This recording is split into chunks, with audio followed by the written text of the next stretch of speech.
prognosis. For example, patient with anti-MI2, those patients have the classical presentation of dermatomyositis with skin involvement, and they have good response to treatment with rituximab. While, for example, patients with anti-MDA5, they have severe interstitial lung disease. It's different from the interstitial lung disease that present, for example, with the anti-synthetase syndrome and different response to treatment. The patient with anti-NXP2 and TIF1 gamma, they have high risk of malignancy. So for those patients, you should screen carefully for malignancy. Also for the choice of treatment, the anti-synthetase, the most famous one is the anti-Jo1 with good response to rituximab. While, for example, in necrotizing myositis with anti-HMG CR statin patient, they respond better to IVIG. So it's important to investigate for those antibodies. It can help you, it can give you a lot of information.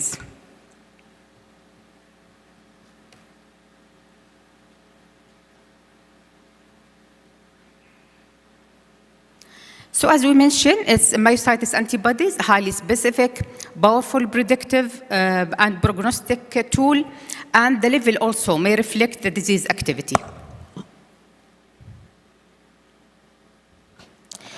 We know from the rituximab in myositis, the RIM trial, that patients with anti-Jo1 and anti-MI2 antibody are more likely to improve following treatment with rituximab, comparing to patients who were negative for those antibodies. The second clinical challenge is the right selection of medication.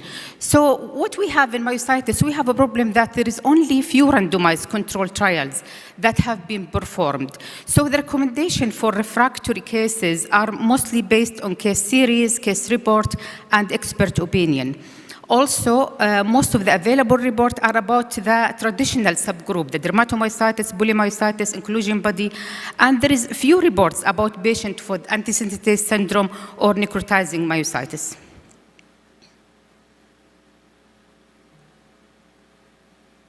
So what's our start of treatment? How we initially start managing our patient? Usually we give steroid, either oral steroid or IV steroid in patients with severe disease, and then you have your other options with steroid-sparing agent, methotrexate, azathioprine, or MMF. You can use tacrolimus or cyclosporine in case a patient with interstitial lung disease, and if your treatment is resistant, re-evaluate the diagnosis. So this is the first line management. What to choose from these? For example, will I choose methotrexate first, or azathioprine, or mycophenolate?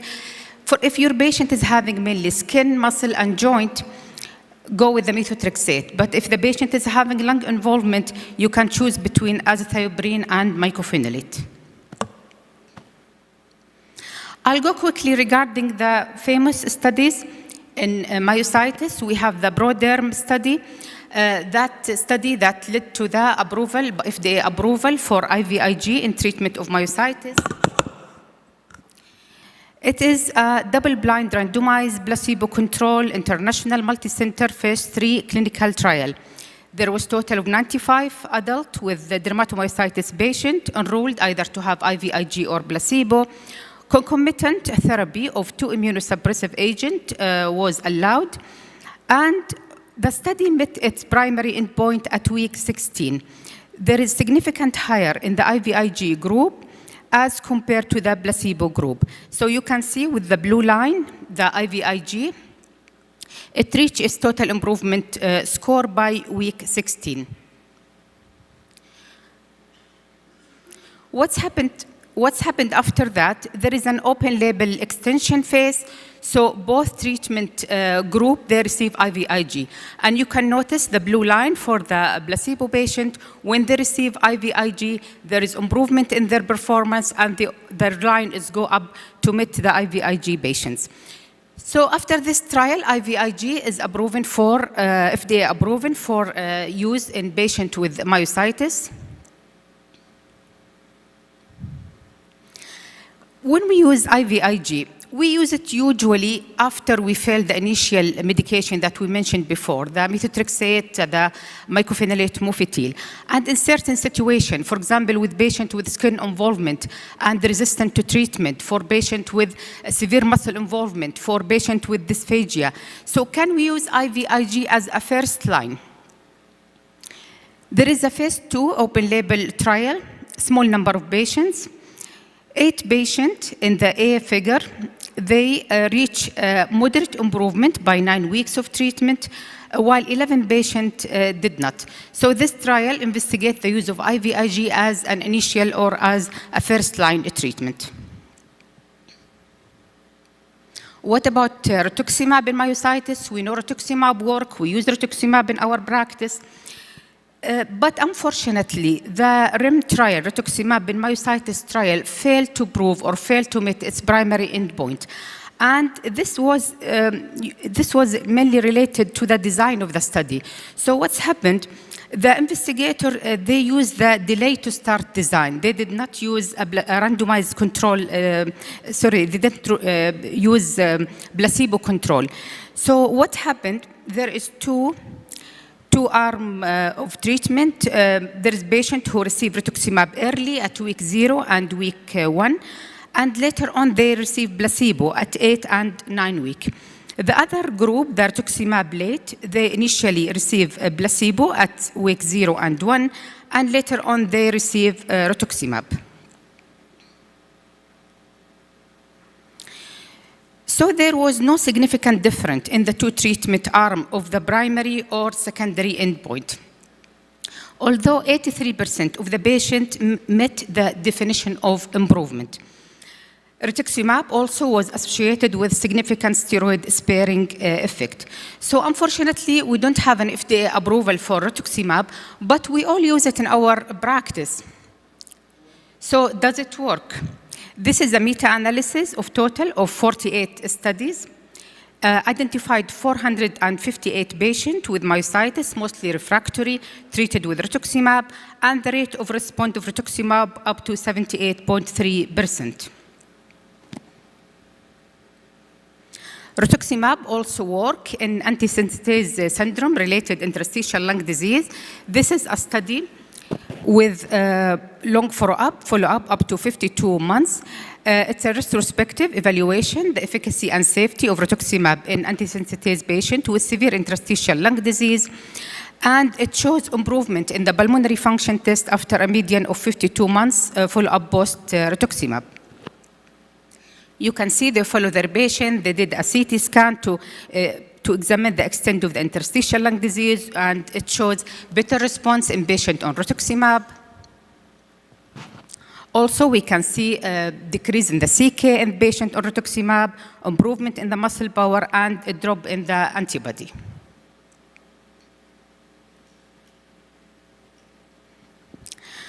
So in patients with interstitial lung disease in myositis syndrome, we usually give them cyclophosphamide or rituximab, show which one is performing better. So this is an observational retrospective study conducted in 3 tertiary centers. They follow up all patients with interstitial lung disease antisynthetase syndrome who's treated with cyclophosphamide or rituximab with at least 6-month follow-up. And the study shows similar pulmonary outcome at 6 months, but there is superiority of rituximab over cyclophosphamide at 2 years. And the explanation of this that patients usually prefer to start cyclophosphamide in patients with more severe interstitial lung disease. JAK, TOFA, it shows promises in refractory skin disease, in calcinosis, in amyopathic dermatomyositis with interstitial lung disease, and also efficacy in myositis. We have an open label 12-week study to evaluate the efficacy and safety of TOFA in treatment refractory dermatomyositis.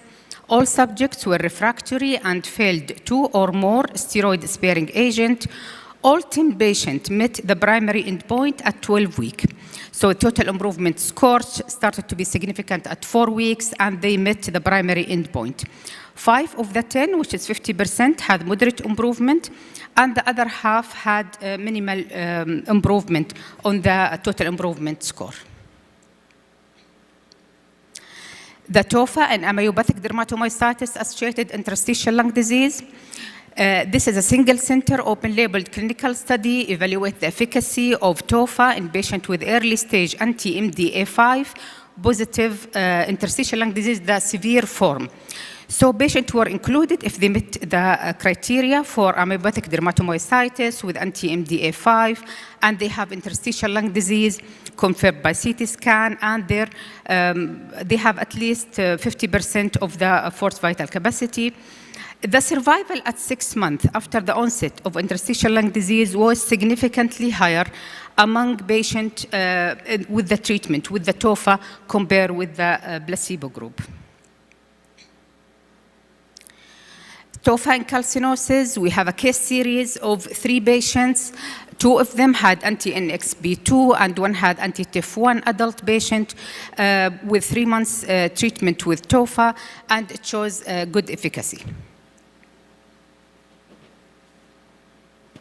So what we can use now, so if the patient failed our initial medication, the methotrexate, the Imuran, or the azathioprine, or the mycophenolate mofetil, then we have these other options. We have the IVIG, rituximab, TOFA, and cyclophosphamide. So we use it in resistant myositis in patients with dysphagia or refractory skin disease. So this figure, it just summarizes what I have mentioned before. Now I'll go with the clinical trial that didn't meet its endpoint. So we have the tocilizumab in treatment of refractory adult polymyositis and dermatomyositis. It's a 40-week multicenter randomized double-blind placebo control, 36 patients randomized either to receive tocilizumab IV or placebo. The patient was in standard of care, and the primary endpoint, the total improvement score, they compare it between the 2 arms from week 4 to 24. And unfortunately, there was no significant difference in the improvement between the 2 groups at 24 weeks between tocilizumab and placebo.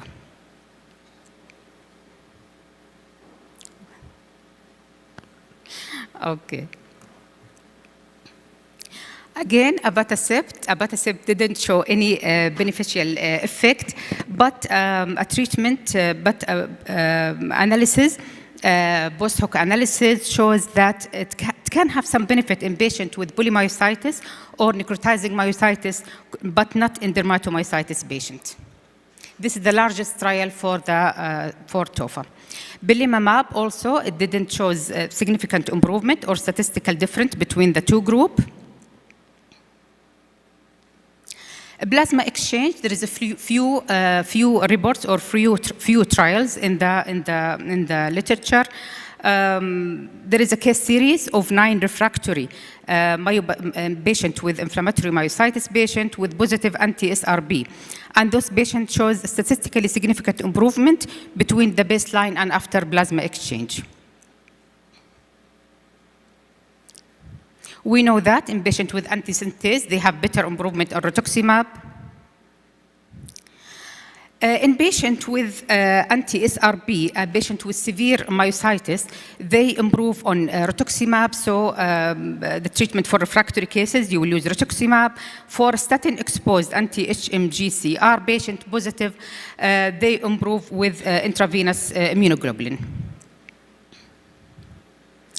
Anti-MDA5 is a difficult or challenging situation. The patient will have rapid progressive interstitial lung disease, and experts from Asia, where this phenotype is more common, they recommend induction treatment using triple combination. So we'll give high-dose IV steroid combined with IV cyclophosphamide and tacrolimus.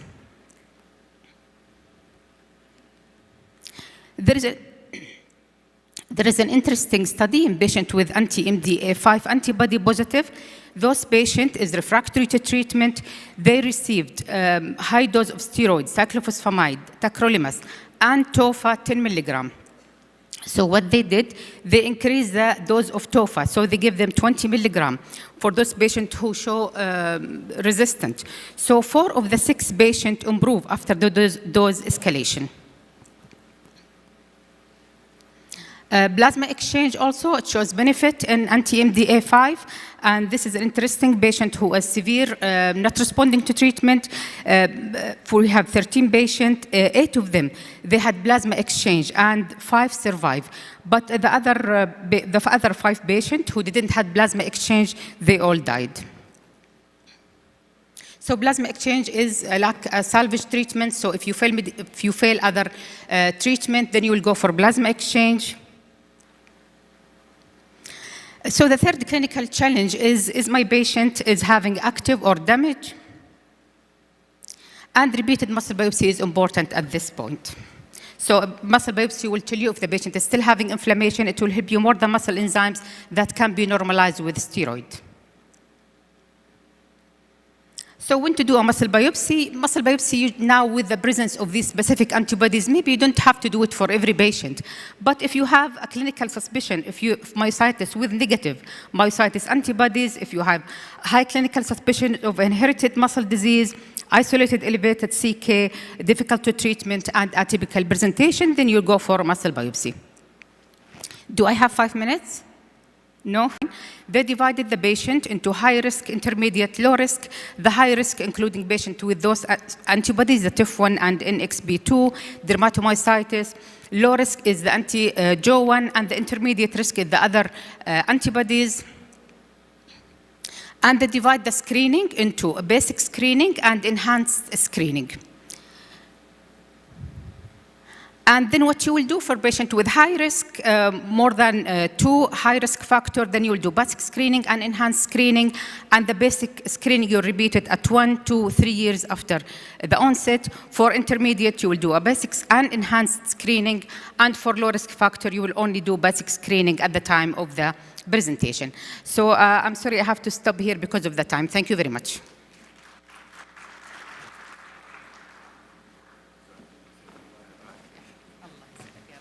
Thank you very much.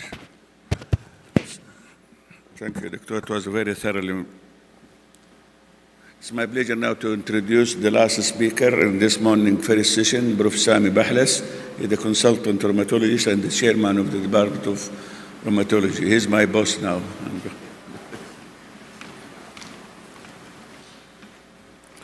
Thank you very much. I would like to welcome everybody. I'm happy to stand in front of you today. Thank you, SSR, for this excellent meeting. Thank you, Dr. Hanan, Dr. Fahid.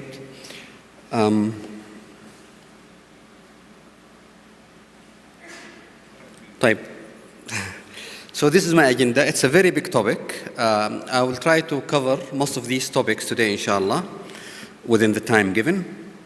I have nothing to disclose. So, anti-cardiolipin antibody syndrome. The antibodies were first introduced in 1983 by Harris, and he found a strong correlation with thrombosis. In the same year, Hughes found also the same antibodies with correlation with thrombosis and neuro manifestations and abortions. Then in 1999, we got the Sapporo classification criteria. We know classification criteria is not used for clinical practice, it's used for clinical studies. We have the diagnostic criteria. They have more heterogeneous disease features, and they can be used in diagnosis. Sapporo is a city in Japan, in north of Japan. It's the 5th most populous city. It's an old city, 15,000 years. It has a lot of activities. This is how it looks. And this is their university, Hokkaido University. And this is Sapporo Dome with a lot of activities that they do, Olympics and other activities. So then we have Sydney criteria in 2006, and I think we'll get more criteria recent because this does not really cover the disease.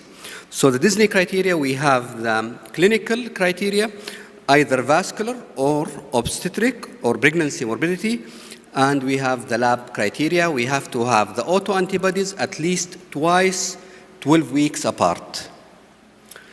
This is the pregnancy morbidity. In summary, you get one abortion or one death before the 10th week, or 3 deaths, 3 consecutive before the 10th, or 1 after the 10th. So now we come, what if the antibodies are negative? Do we have seronegative antiphospholipid antibody syndrome? These patients, they get the clinical history, but they have negative antibodies.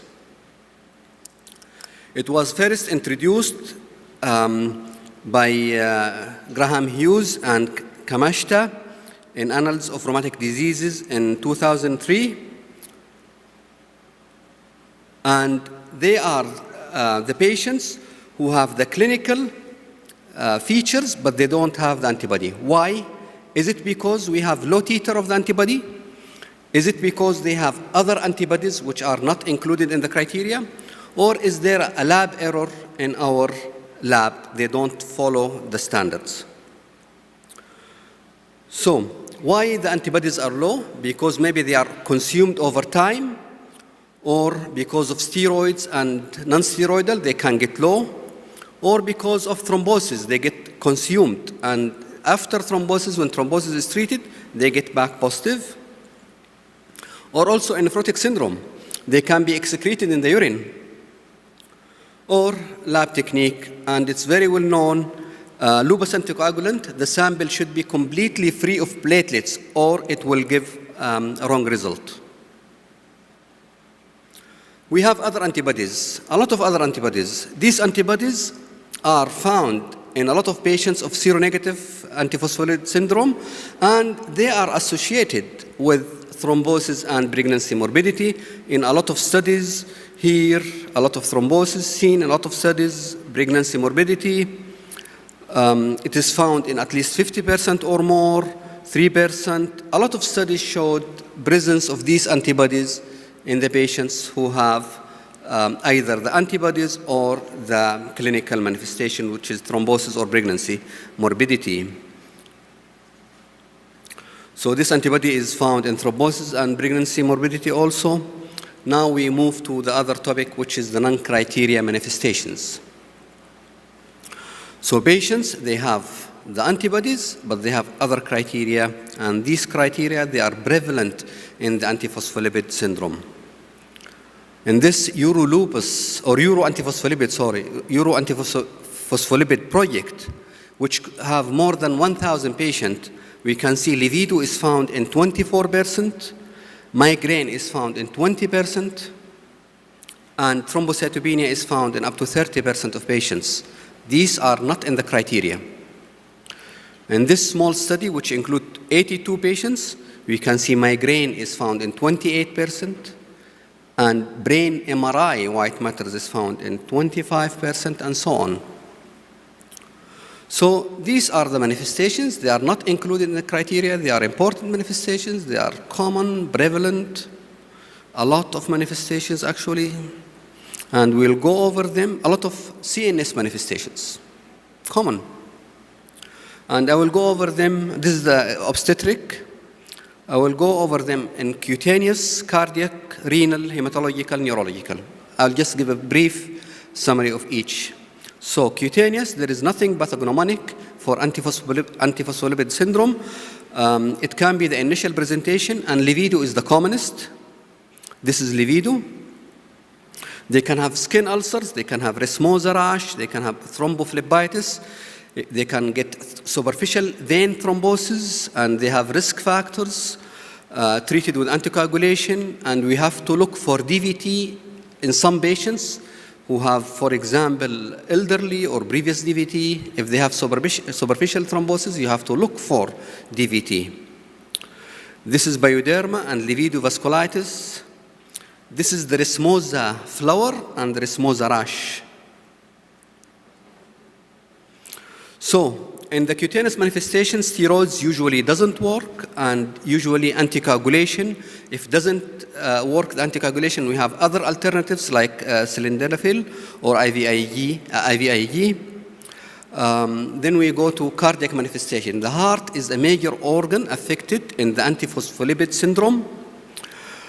It can affect the valvular heart disease, usually the mitral valve, and antithrombotic agents don't change the progression.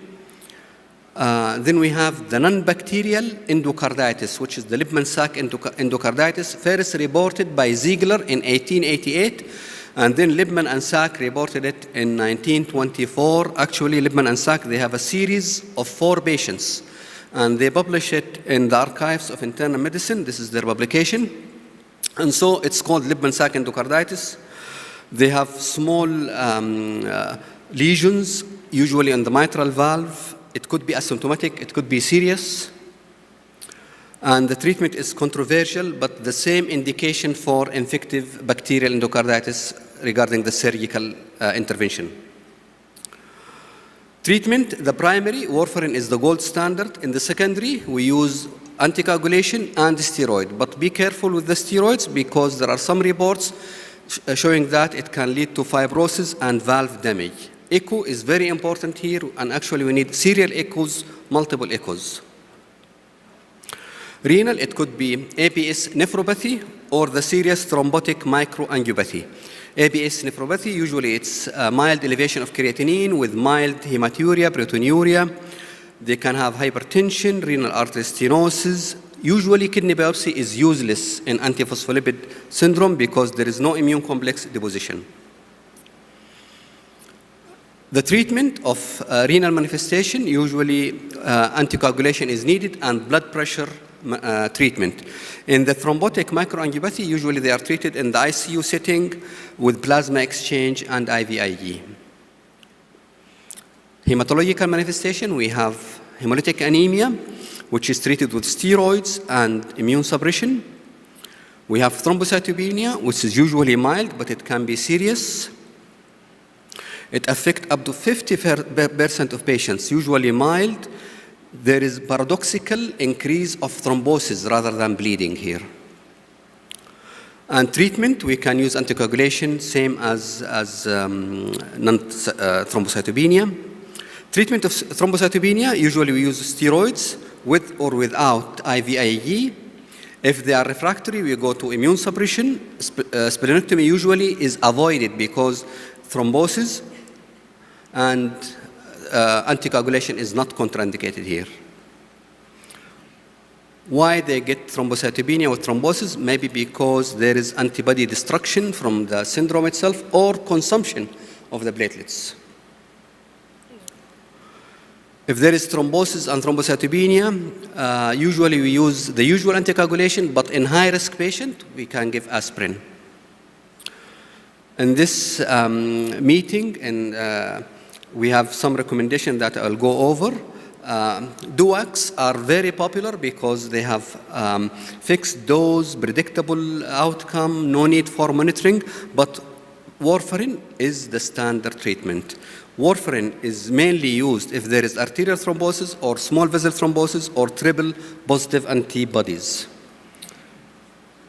If the patient gets more recurrent thrombosis on warfarin, we increase the INR or we move to low molecular weight heparin. We can use fondaparinux, which is available here, and we can add antiplatelets. Antiplatelets are used for primary prevention in asymptomatic carriers, in previous obstetric disease or double, triple antibody. It's used in secondary prevention with anticoagulation if the patient have thrombosis. Rituximab have been used in the non-criteria manifestation like pulmonary hemorrhage. Belimumab, there are no data about it. Fondaparinux is used, it's heparin-like. It's used mainly in HIT, but it can be used also in resistant cases. Neuromanifestation, it could be thrombotic like stroke, it could be diffuse like migraine and headache and chorea and movement disorders. Headache is common, chorea is not rare. Dementia, seizures, management, not well established. Chorea can be used with anticoagulation. For epilepsy, we use antiepileptics. So we'll go over obstetric. This is the old Sydney manifestation.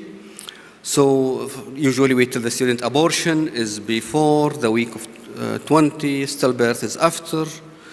It could be obstetric antiphospholipid syndrome. They have these criteria. They have the antibody. It could be obstetric morbidity antiphospholipid syndrome. They have other criteria, which is mentioned here, or it could be non-criteria in which they don't meet the antibodies. Usually treated with folic acid, calcium, and if there is immobility, we use stockings. Heparin is better than aspirin. The gold standard is that we use aspirin before pregnancy and low molecular weight heparin prophylactic dose with pregnancy. If there is thrombosis, we go into therapeutic dose of low molecular weight heparin. We can use vitamin K, warfarin, and avoid it between 5 and 12. Refractory cases, we use hydroxychloroquine, steroids. We increase the dose of low molecular weight heparin. We use IVIG and plasma exchange. A lot of studies about hydroxychloroquine. Hydroxychloroquine is very popular, especially for rheumatologists. And steroids have been useful, also shown to be useful, and we know the side effects of the steroids, and we have to be careful. They are more with higher doses. IVIG also is used, and these biologics have been used with success in case reports, in case series also, even going to rituximab. Vitamin D is associated, low vitamin D is associated with thrombosis, and vitamin D, it has antithrombotic effect. It is used. Also, statins are used and shown also to be useful. So, can we withdraw the anticoagulation after seroconversion? The definition of seroconversion was different in different studies. Some studies say 2 consecutive results. Some studies go up to 9 results. These studies in which they followed these patients, 45, almost half of them, they got rethrombosis while they were on treatment and they were negative.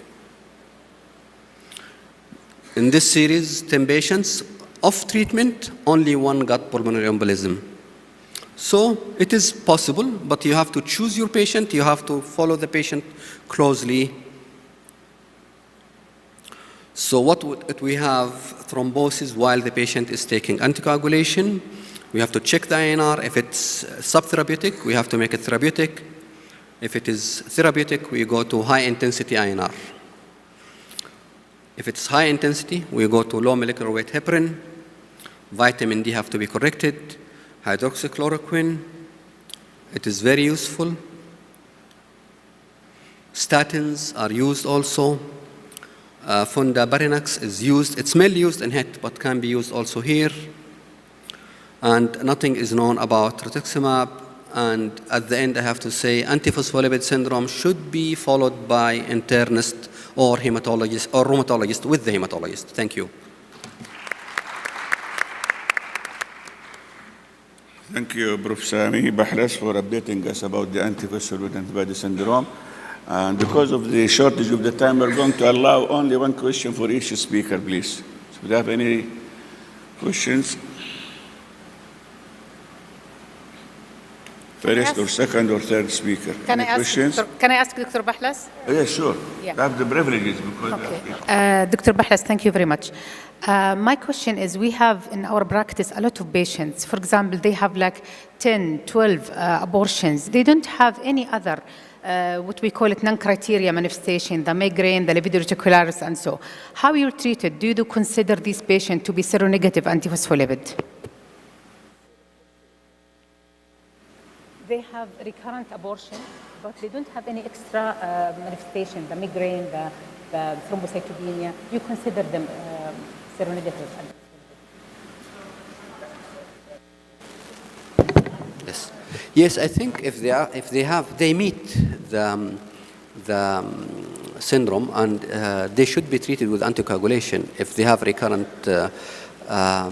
abortion. And I have seen even, I have seen this in practice, even some rheumatologists or immunologists, they go even to IVIG with pregnancy with good outcome. adding steroids, anticoagulation, antimalarial. Yes, these are low-risk medications, and they can be used, especially if the patient is, have previous abortions or no previous kids. I would go for treatment. Yes.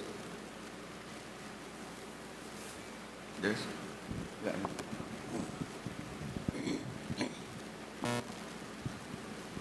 Just I have a question for Dr. Maison. Thank you very much for this great talk.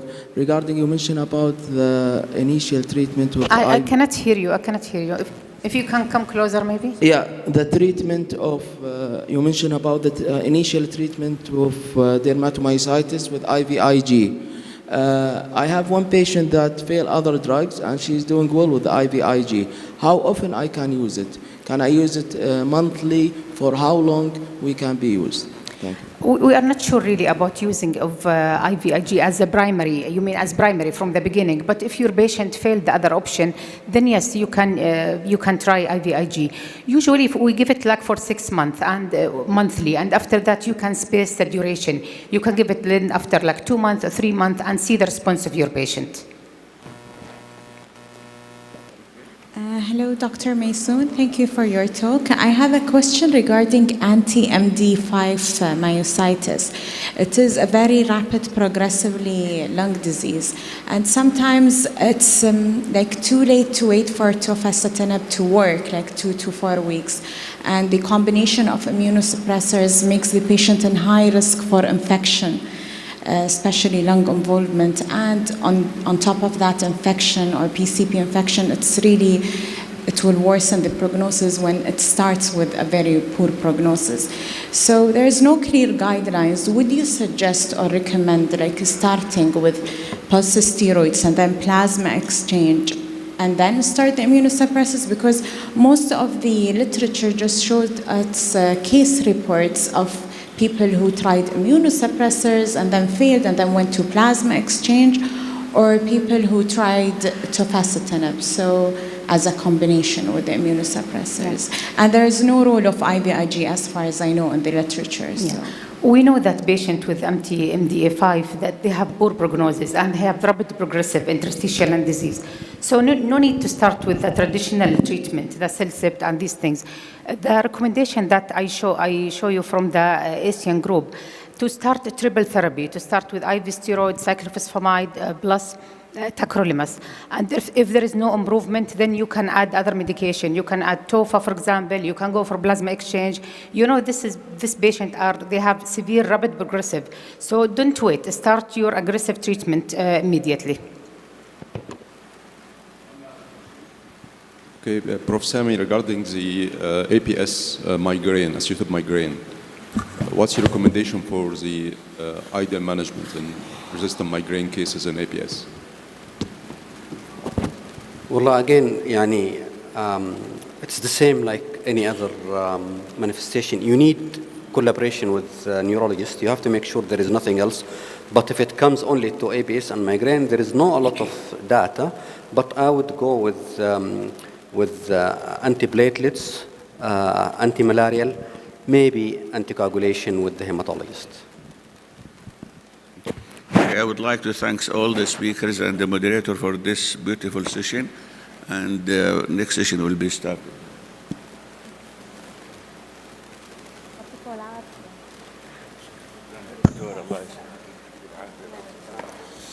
Thank you, Professor Umar, Dr.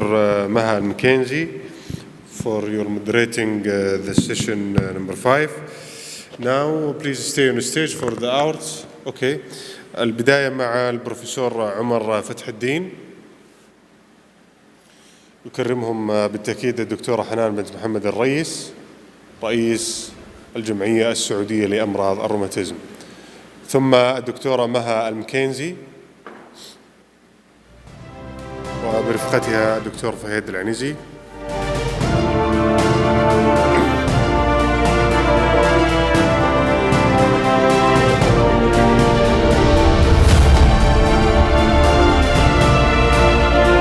ودكتورة منال حسن،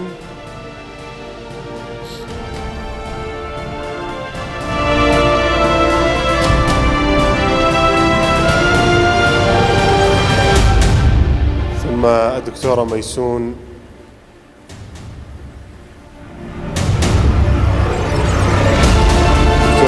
البلوي.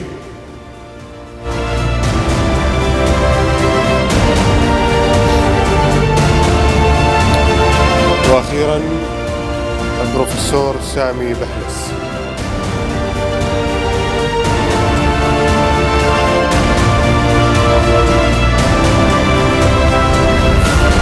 صورة جماعية لكل المتحدثين في هذه الجلسة الخامسة. دكتور ميسون، صورة جماعية.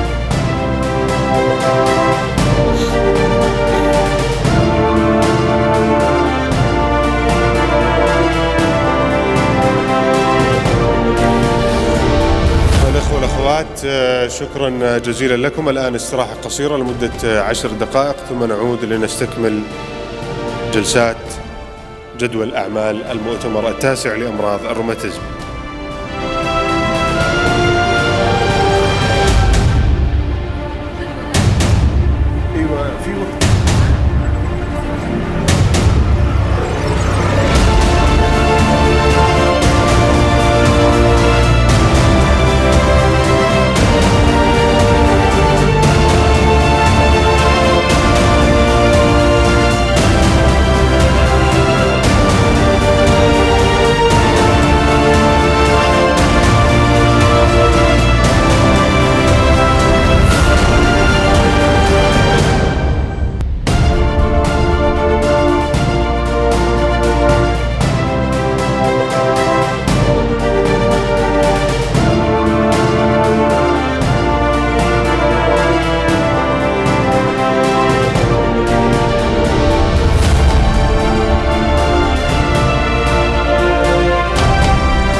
الإخوة والأخوات، ندعوكم إلى القاعة حيث ستبدأ الجلسة التالية بعد دقيقتين من الآن.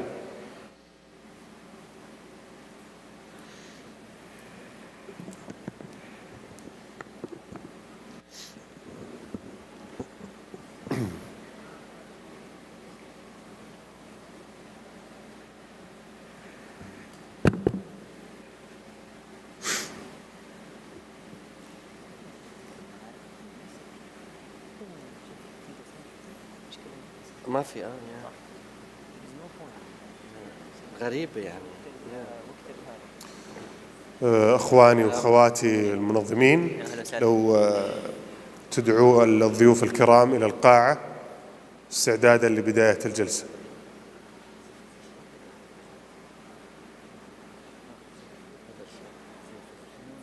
أيوة أعطي لك.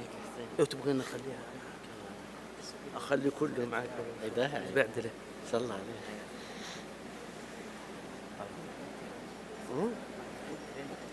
والتايم خلاص ممتاز.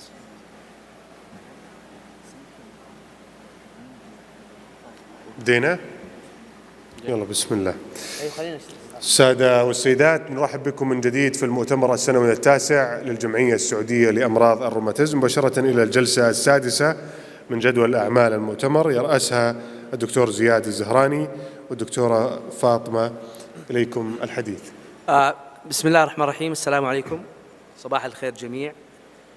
It's a great honor for me to be in this symposium, and I'd like in fact to thank the organizing and scientific committees for inviting all of us to participate in this excellent conference. Now the first session is going to focus on the perils in the treatment of scleroderma.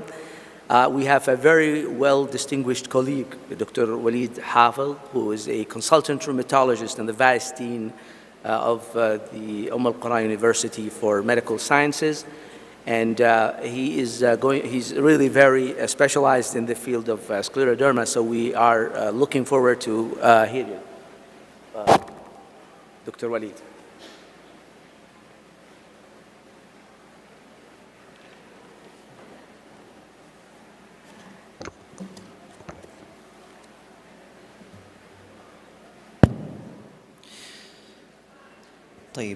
Thank you, Mr. Chairman, for this kind introduction. Bismillah ar-Rahman ar-Rahim. Assalamu alaikum wa rahmatullahi wa barakatuh. Allahumma allimna ma yanfa'na wa anfa'na bima 'allamtana. Let me check the audience in the behind. Can you hear my voice? Perfect. Can you hear my voice? Excellent, excellent. So it's a pleasure and an honor to stand here before you to present few slides on the important, daily life clinical, challenges or dilemmas that we face with our patients in systemic sclerosis. I would like to thank the organizing committee, actually the SSR family, for this kind invitation. I would like to congratulate you all for the very successful conference, and we're almost reaching, inshallah, next year to the 10th conference. So here are my disclosures. Now, let me start with a case scenario. So this is a 43-year-old woman who was diagnosed with diffuse cutaneous systemic sclerosis in early 2022.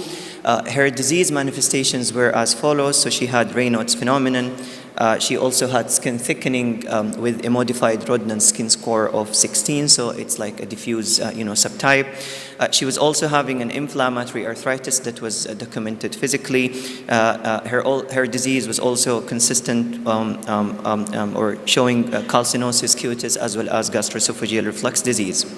Now, she tested positive for ANA at a titer of 1 to 640 in a speckled pattern. She also tested positive for anti-SCL70 antibodies as well as anti-RNP polymerase 3 antibodies. Her anti-centromere antibodies were negative. So, when you are sitting in a daily, clinical practice where you see 1 or 2 scleroderma patients, for example, in a week or so, you will be having some important, like questions that you would like to address when you are seeing your patients. I totally understand that most of the, presentations and work nowadays is focusing on the lung as well as, pulmonary arterial hypertension in patients with systemic sclerosis, and most of the evidence that we have been, discovering and noticing in the past few years is mostly towards these, comorbidities. However, it's also important, to address other, areas that are not very well, covered or evaluated in patients with systemic sclerosis. So the management dilemmas that we usually face, or the questions that we would like to answer in our daily practice, that, for example, when and how, frequently should you screen this patient for internal organ involvement? The second question, where does the management of systemic sclerosis stand in the light of the evidence-based medicine? The third question, are you going to prescribe corticosteroid for this patient? The fourth question, would you treat her skin thickening with methotrexate or mycophenolate? The fifth question, what if your PPI therapy for this patient is not controlling her gastroesophageal reflux disease? And the last question that we will finish this presentation with is with regards to the calcinosis cutis and the available medications that can be utilized in the management of these patients. So as you can see that these are daily practice clinical questions that we face in our patients. So let's walk you through these, questions, and let's try to see what kind of evidence and how strong, like we have, in terms of evidence.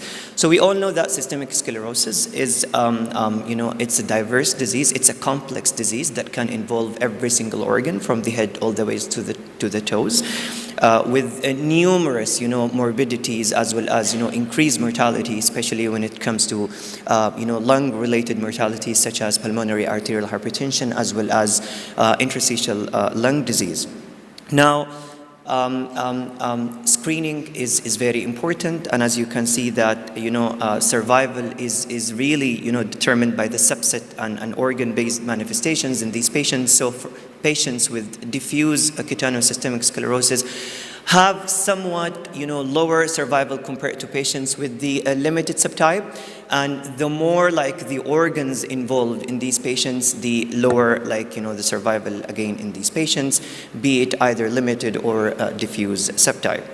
Now, if you look at the upper part of this slide, where you see that on the left side of the slide we have patients with diffuse cutaneous systemic sclerosis, and on the right side we have patients with limited cutaneous systemic sclerosis. We see two lines here that represent two different time zones. So we have the red line, which represents a time zone between 1990 to 1993, and then we have another time zone that is here represented in blue lines, which represent a time that is between 2000 and 2003. And you can see a beautiful dissociation of the curve. Dissociation of these two lines when we implemented screening modalities for both interstitial lung disease in the upper part of the slide and pulmonary arterial hypertension. So what does this slide is trying to tell you that screening improved survival in patients with systemic sclerosis associated lung diseases, either interstitial lung disease or pulmonary fibrosis. Now, which of your scleroderma patients will progress? So if you take interstitial lung disease as an example, so patients who have systemic sclerosis, they are either male, they have elevated CRP at the beginning, or they have the diffuse cutaneous subtype. They have autoantibodies such as the anti-SCL70 as well as the RNP polymerase 3 antibodies. If they have ongoing, for example, cough, so this increased the risk of aspiration pneumonia, and then this also increased the risk of interstitial lung disease. If patients who at the beginning they have low forced vital capacity at baseline, so they are the ones who are going to progress. So if you have these patients, you would rather frequently screen these patients compared to other patients who do not have these poor prognostic risk factors. Now, as of today, The only management guidelines for the management of systemic sclerosis are that are available in the literature are two. So we have like the updated EULAR recommendation from 2017, and we have the British Society for Rheumatology recommendations that were published in 2016. We're waiting and anticipating the update of the EULAR recommendations that should be published at the fourth quarter of 2023, inshallah. So these, management recommendations when it comes, for the screening part. So how do we screen, several organs in our patients? So for example, lung involvement. So any patient who presents with systemic sclerosis, you would like to perform like HRCT as well as, physiological assessment in form of pulmonary function testing as well as 6-minute walk test at baseline, and then, repeat that on an annual basis. Or like sooner if there is a clinical indication for that. With regards to gastrointestinal screening, so this is mainly directed by the symptoms that we have in our patients. With regards to pulmonary arterial hypertension, so we are happy to have the detect, algorithm that helps us detect and screen for pulmonary arterial involvement in our patients. And please be mindful of the, the echo request that you send for scleroderma patients, because we're used to send an echo request that is usually reported as either having like a normal ejection fraction or, for example, normal pulmonary artery pressure. So these are not the parameters that are usually required for patients with systemic sclerosis when we're assessing an underlying pulmonary arterial hypertension. So always write in your referral that this is a patient with systemic sclerosis, and you're looking, for example, for the tricuspid valve velocity, you're looking for the right atrial area, you're looking for TAPSE, because it's that time when the echocardiographer will be, assessing these important, physiological parameters or echocardiographic parameters that will be helpful in determining whether or not you should be sending this patient for right heart catheterization to confirm the diagnosis of pulmonary arterial hypertension in these patients. We do not see renal, crisis in our patients nowadays compared to like 2-3 decades before, because we're not utilizing steroids as like the previous like 2-3 decades. Plus we have the ACE inhibitors that significantly reduce the occurrence of systemic or scleroderma renal crisis in our patients. With regards to cardiac, internal organ or cardiac involvement, echocardiography can help, but it also should be directed with the clinical manifestations that we usually see in our patients. Moving on to the second question. So where does the management of systemic sclerosis stand in the light of systemic, or in the light of the current evidence base? So this slide summarizes the level of evidence and the strength of recommendations with regards to the management of systemic sclerosis patients and the organ involvements that they present with. Now, if you look at the right side of the screen, so interstitial lung disease, pulmonary arterial hypertension, digital vasculopathy, as well as inflammatory arthritis. These are the disease manifestations that thankfully gained, significant attention over the past 2 decades. On the other, side, unfortunately, renal crisis, cardiac manifestations, gastrointestinal manifestations, calcinosis cutis, as well as neurological manifestations are still seeking for attention. And we're hoping that with time, we will have more and more robust or like, type A strength recommendations in the management of our systemic sclerosis patients, inshallah. So let's just show, hands here. So how many audience here in the hall feel comfortable prescribing prednisone to patients with systemic sclerosis? Can you show me your hands? Okay. So how many patients do not feel comfortable prescribing corticosteroids to patients with systemic sclerosis? So it's like 50-50. So let's see why is that controversy in the decision. So if we go back to the clinical case that I started this presentation with. So whatever is presented in green here in this slide, it's an indication for giving our patients corticosteroids. So for example, inflammatory arthritis or maybe skin thickening. What is presented in the red here, it's actually a red flag. So are you going to prescribe corticosteroids for a patient who's showing early diffuse cutaneous systemic sclerosis? How about a patient who's having, anti-RNP polymerase 3 antibodies? So whoever goes in favor of corticosteroids in the management of systemic sclerosis, their rationale is basically, supported by the following. So the inflammatory, component or phase of systemic sclerosis responds well to corticosteroid therapy. So for example, skin itching, for example, inflammatory arthritis. Fatigue has been shown to respond to corticosteroid therapy in some, retrospective and observational studies, as well as, appetite may improve. It's not because, corticosteroids, would have like a positive or direct impact on the appetite. It's rather, corticosteroids will just make you feel more hungry, so you will be eating. On the other hand, people who actually vote or try to steroids in patients with systemic sclerosis is because of the fear of scleroderma renal crisis in these patients, because it's a well-established risk factor, and the rationale of corticosteroids is weaker in systemic sclerosis compared to other connective tissue diseases such as lupus, such as other kind of inflammatory arthritis. So the literature provides a beautiful summary of patients with scleroderma renal crisis, and tries to address what are the either clinical or serological features that are, or characteristics that increase the risk of scleroderma renal crisis in patients with systemic sclerosis. So number one, we have so the higher the dose of corticosteroid therapy, the higher the chance of developing scleroderma renal crisis. Patients with early diffuse cutaneous systemic disease, patients who are actually having a higher skin score at baseline, patients who are having positive anti-RNP polymerase 3 antibodies, patients who are having skin or joint contractures. So these are the patients that you would like to avoid corticosteroid because these are the patients that will be developing scleroderma renal crisis if not treated. So tips for practice. So which are the patients that you should be avoiding corticosteroids in?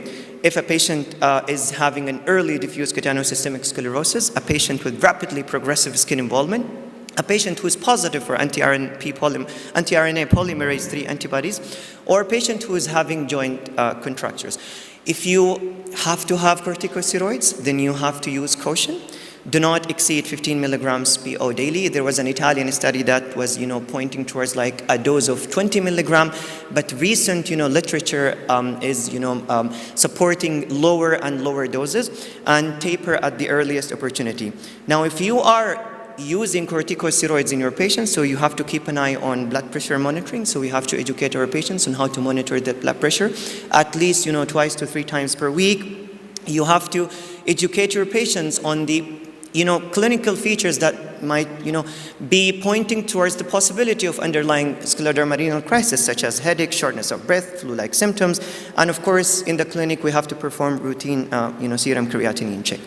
Do we have alternative options? So we have a couple of patients in the clinic that we have to use the steroids for them because of the, the myositis component of the scleroderma that they're having. And we all know that we have global crisis of IVIG, so we're not, able to get it for our patients. So we're actually managing these patients with monthly, IM methylprednisone, but we're trying not to exceed 60 milligrams, per injection.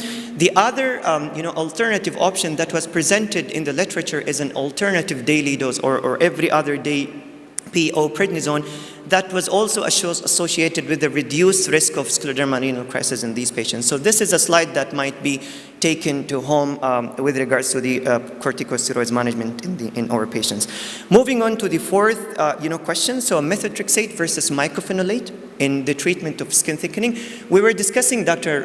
Rajai, yesterday that you see a lot of differences in the management of patients with systemic sclerosis in different parts of the UAE. And I think the same thing applies here. So we still receive patients who are being treated for their skin thickening with methotrexate. This is not a wrong practice. Methotrexate is cheaper. Methotrexate have been shown in the randomized controlled trials that it might be considered for the management of systemic sclerosis in patients for the skin thickening.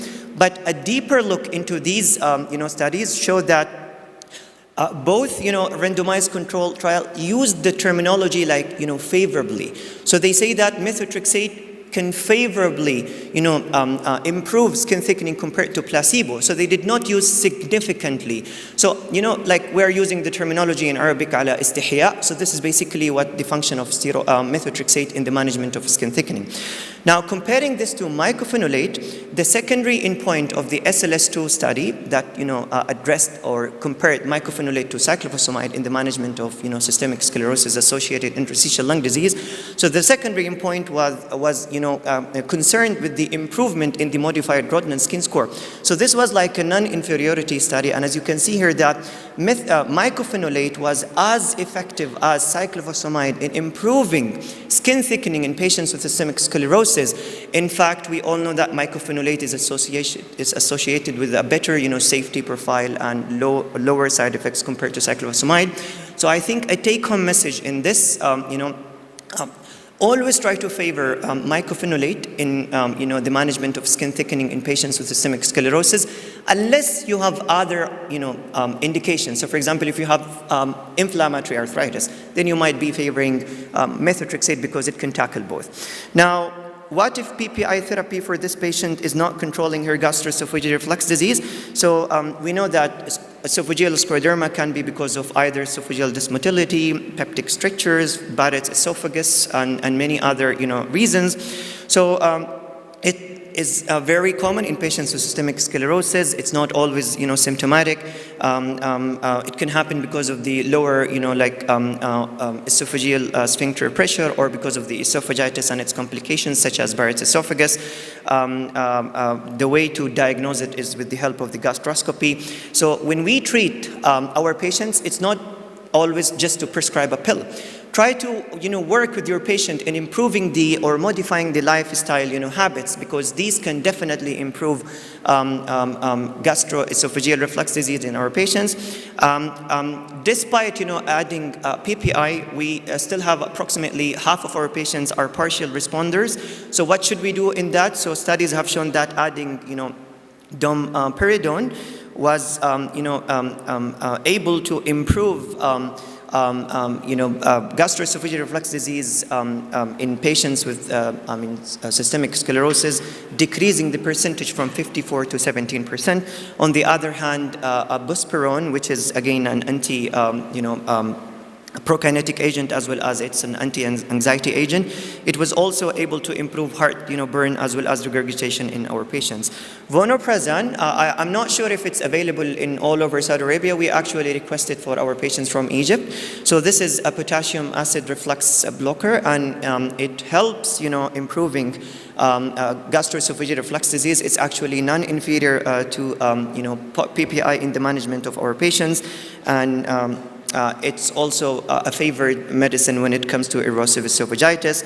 There are a few other medications that unfortunately might not be available in the formulary pharmacies in our hospitals, for example prucalopride or other medications that can also be combined with PPI in the management of patients with systemic sclerosis.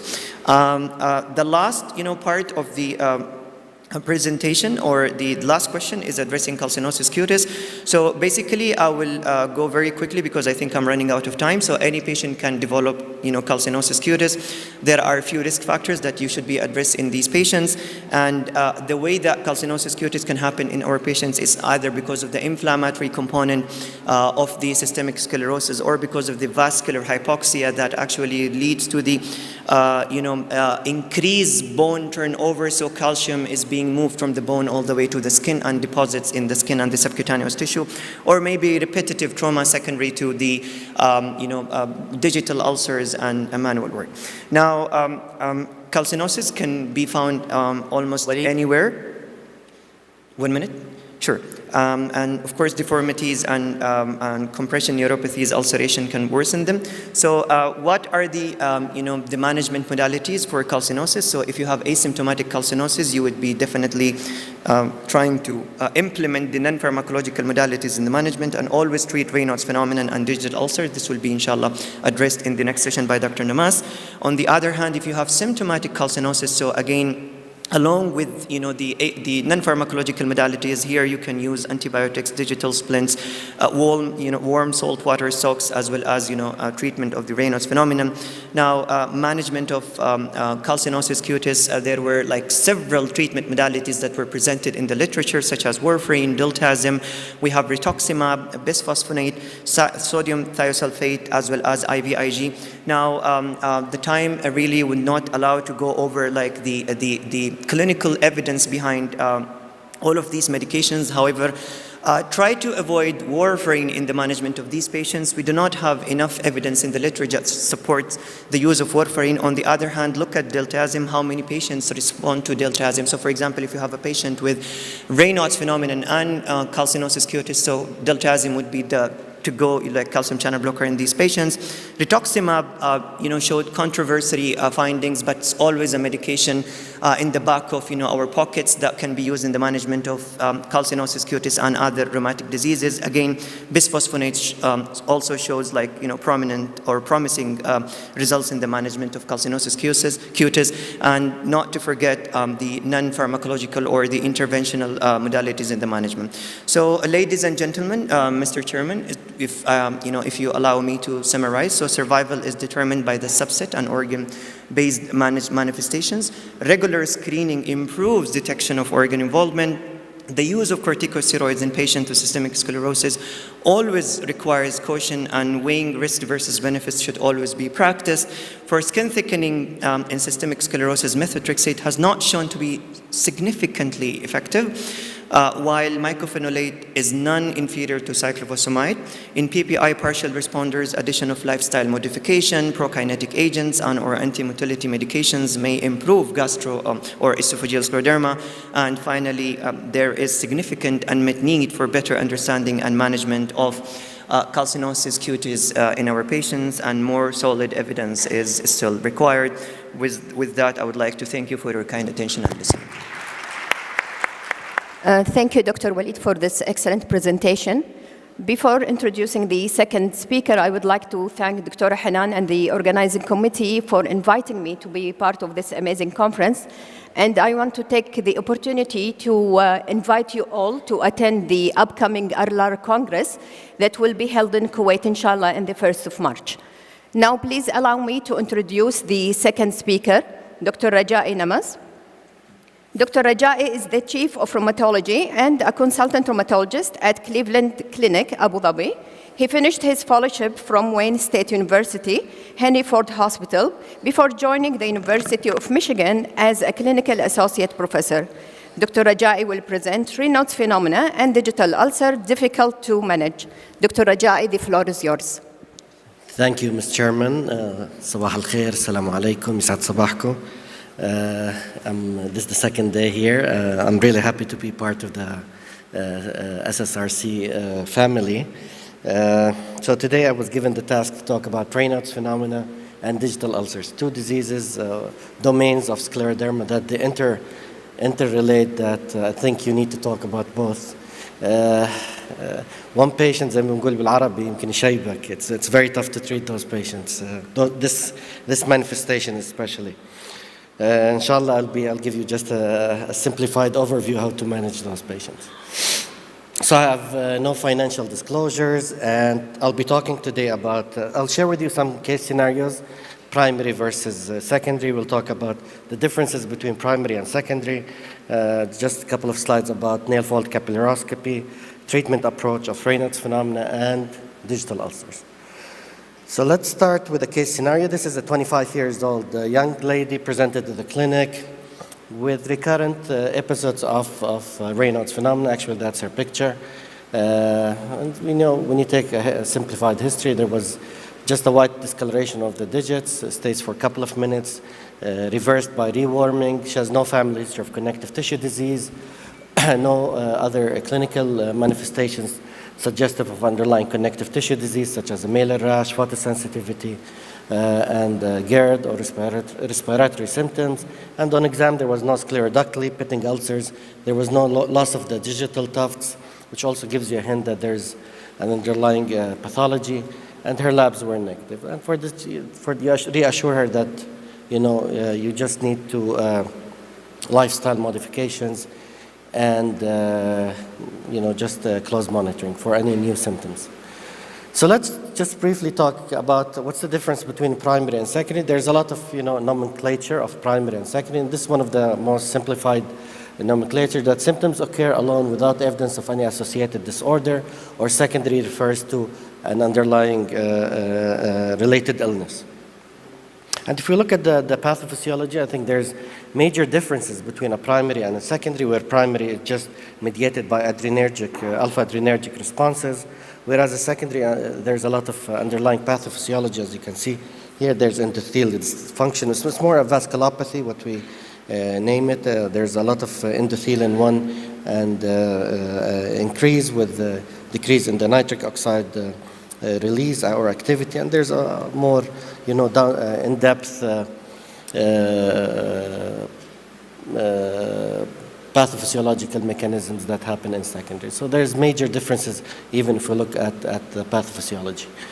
If we look at secondary causes, I mean, there's a very long list of secondary causes, and when we see patients in the clinic, I think this should be in our minds. We need to roll out other secondary causes, and I just highlighted ones that sometimes we forget, such as hypothyroidism. I mean, it can give you that biphasic Raynaud's or monophasic Raynaud's. Malignancy is also something we need to look into. Middle-aged or gentleman or somebody above the age of 60 with a new onset Raynaud's phenomena, we need to be aware that or alerted that there may be an underlying occult malignancy. And there's other causes. I think medications is one we always look into, and mechanical injuries and other secondary causes. Sometimes you screen, you look, you just tick the boxes, you look at all the causes, and you don't find anything. And there's this nice paper in 1990 that 54% of patients, there is no cause. So sometimes, you utilize all your methods of deleting or, screening, but at the end you can't find any cause. So it doesn't mean that there should be something, but, I think close follow-up and serial follow-up visits can help also with trying to elucidate if there's any underlying connective tissue disease. Let me share with you another case I've seen in the clinic. This is a 65 years old gentleman, past medical history of hypertension. He was on an ACE inhibitor, and he was seen by his cardiologist for joint pain and changes in the color of the skin of the hands. And the cardiologist went further, and he did some autoimmune workup, and it showed a positive ANA with centromere pathran and an ENA with a positive anti-centromere antibody. And at that time, he referred him to us in the clinic. He has a history of GERD. He was on a PPI. And when I examined him, there was puffiness of the hands. And there is some changes in the hands that suggest that there is recurrent Raynaud's phenomenon, which is mainly loss of digit tufts, but there was no digital ulcers. We did a nail fold capillaroscopy, which was abnormal, and given his age, and we diagnosed him with limited cutaneous systemic sclerosis, but given his age, there was, it gives you that red flag that there may be an underlying something wrong. Having Raynaud's at the age of 65, it's really alarming. So we did age and risk appropriate malignancy screening. We did an upper endoscopy, showed some chronic inactive gastritis. We did a colonoscopy, benign polyps. We did a CT chest, abdomen, and pelvis actually, and we did a PSA, which was abnormal. And he was referred to urology, and he underwent a biopsy, which showed a prostate cancer, and he had underwent total prostatectomy. And I'm still following him up. I put him on hydroxychloroquine, and he's on Norvasc. So this is something you should just be careful of. So just for fellows and residents, I think Raynaud's is very important. Some patients, they just declare that they have cold extremities when you ask them. I think it's sometimes good to show them a picture of Raynaud's. You need to have a line of demarcation. You need to have, sometimes I share with them this picture. I just show them what's Raynaud's, because just cold extremity does not mean Raynaud's. But if you have Raynaud's, if you have scleroductal and ANA, you confidently can tell patients that they have scleroderma. Sorry. If absent, then you need to do a biopsy, and you look for secondary causes such as scleromyxedema, and other mimics of scleroderma. And if we look at this review article with hand impairment, if we look at Raynaud's phenomena, it's about 95% of patients will have Raynaud's phenomena, and digital ulcers in about 60% of patients. And if we look at our registry, 88.6% in the UAE have Raynaud's phenomena. Even we have this, thought that because of the weather, patients do not have Raynaud's phenomena.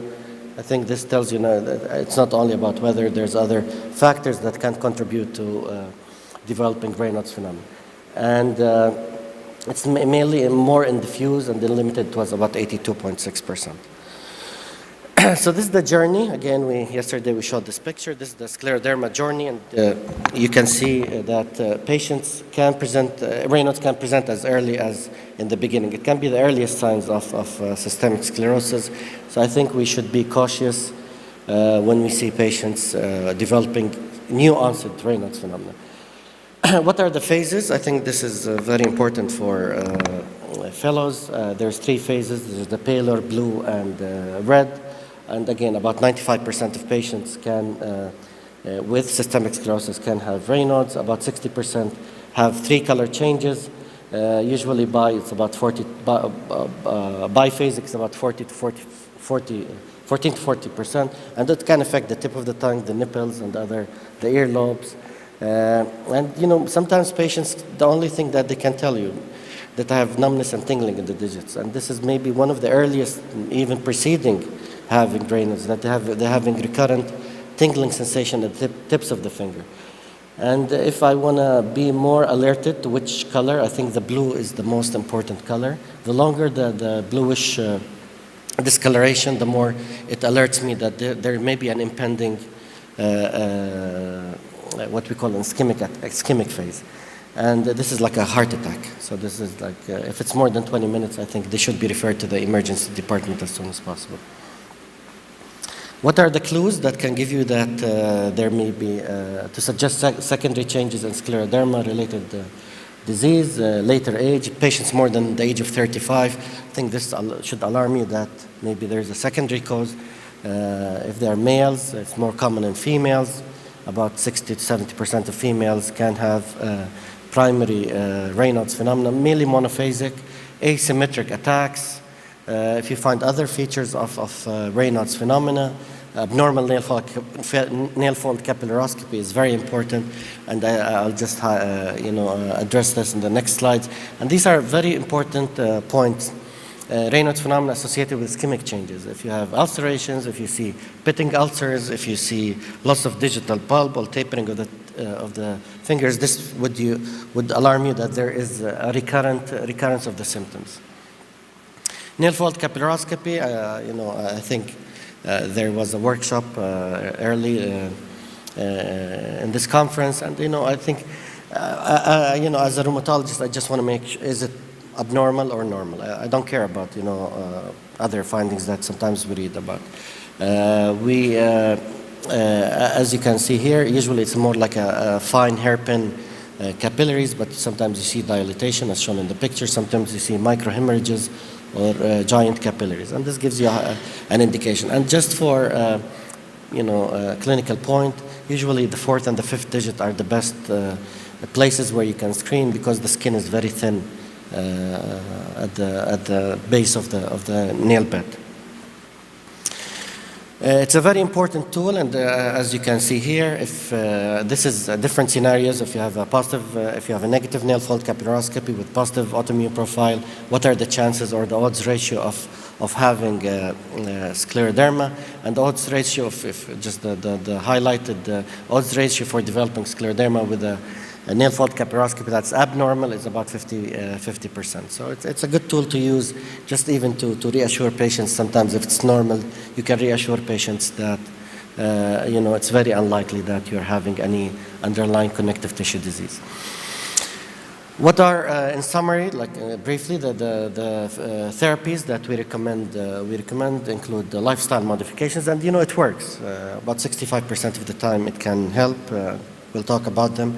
Calcium channel blockers, nitric oxide pathways such as nitroglycerin paste, PDE5 inhibitors such as sildenafil, tadalafil, and other medications, ARBs like losartan, SSRIs, fluoxetine, an antidepressant, prostaglandins, epiprostanol, prostacyclin.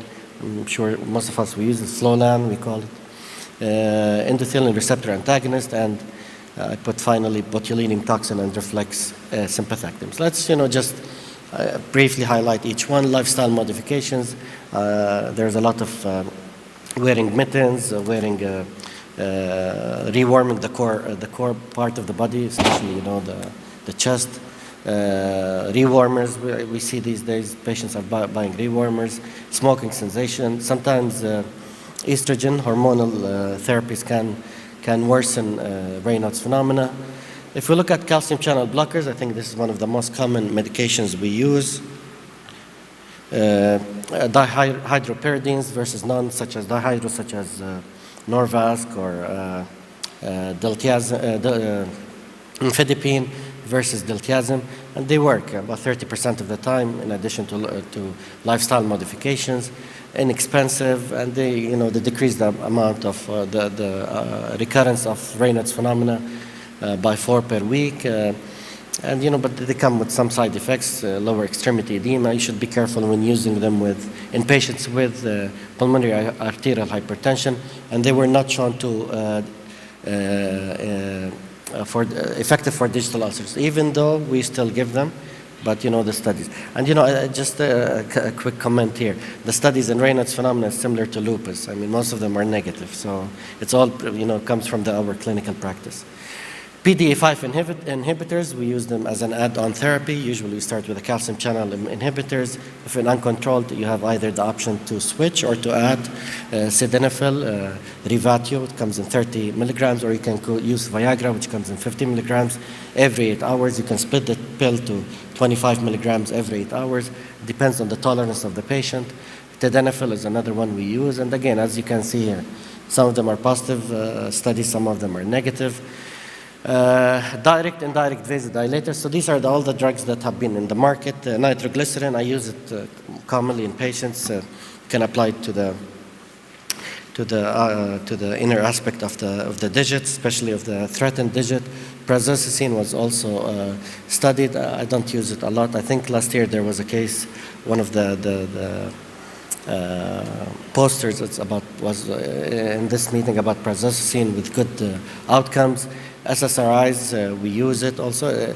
Honestly, it's a good add-on if patients on a calcium channel blocker and you want to add on with, sometimes patients have this low mood or they feel low. I think it's a good add-on. ACE inhibitors was shown to be helpful, improving the blood flow. Angiotensin receptor blockers also. There was a trial about L-arginine, which was not beneficial. And there's others such as aspirin and Plavix and other thromboxane A2 inhibitors. And there's some studies about ginkgo biloba and vitamin E gel. So botulinum toxin, we don't use it a lot. I have one patient that I sent to plastic surgery. You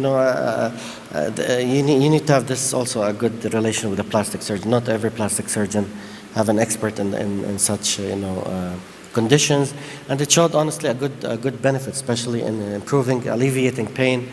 But it's also transient. I think they should have more than one session. But these are the sites where you can use about 5 to 10 units of Botox. Sometimes they feel hand weakness, in about 14%, but in this study it showed about 100% reduction and healing of ulcers. So it's one of the options that you can consider in refractory patients. And this is a very simplified approach. I think it's very useful to use in the clinic. It depends on the number of attacks. If it's less than 5 attacks, you go to the left side. You start with a calcium channel blocker. You add a PDE5 inhibitor, then you add an ARB. And it's sometimes very challenging to use this in the practice, especially with low blood pressure patients. So you need to be careful with hypertension. Sometimes you need to split the drugs. You give them one in the morning, one at night, just to make sure that they don't feel dizzy. And if you have more than 5 attacks per week, and then you go to the other route, the right one, and you have more options here. You can use botulinum toxin and reflex sympathectomy. I have one patient who had reflex sympathectomy. It was well tolerated. She felt benefit mainly in pain, but it didn't stay for a long time, maybe just for 6 weeks. So it's an option just to be considered in patients with refractory or a threatening digit. Let's switch to digital ulcers. Very unmet needs in both Raynaud's, as Dr. Walid mentioned, Raynaud's and digital ulcers. And there's a lot of unmet needs in digital ulcers. It can result in infection, gangrene, amputation, and downstream it results in disability, inability to work, and reduction of the quality of life. If we see in our cohort, the percentages of patients that had digital ulcers, alhamdulillah, it was 34%. It's very challenging. I'm sure all of us who have at least one patient, it's truly challenging.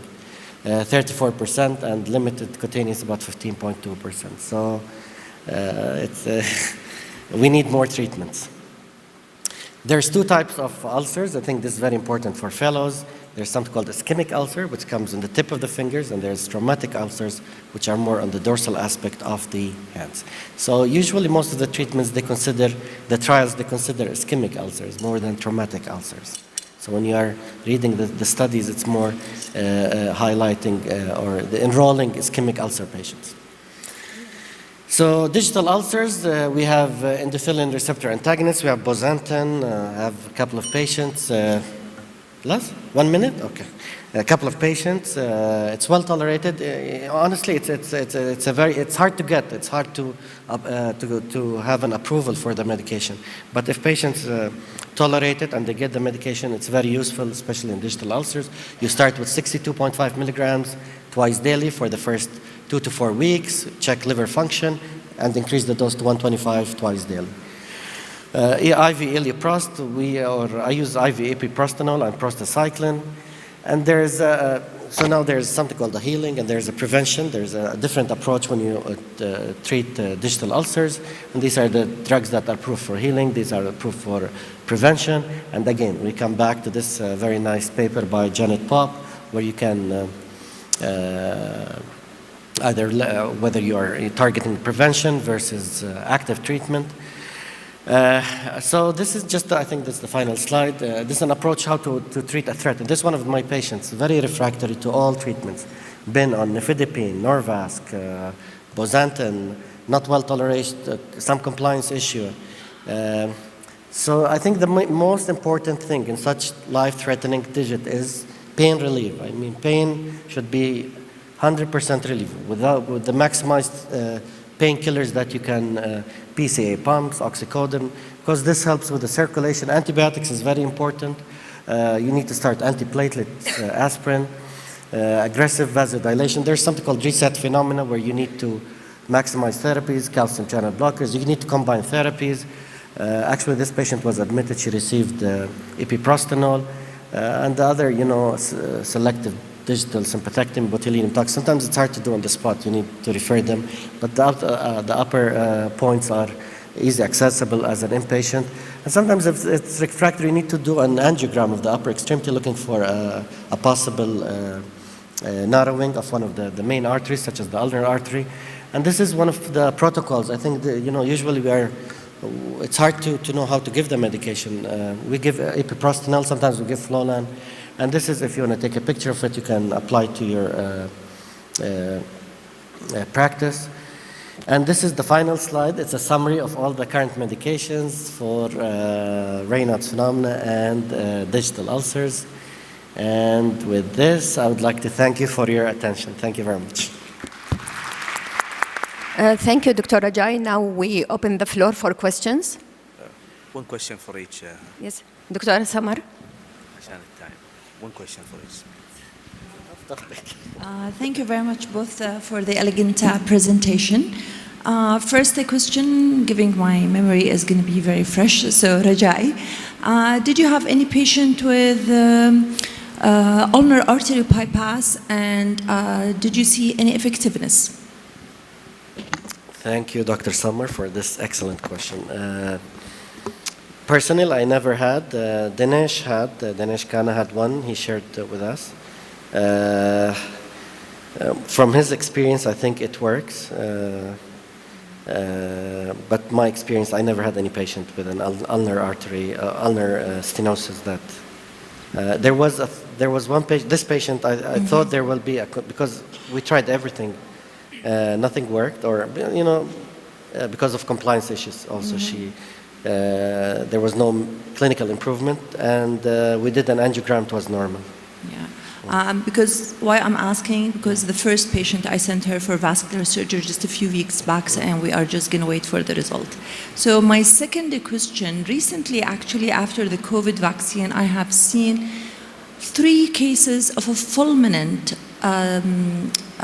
diffuse systemic sclerosis in elderly that they come to you within like 3-4 weeks with a damaged joint. Did you see any of this in your experience, given that you see a lot of systemic sclerosis? No, so far I didn't see any of post-COVID infection systemic sclerosis. No. Maybe down the road still. Because their presentation was very acute, and even if you are starting the CellCept with them, but they come to you and the follow-up appointment after a month or 4 to 6 weeks, they are coming to you with a very strange damage, very quick disease pattern, and this was very strange for me. If you allow me to add, Dr. Samar, this is a very interesting observation. I mean, I concur with Dr. Rajai. I haven't seen like scleroderma patients who's developing this after COVID. I have only one patient with morphia actually that evolved after the COVID vaccination, but I think we all agree that we have been seeing lupus RA post-COVID vaccination. So this is a nice observation. Thank you. Okay, we'll just take one more question. Yes, Dr. Khulud.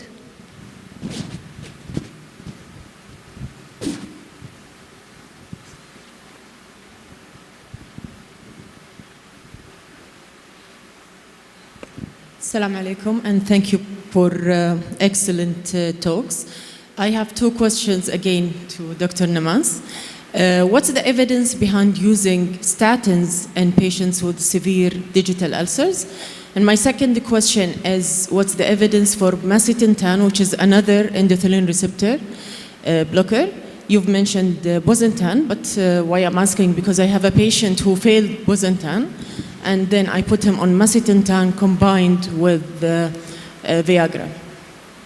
Thank you, Dr. Khulud. So macitentan, I think, there's a trial that was run by Dinesh Khanna. I was part of this trial. It was a negative trial in digital ulcers. So it wasn't a positive trial. So we were hoping that it will be one of the add-on therapies that we will use, but it didn't work.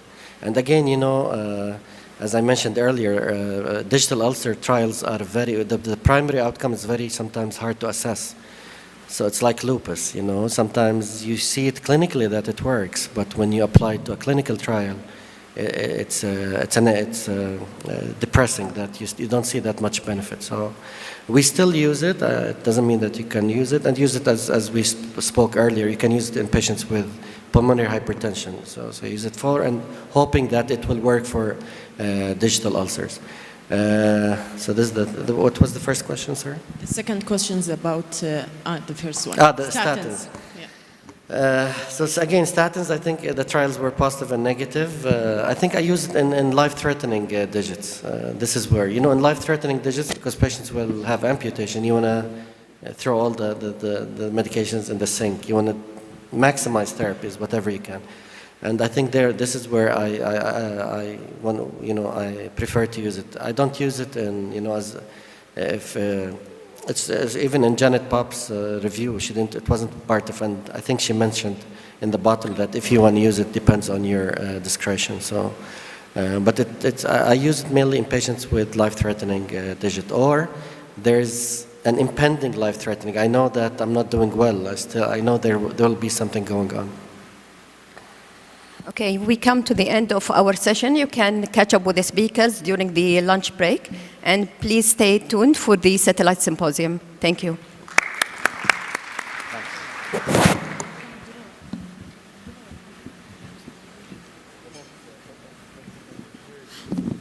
شكرا جزيلا. الآن ندعو الدكتورة حنان ودكتور فهيد العنزي لتكريم المتحدثين في هذه الجلسة. البداية مع الدكتور زياد الزهراني.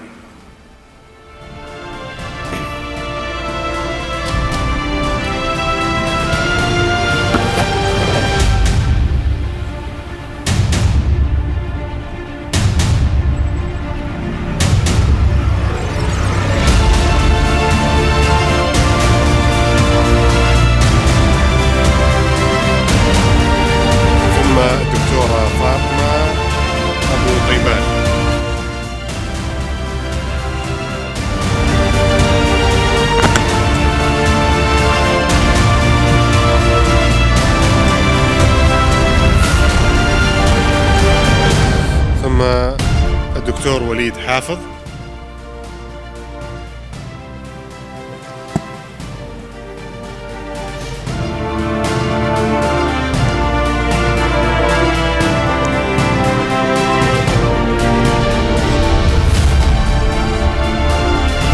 شكرا جزيلا للجميع. شكرا للدكتور رجائي.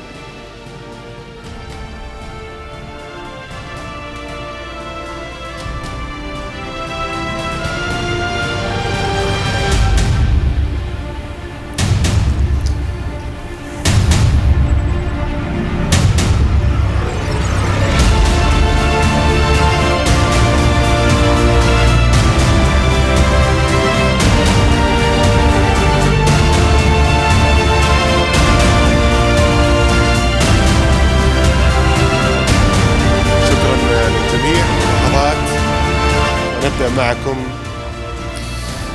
ساتلايت سيمبوزيوم.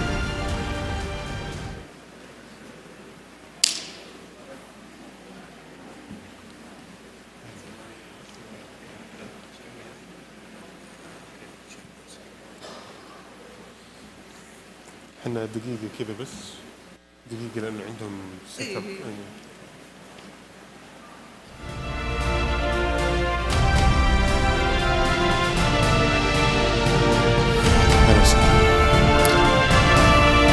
Ladies and gentlemen, let's move to Satellite Symposium sponsored by GSK.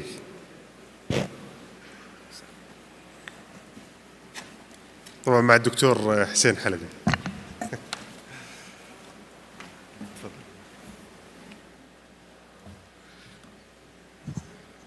Assalamu alaikum and good morning everyone, and welcome to the GSK Satellite Symposium.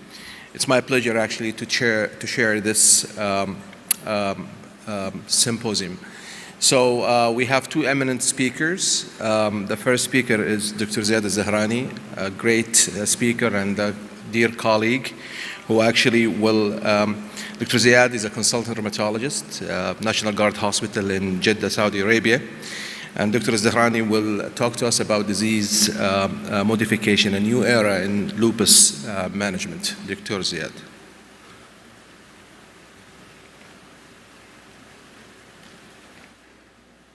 Bismillah ar-Rahman ar-Rahim. Assalamu alaikum. Thanks a lot for JSK for inviting me to give this talk, and I'd like also to thank the great efforts that has been done by the scientific and the organizing committee, Dr. Hanan, Dr. Fahid, and the rest of the colleagues. And I think it's a good opportunity for us to gather at this time and discuss lots of things in rheumatology.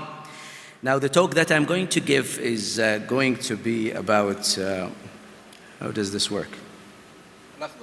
Just, yeah? Yeah, but it's not working. I don't see the slides first.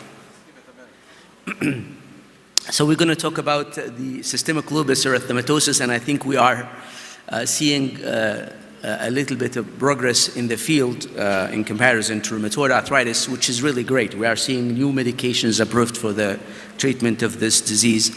So we're going to talk about the disease modification. Can you put the slides, please? I don't see the slides here.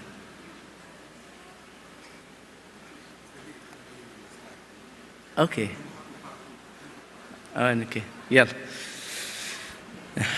there's always hassles with the technology, so you have to bear with us for a little bit. But anyhow, our talk is going to focus on the disease modifications. And I think we know this in rheumatology for some time, like in the setting of rheumatoid arthritis, where we have known for decades that, for example, the non-steroidal anti-inflammatory drugs are merely symptomatic, but they are not really disease-modifying drugs. And therefore, there are certainly some characteristic features that may give us an idea what are the drugs that are considered to be disease-modifying. And in this setting, we think about the methotrexate, for example, which has, it's not only improving the symptoms and the signs of the disease, but it also improves the function and retards the disease progression. And so really, this is one of the things that give us an idea about the disease modification. Now, I'd like to get the slide so that we can let you see what we are talking about. Otherwise, it's going to be like...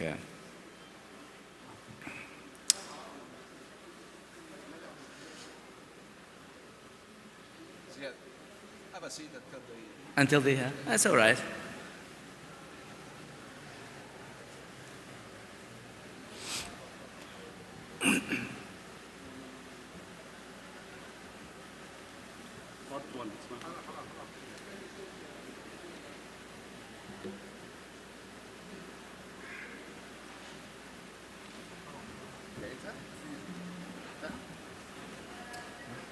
ما حاطين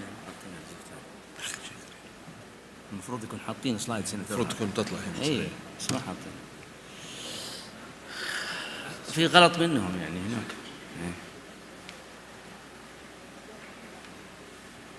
One minute. يلا.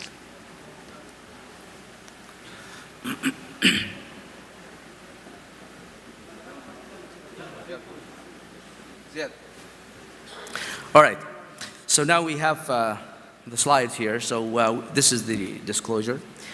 As we have already talked about the disease modification and the definitions of it, like in the setting of rheumatoid arthritis, now we have disease modification framework in SLE, which is a new proposal that has been set by a group of experts. Among them is the Ronald van Volhoven, who wrote this review regarding the conceptual framework for defining disease modification in SLE. And as you can see here, there are three important concepts for the disease modifications. Number one actually is that we need to have disease activity indices that we can use it for minimizing the disease activity and monitoring this disease activity on lupus. And then to achieve this reduction in the disease activity, we need to have treatment that has minimal toxicities.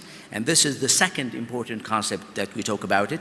And eventually we need to, using these kind of modalities, to reduce the organ damage at the end, and therefore to prevent the disease progression and the organ failures. And there are certainly new methods for assessing the disease activity, including, for example, the use of SLEDAI or BILAG. But not only that, in the setting of lupus nephritis, we use also the urinary protein creatine ratios and also the kidney histological features that can help us in monitoring the disease activities. So have we been modifying? This is the question that we would like you to know about it. Have we been modifying the disease with the standard therapy so far? And obviously we know that systemic lupus erythematosus is a chronic disease with irreversible organ damage accrual over time. You can see this hypothetical disease course of SLE. This cartoon shows you that we have a disease that runs into relapse and remitting course. These relapses over time will eventually lead to damage accrual and eventually organ damage. So what have we been doing over the years? You can see this study, for example, looking into the average adjusted mean SLEDAI, TOCAI, starting from 1978 up to 1997. And although there is definitely improvement in the disease activity scores over the years, But you can see that we are ending up with about 4 SLEDAI score, which is still suboptimal in terms of the disease activity in this setting. So despite we have lots of medications really for the treatment of systemic lupus, including steroids and other immunosuppressive medications, you can see them here, still we see about a quarter of the patients, 23.7% of them will have a severe flare in this study, for example, over 52 weeks. So we are still having unmet needs for the treatment of systemic lupus, and we are looking for more development in the field. Now, what about glucocorticoids, which is the mainstay of therapy for systemic lupus? We know that glucocorticoid exposure is associated with increase in the SLE damage index scores. For example, look at this study looking into those patients who are steroid naive, represented by the violet bar, versus those patients who are steroid exposed, represented by the yellow bar. And you can see that there is a statistically significant difference in the damage in those patients who are exposed to steroids, starting from 5 years and 8 years. So certainly steroids, if you continue them for longer periods of time and with higher doses, we are going to induce damage in those patients. The patients with systemic lupus erythematosus have also a reduced health quality of life, which is a very important measure because those patients need to have a good life with decent, activities without, impact in their, health-related quality. So this study, for example, shows you that those patients with lupus, represented by this violet, hexagon, they have reduced quality of life in comparison to the general population, and specifically when we look into the physical component of the SF-36, even more than the mental component. So certainly their health-related quality of life is reduced. So this disease, which is an autoantibody-driven disease, which leads to a remitting and relapse course and eventually leading to damages in the organs, there are certainly other comorbidities that can further worsen the prognosis in SLE. And in fact, the higher glucocorticoid and immunosuppressive doses are associated with severe disease and accelerated damage accrual. There's also poor quality of life, as we have demonstrated in the previous slide, and higher overall mortality, driven at least partly by the organ damage accrual. So the treat-to-target approach in SLE, is it a pathway to better disease control and prevention of organ damage? This is something that we look forward to have. So if you look into this, treat-to-target approach, where you have an initial assessment and then you start to implement this strategy by, for example, establishing of an individual target and then take steps to achieve the target and monitor this target over time, and then eventually you will need to have optimization of the therapeutic strategy in order to maintain this target in remission or at least low disease activity. I think you are aware about the treat-to-target strategy, and we know that it is successful in many diseases, including rheumatology. For example, we know its value in diabetics, which is backed by evidence, where you monitor the hemoglobin A1C and you are having reduction in the comorbidities and complications of diabetes. The same thing goes for rheumatoid arthritis, although this treat-to-target principle in rheumatology is more complex, but it has been found to be helpful, like in the setting of RA. However, in lupus, this concept is embraced by the SLE experts, but we do not have yet any formally study to assess its value compared to the standard of care approach. There are some definitions for the low disease activity and remission for lupus, which is helpful in order to achieve these targets. And so the DORIS, for example, remission, which is definitions of remission in systemic lupus erythematosus, you can say remission and low disease activity in the other words.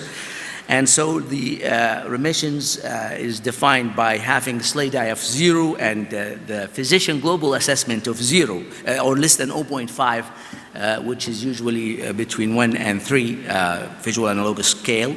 And the use of antimalarials and glucocorticoid has to be 5 or less milligrams per day, and irrespective of the serology. If you are talking about the low disease activity, which is lupus low disease activity state, the SLEDAI has to be less or equal to 4, and no new features of SLE disease activity compared with the previous assessment, and the physician global assessment has to be less or equal to 1. The patient has to be using antimalarials, and glucocorticoid has to be 7.5 milligrams or less, and well-tolerated standard maintenance doses of immunosuppressive drugs and approved biological therapies. So again here in this setting, we have short-term and long-term goals for the treatment strategies for lupus. If you look into the short-term goals, we are talking about achieving the lowest possible disease activity, either remission or low disease activity, as we have mentioned, and recognize and treat the renal involvement early in the disease course. We need also to prevent flares, as we have already mentioned, that repeated flares will eventually lead to damage.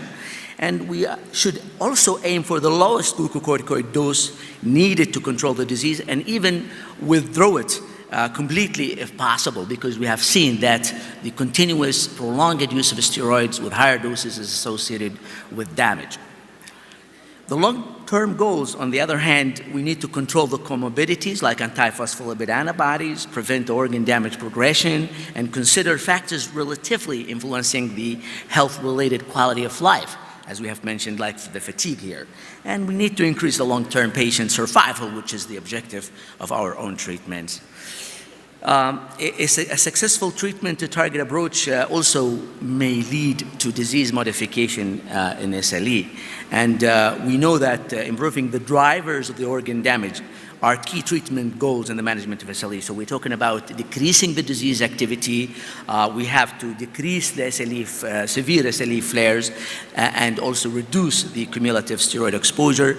If you do that, hopefully we will achieve the goals in reducing the damage. So can belimumab change the disease course in SLE? So the first thing we said, we should aim to achieve remission and low disease activity in order to see that belimumab is helping in that setting, and also to reduce the exposure to glucocorticoids. So let's see from the studies that we have for belimumab. For example, you can see that there are so many studies that has been done for belimumab in the setting of lupus, comparing it to the standard of care. And you notice that a lot of these trials showing that there is favorable outcome with belimumab in comparison to the standard of care, with reduction of the flares, severe flares, and risk of severe flare over 52 weeks in these studies. Again, what about the setting of steroids? Is the use of belimumab helping in reducing the cumulative glucocorticoid dose? You can see, for example, the pooled BLESS 52 and 76 trials. This post-hoc analysis shows that the patients who are on belimumab, represented by the violet arrow, there is definitely a statistically significant reduction of steroids in the arm of belimumab in comparison to the standard of care patients. Again, also in those patients who have high disease activity, those who have high double-stranded and low complement, they do have also a reduction in the glucocorticoids, which is statistically significant than the standard of care. So certainly, belimumab is helping in reducing the glucocorticoids as well. So can belimumab change the disease course in SLE? The criteria for disease modification, as we have already mentioned, decreasing the disease activity, using minimal treatment with less toxicities, and preventing the organ damage. So let's look into the organ damage in this setting for belimumab.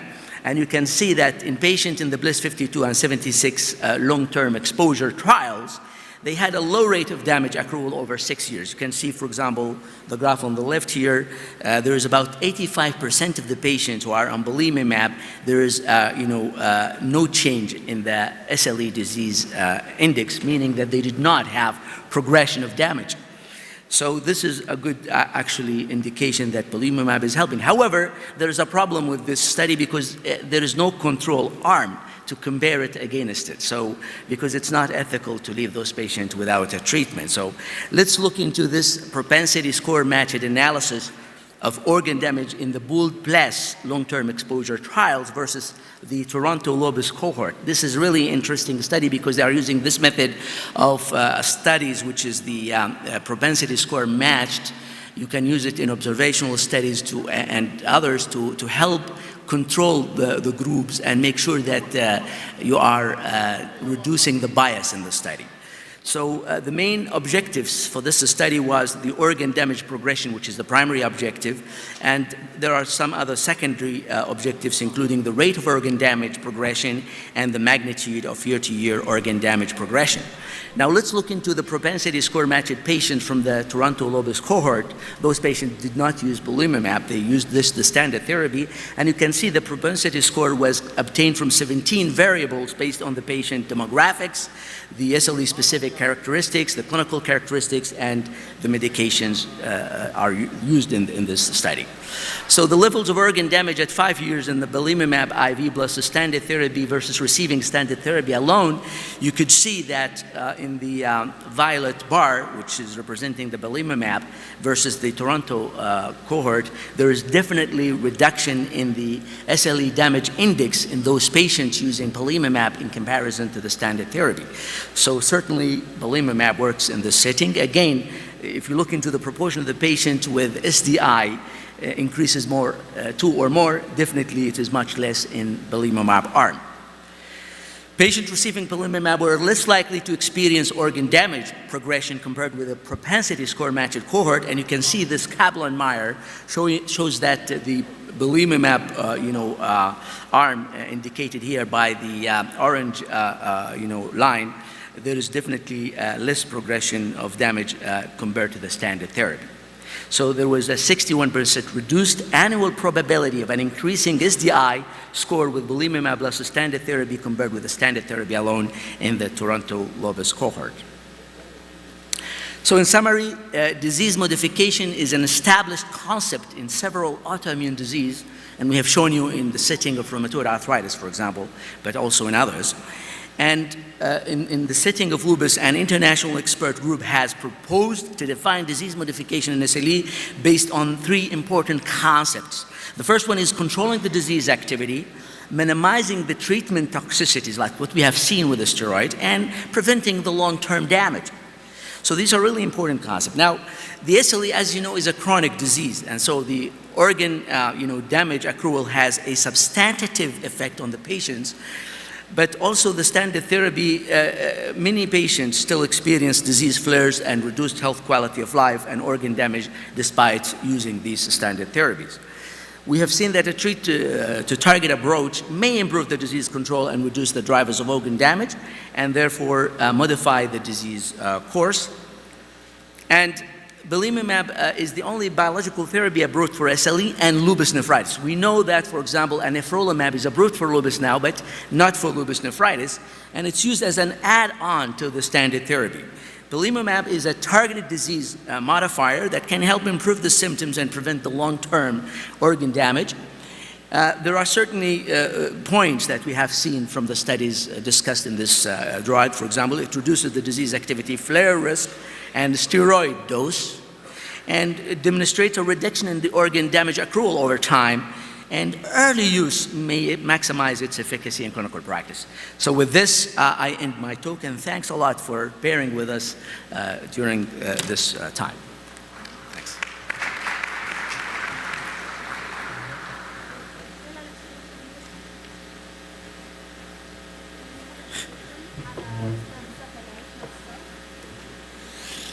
Thank you very much, Dr. Ziad Zahrani.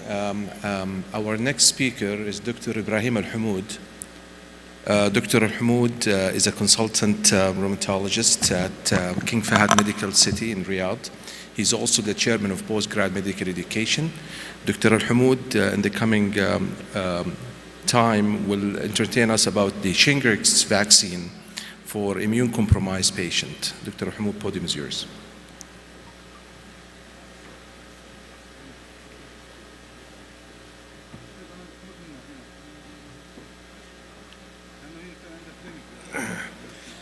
Assalamu alaikum wa rahmatullahi wa barakatuh. Thank you very much, Mr. Chairman, Dr. Hussein, for introduction. And I would like to thank GSK for inviting me to talk to you today about the Shingrix vaccine for immunocompromised patients. This is my disclaimer. The agenda for this talk, I'm going to touch what is the clinical impact of shingles on the patient and why it's important to prevent the infection of shingles in our patients, and how Shingrix, the vaccine designed, and what's the clinical profile of the Shingrix, and the end, how can we use it in our daily practice. So when we look to the impact of the shingles for the individuals above 50 years old, more than 90% of adults with above 50 years old, they will be infected with varicella zoster vaccine and at risk for the shingles.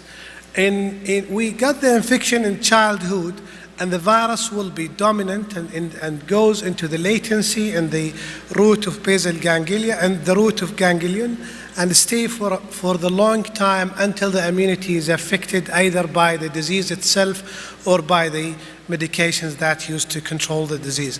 And then the individual will develop zoster.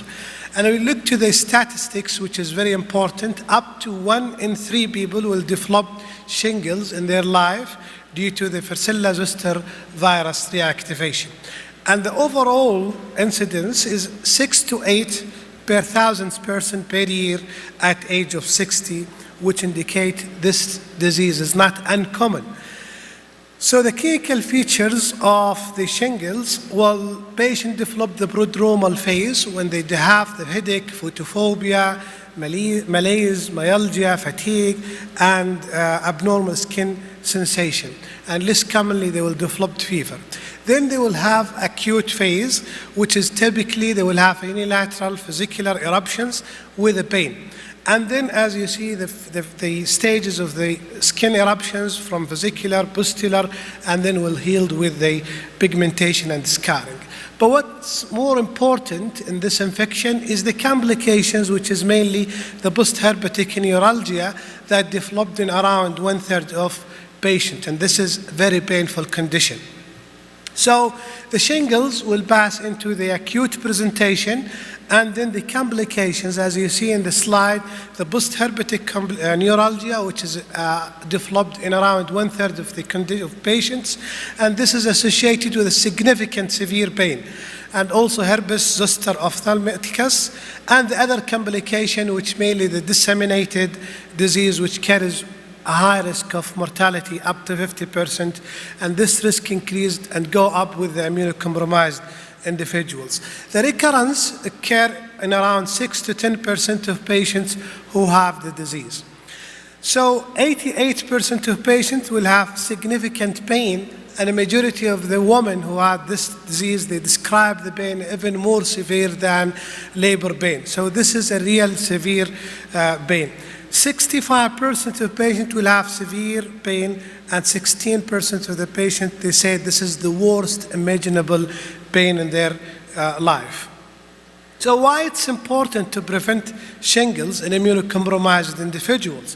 Look to the slide, and this indicates clearly the incidence of shingles is much, much higher in patients with immunocompromised as compared to the general population.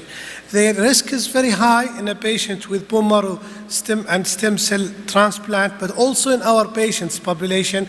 Look to the SLE and rheumatoid arthritis, which carries a higher incidence as compared to the cancer patients.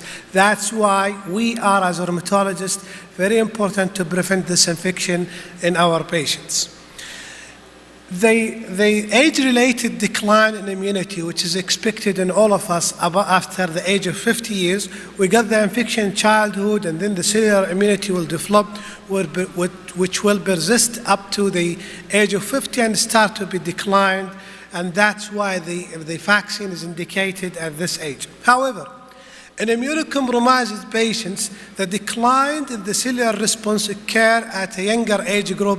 That's why the recommendations for the patient to receive this vaccine at earlier age, and you will see that the indication at anyone who is older than 18 years old, immunocompromised individuals should receive this vaccine, and we should not wait to the age of 50 as compared in the general population. So on top of the age, which is expected in any individuals, there are several risk factors that increase the risk of shingles, including the autoimmune disease, rheumatoid arthritis, SLE, psoriasis, multiple sclerosis, and the others. Steroid. And steroid, it's one of the major enemy for the herpes zoster virus vaccine reactivation, and that was very, very clear, for example, in the study of the tofacitinib.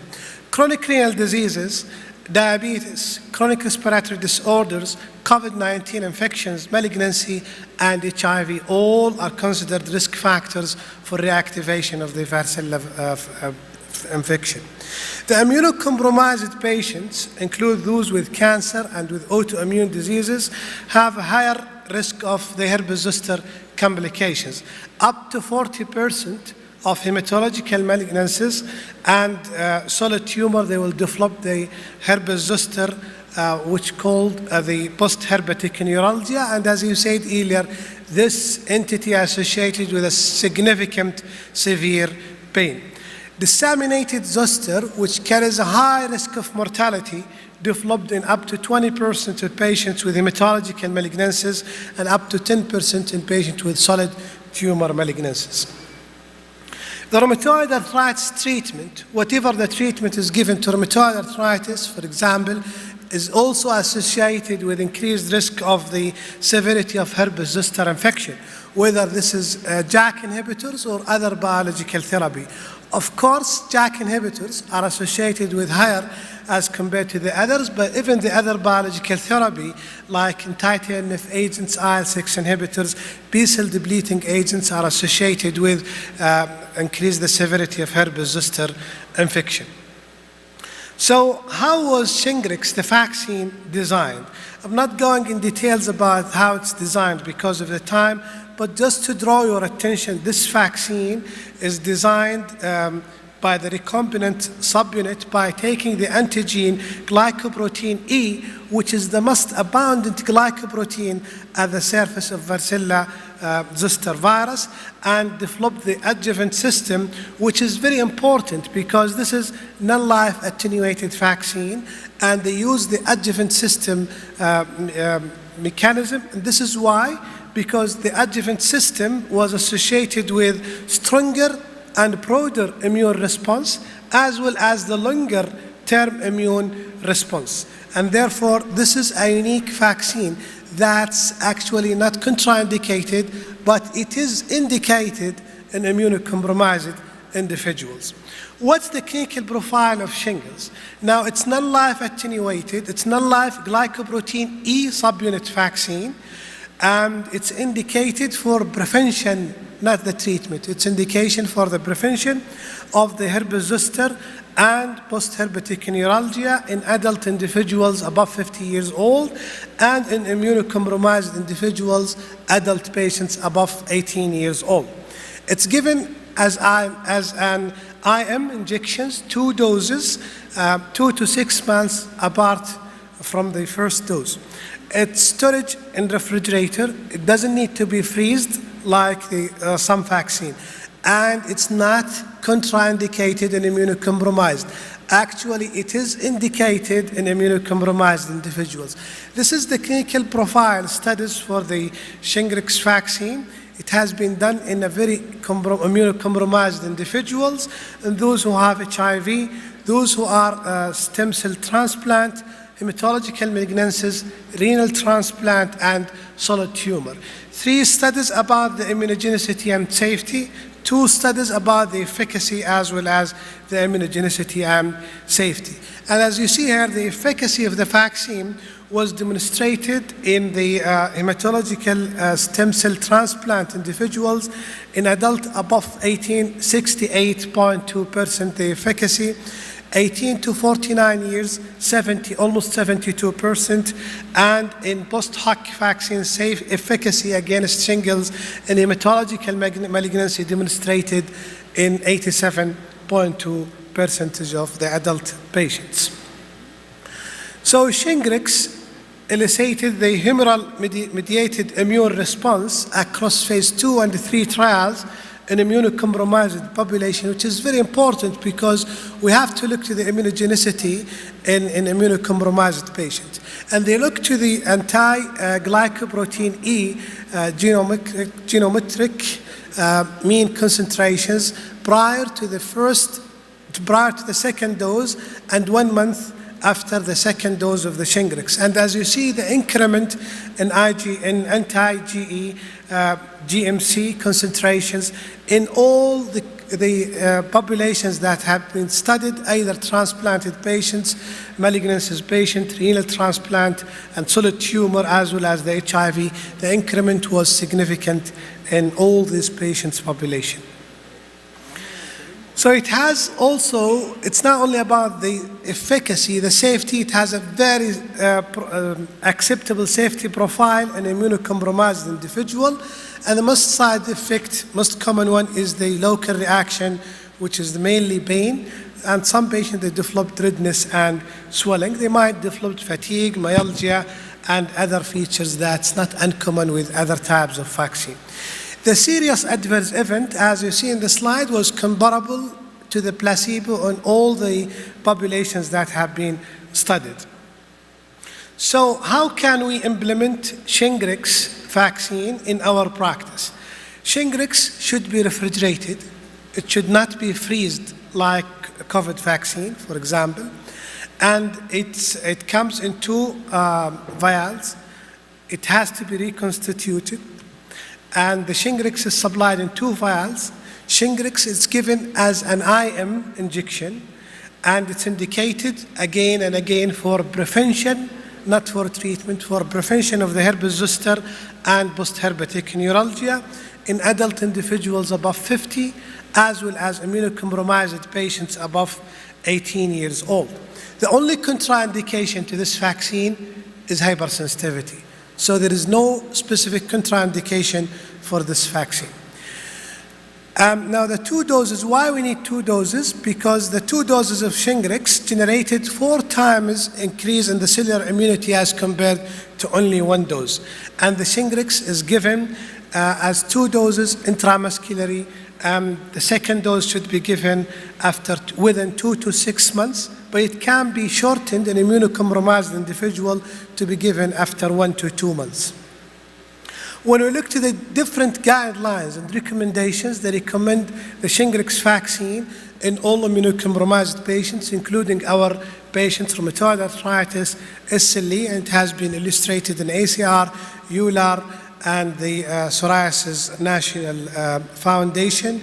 The NBF also recommended to be given this vaccine for psoriasis patients. Also in wide variety of chronic and immune-mediated disease like diabetes, multiple sclerosis, and so on. So in summary, 68% of patients who given herpes zoster vaccine, herpes zoster demonstrated in efficacy in patients above 18 years old with a stem cell transplant, a severely immunocompromised patients. 87% efficacy in prevention of herpes zoster demonstrated in post-hoc analysis of patients above 18 years old with hematological malignancies who received chemotherapy.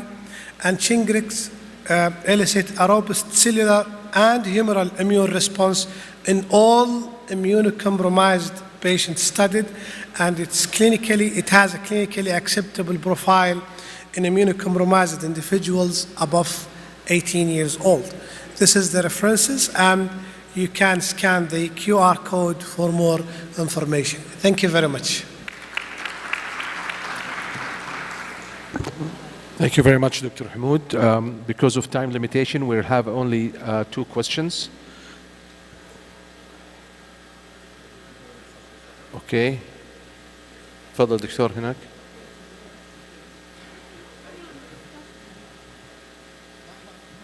ما في المايك يا جماعة.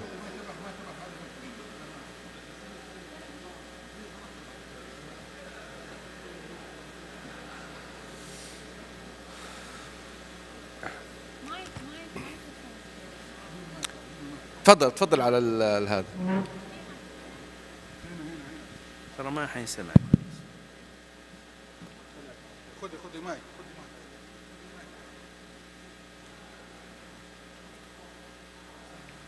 بس عندي سؤال دكتور حمود. The best time for giving the shingle vaccine and the patient we are going to give him JAK inhibitor. Some doctors wait about 2 weeks or whatever. And the second question, I have 3 patients after the 3rd dose of COVID vaccine, they develop shingles. Is there any explanation for that?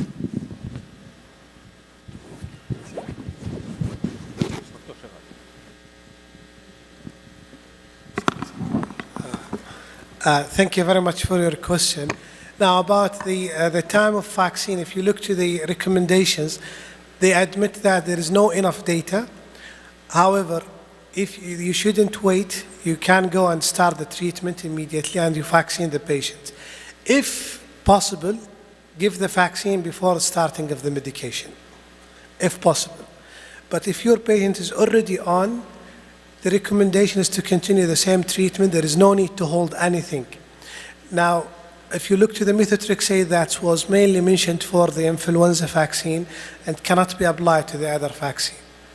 So in general, go ahead and start the vaccine as indicated, and it's preferably before you start the immunosuppressive therapy, but if it's not, you don't need to hold anything. Now about the COVID vaccine and herpes zoster, I'm not sure about any correlation, but the COVID infection per se increased the risk of the herpes zoster reactivation. Thank you very much for the interesting talk. When do you give the shingles vaccine after herpes zoster? Do you wait 2 to 3 weeks, or you wait longer? Well, we just attend an expert meeting, opinion, and the expert opinion that you wait for 1 month after the infection and you go ahead and give the vaccine. But I'm not aware about any study that illustrates this point. Thank you very much.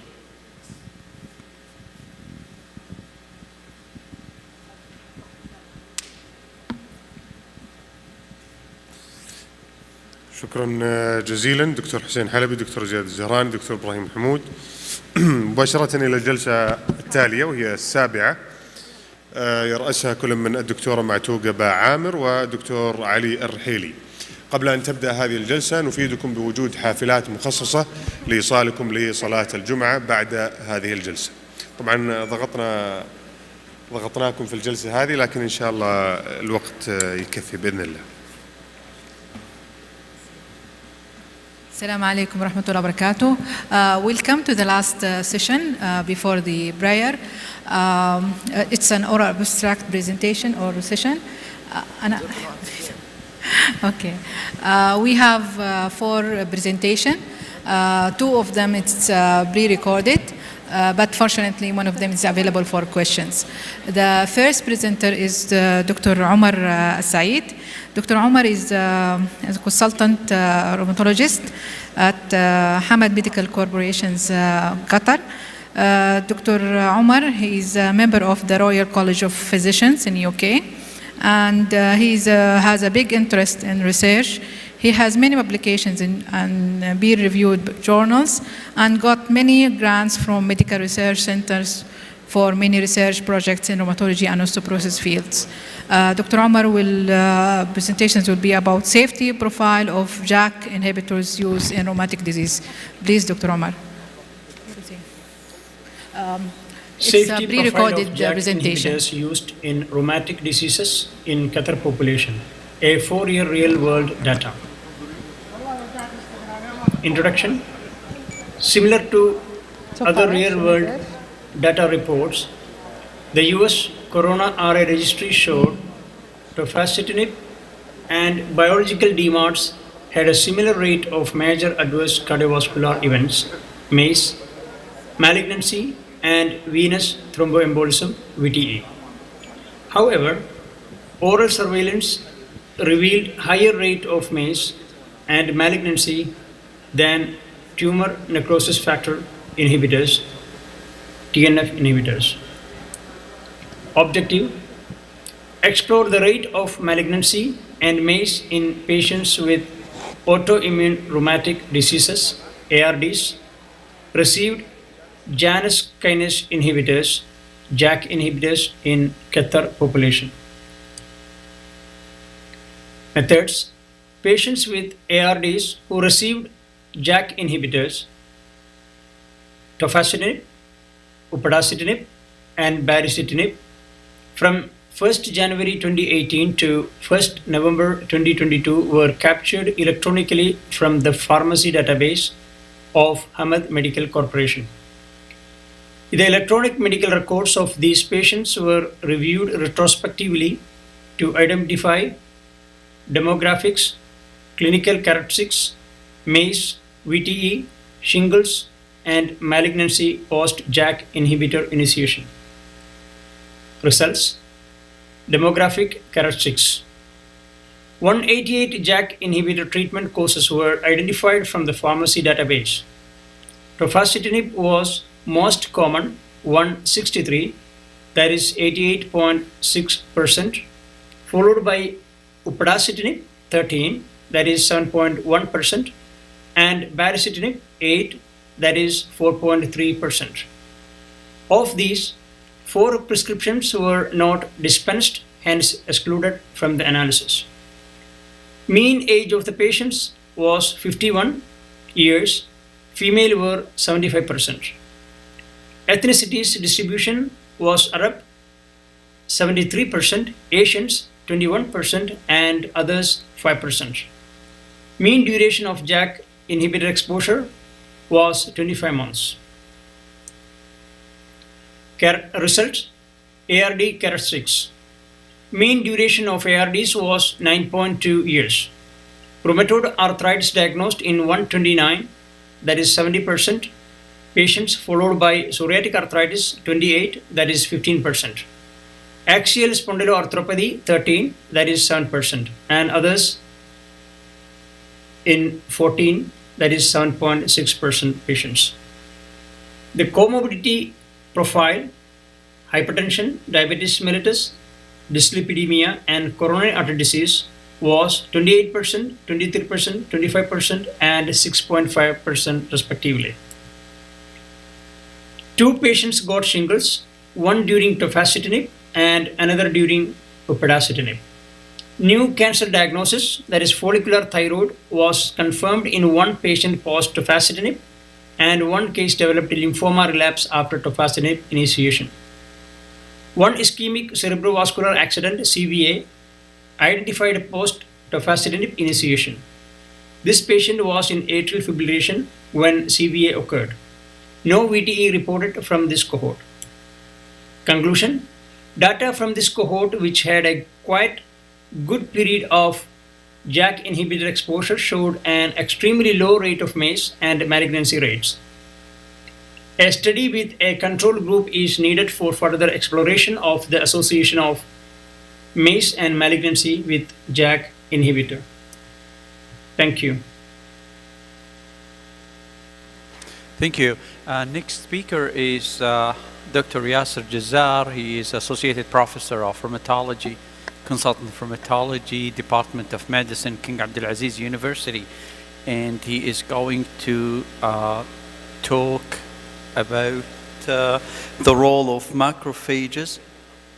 Was that Al-Azhar University, sorry. The role of macrophages, migrations, inhibitory factors in ankylosing spondylitis activity. Dr. Jazzar. السلام عليكم ورحمة الله وبركاته. بسم الله الرحمن الرحيم. الحمد لله رب العالمين والصلاة والسلام على أشرف المرسلين سيدنا محمد. First of all, I'd like to thank the organizing committee and the scientific committee for inviting me to participate in SSRC. My presentation will be the role of macrophage migration inhibitory factor in ankylosing spondylitis activity and progression. Ankylosing spondylitis is a chronic inflammatory form of arthritis that predominantly affects the axial joint and has a global prevalence of 1%.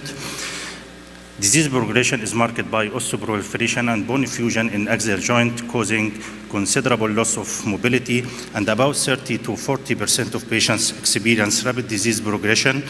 The delay in the diagnosis and initiation therapy may contribute to the undeterred progression.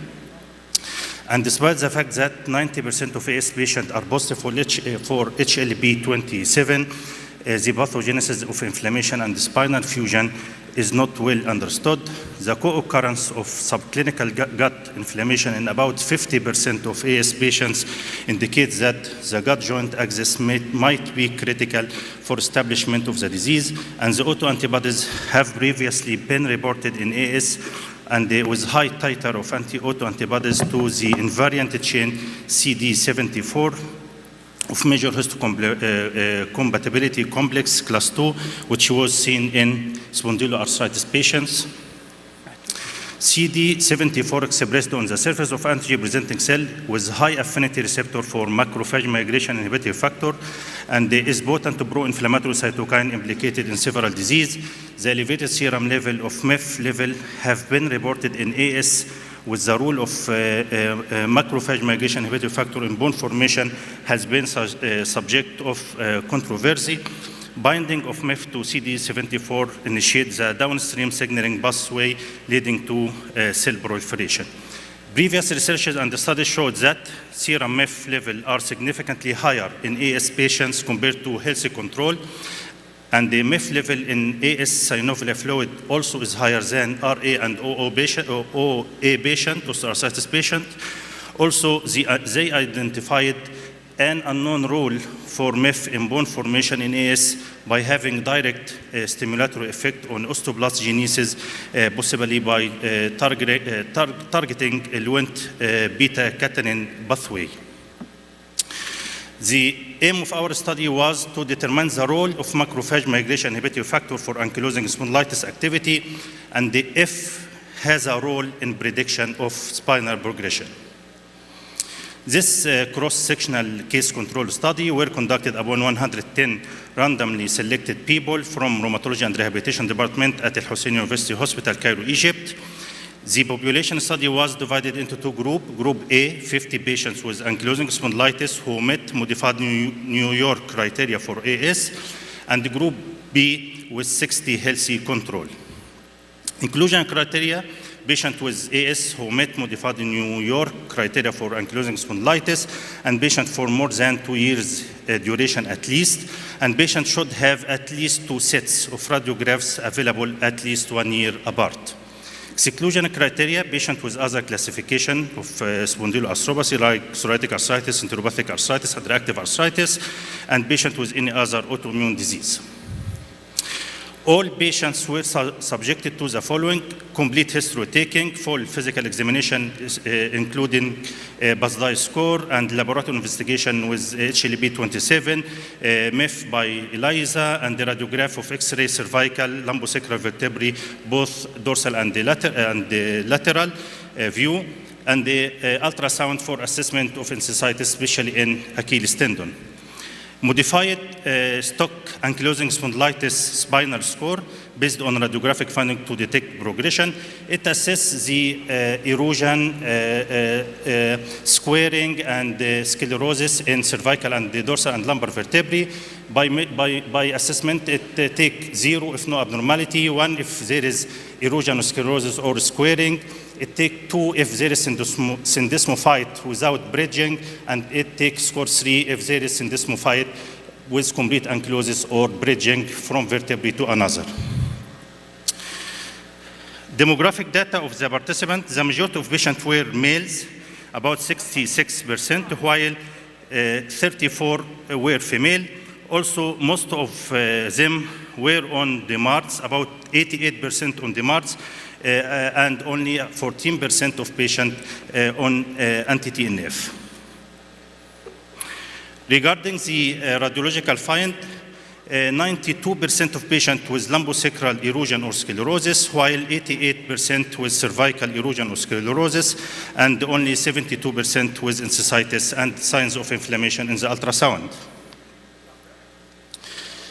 Regarding the laboratory data, there was significantly high, statistically significantly high increase in ESR, CRP, and DMF in patient group in comparison to the control group.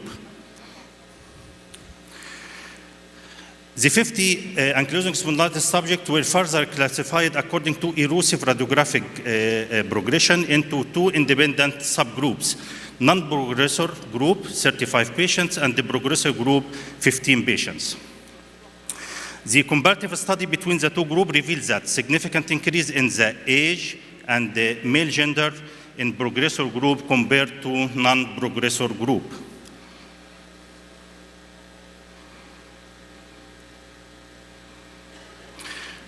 Also, there was a highly significant difference increase in the disease duration, smoking in the progressor group compared to non-progressor group.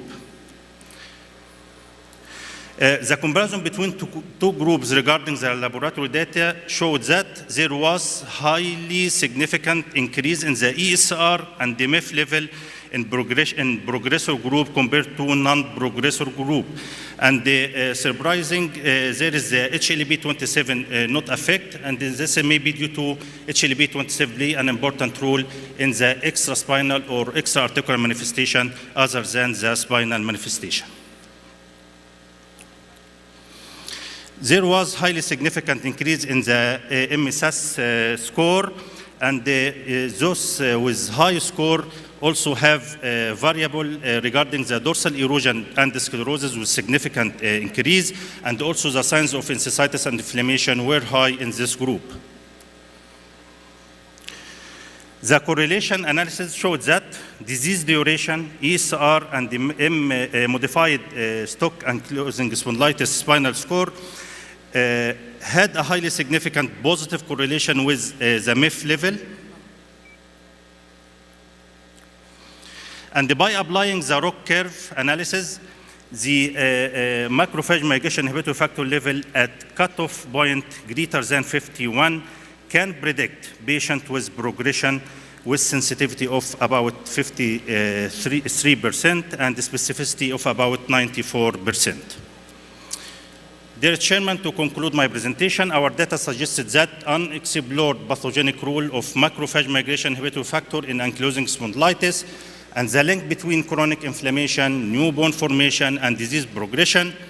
Also, the serum macrophage migration inhibitor factor levels were predictive of progressive spinal damage in ankylosing spondylitis. The limitation for our presentation, we didn't investigate expression of pattern of macrophage migration inhibitor factor receptor CD74 and the relatively small sample size with lack of follow-up in some patients. And our recommendation, periodic follow-up disease progression using modified Stock ankylosing spondylitis spinal score and the cessation of smoking, as it is an important predictor of disease progression, and the new drug targeting macrophage migration inhibitor factor may be beneficial in preventing complication or initiating early treatment of the disease. This is our references, and thank you. Thank you. You go ahead. Thank you, Dr. Yasser. We'll proceed to the next speaker, Dr. Khawla Al-Ghanim. Dr. Khawla is a consultant rheumatologist at King Fahad Military Medical City, Dammam. Dr. Khawla, she had her rheumatology fellowship and fellowship in systemic lupus from University of Toronto, Canada. Dr. Khawla will present about the vascular and neurological manifestations of Behçet disease in the Eastern Province, Saudi Arabia. Please, Dr. Khawla. Thank you for this lovely introduction, and thank you for the scientific committee for accepting our abstract to be presented in our annual meeting for this year. The title for my abstract is Vascular and Neurological Manifestations of Behçet Disease in the Eastern Province of Saudi Arabia, and this is my team for this study. As you know, Behçet disease is a chronic, remitting, relapsing inflammatory disease involving blood vessels and various organs, and it can involve all the parts of the body, nearly GI, vascular, CNS, ocular, and the most commonest manifestations are recurrent oral ulcers followed by genital ulcers. Before I go to my study, I will take you through some of the Saudi data that were published from my colleague previously. The first study were published in 1988 from my colleague in Riyadh. It was a retrospective study of 2 centers, and they did include 46 patients. And the main result from this study, as you can see, number 3, 35% had a neurological involvement, which considered to be a high number as compared with other literatures from other countries. And this is again raised the question, maybe we have higher prevalence of a neurobehjat in our Saudi populations than other country, or maybe they are underdiagnosed in other country because they are presented with mild manifestations. And also they have, from this study, 26% they had vascular involvement. The second study from our colleague from radiology, interestingly, they did report that most patients had cerebral venous thrombosis more than parenchymal involvement. Third study that I would like to highlight, it's a single center case series from our colleague in Qasim. They did include 47 patients, and again, they did report high prevalence of neurological manifestation and vascular complications, which really urge us to do such a study for our Eastern Province population. The last study from my colleague Ibrahim Al-Maghlouth, and he had as well a beautiful finding, the number 2, that Behçet disease activity starts high at baseline, then it trends downward over time with appropriate treatment. This is objective for our study to examine the manifestations of vascular and neurological involvement in patients with Behçet disease in the Eastern Province. Why this? Because they carry the highest morbidity and mortality among these populations. Our study is a prospective cohort study, a single center. We conducted this study at my hospital, King Fahd Medical Military Complex, Dhahran, from January 2016 to December 2022. These are our inclusion criteria: any patient older than 18, and patients who fulfilled either international study group criteria or international criteria for Behçet disease. And patients were required to have a minimum of 3 visits per year in rheumatology outpatient clinics. We did exclude any patient with other autoimmune disease or previous malignancy. This is our study population. We did enroll 39 patients, and 8 patients were excluded because loss of follow-up and patient refusal. We end up with 31 patients in the study over 6 years. And we categorize our patient to mild, moderate, severe based on this severity score index. And as you can see, vascular manifestation and CNS manifestation under moderate to severe severity score. Also, we did use this Behçet disease current activity form, which was developed in 2006 to check the disease activity upon diagnosis. Then we did check it annually until the end of this study. Now this is our result. With regards to the demographic characteristics, the majority of our patients were male. As you can see, 70% they were male, and this is not different from what is documented before in the local and international literature. And the median age at onset was at 33 years age, and the median disease duration for our study population 4 years. Most of our patients, they were Saudi with the normal body mass index. 50% from our population, they were a smoker. And interestingly, most of our patients, they were from South. Maybe we are covering the South area with our Eastern Province, that's why. And only 8% from our population, they had family history. Even we have high consanguinity in Eastern Province. 18 patients were admitted for Behçet activity, and a majority of our patients, they had mild to moderate disease. With regards to the Behçet disease patient in relation to gender, interestingly, we found that male patients, their disease start earlier as compared with female at 30 years, while in female, they started late at 43.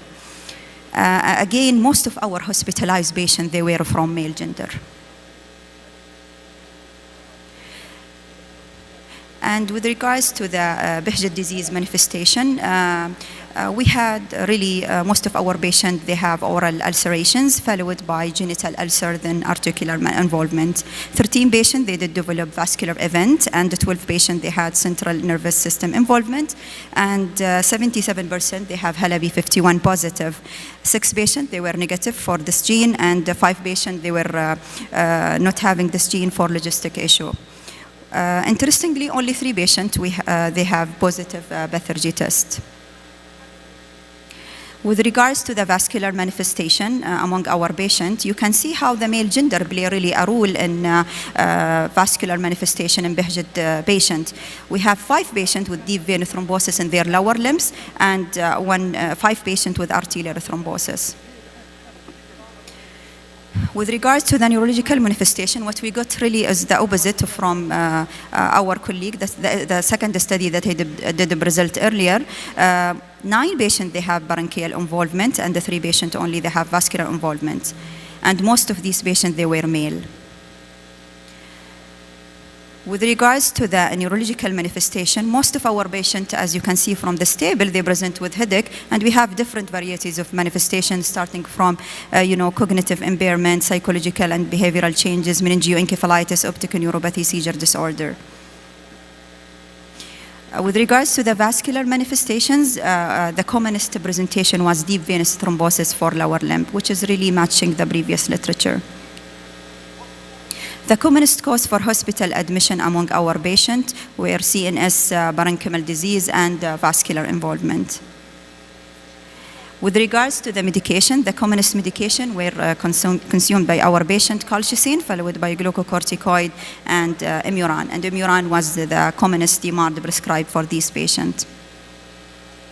Additional interesting finding, just for the sake of the time, I will summarize most of the important finding with statistical significance. Having cardiac involvement were associated with higher risk of developing vascular manifestations.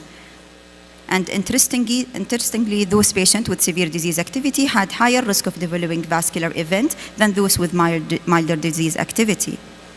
And patients with positive HLA-B51 had 2 times higher risk for developing vascular and neurological manifestations, and the mean Behçet disease current activity form over a period of 6 follow-up dropped from 2.5 to 0.5 by the end of our study. Now, finally, the study major limitation were relatively, as you can see, small sample study, and the study participants were only Saudi nationals, and the current study is from single center. So the result may therefore not be generalized to the patient populations of different nationalities or to patients treated at other regions. However, the results of the current study were similar to previously published locally in Saudi Arabia and international data. So in conclusion, males had younger age onset of disease than females with the significant p-value. Despite high consanguinity in Saudi population, family history of Behçet disease was only found in 27% of our population. And patients with positive HLA-B51 had 2 times higher risk of developing vascular and neurological manifestations. Vascular and neurological manifestations carry significant morbidity and mortality with increased tendency occurrence toward male patients. And finally, majority of our patients had mild to moderate disease severity. However, those with severe disease activity had higher risk of developing vascular events with significant p-value. And thank you. Thank you. Our last speaker is Karima Basiti. She's a consultant of rheumatology at Hamad Medical Corporations in the state of Qatar. She's going to talk about nail fault video capillaroscopy patterns and associated clinical features in systemic sclerosis in Qatar. Dr. Karima, please. Pre-recorded though. Good morning, everyone. My name is Dr. Karima Basiti, rheumatology consultant at Hamad Medical Corporation in Doha, Qatar. I would like to start by thanking the review committee for accepting our abstract. It is a great pleasure being with you virtually to present our work on nail fold video capillaroscopy patterns and associated clinical features in systemic sclerosis in Qatar. I do not have any disclosures pertinent to this talk. As we all know, microvascular abnormalities are key feature in systemic sclerosis. Together with fibrosis and autoimmunity, they constitute the hallmark of the pathogenesis in this disease. In fact, some capillary changes can be observed long before the development of systemic sclerosis. And with the presence of capillaries that run perpendicular to the skin surface at the level of the nail fold, we have an excellent window to evaluate these microvascular abnormalities. And this can be done using nail fold video capillaroscopy, which is non-invasive, safe, and inexpensive. Due to their importance, abnormalities in nail fold capillaries were included in the 2013 ACR-ULR classification criteria for systemic sclerosis, and nail fold video capillaroscopy is now more widely used as well as standardized. The role of nail fold video capillaroscopy is well established in distinguishing primary from secondary Raynaud's phenomenon. In other words, its main application is in the early identification of patients with Raynaud's phenomenon who are more likely to develop scleroderma or scleroderma spectrum disorder. Studies have shown that abnormal findings on capillaroscopy at baseline, together with the presence of scleroderma-specific autoantibodies, indicate a very high probability of definite scleroderma developing, whereas the absence of these abnormalities rule out such outcomes. Multiple abnormalities can be seen on nail fold video capillaroscopy, including giant capillaries, microhemorrhages, loss of capillaries, neovascularization, and avascular areas. And in systemic sclerosis, 3 distinct patterns have been identified. So compared to the normal hairpin morphology and density of 7 capillaries or more in 1 millimeter, in the early scleroderma pattern, we see a preservation of capillary density, but the presence of giant capillaries and microhemorrhages. In the active pattern, we start seeing a decrease in capillary density and more giant, more microhemorrhages. While in the late pattern, there is a significant reduction in capillary density, and instead we see more avascular areas and areas of severe disorganization marking neoangiogenesis. Now, in addition to its diagnostic role, many studies have looked into the prognostic role of nail fold video capillaroscopy in scleroderma. They showed that patients with late pattern had an increased risk for having active disease and showing moderate to severe skin or visceral involvement. Digital ulcerations were associated with a late pattern and decreased capillary density, which in turn was also found to be associate with established pulmonary arterial hypertension as well as ground glass lung opacities. In general, progressive capillary loss and the more severe nail fold video capillaroscopy pattern in the form of either active or late patterns were identified as potential biomarkers for disease progression. This is still ongoing, and we therefore decided to conduct a study to look at the nail fold video capillaroscopy patterns in patients with scleroderma in Qatar and evaluate the association between nail fold video capillaroscopy patterns and parameters with disease-specific features. The study was a cross-sectional study. It used the baseline data collected as part of a larger scleroderma cohort study in Qatar. It included consecutive patients with a diagnosis of scleroderma based on the 2013 ACR-ULR classification criteria. Those patients are following the rheumatology clinic at Hamad Medical Corporation in Doha, Qatar. They're adults and provided a signed informed consent. We collected data on their demographic information, disease-specific information, including subsets, duration, clinical manifestation, their modified Rodnan skin score, lab and imaging data from a thorough electronic medical record review. And every patient underwent nail fold video capillaroscopy evaluation. The images were interpreted by 2 investigators using the standardized way, looking at the density, dimensions of the capillaries, the presence or absence of abnormal morphology and hemorrhages, And each patient was then classified into having a normal pattern, non-specific abnormalities, or one of the three scleroderma patterns, early, active, or late. We started by calculating the number and frequency of the different nail fold video capillaroscopy patterns. We then classified the patient into having either non-severe patterns if they had normal, non-specific, or early patterns, or severe pattern if they had active or late pattern. We compared those with the non-severe pattern to those with the severe patterns with regards to the demographics and clinical variables, and we also correlated these variables with capillary density. So the study included 20 scleroderma patients. 70%, as expected, were women. The mean age was about 42 years, and the mean disease duration about 5 years. 60% had the diffuse cutaneous subset of the disease, and 55% had anti-SCL70. Raynaud's phenomenon was reported in 65%, with 35% having digital ulcerations. ILD was present in 75% of patients, and only one patient had pulmonary arterial hypertension. The mean modified Rodnan skin score was 13.6. 44% of patients had the active pattern on nail fold video capillaroscopy, and 27% had the late pattern. So together, 71% had the severe pattern on their evaluation.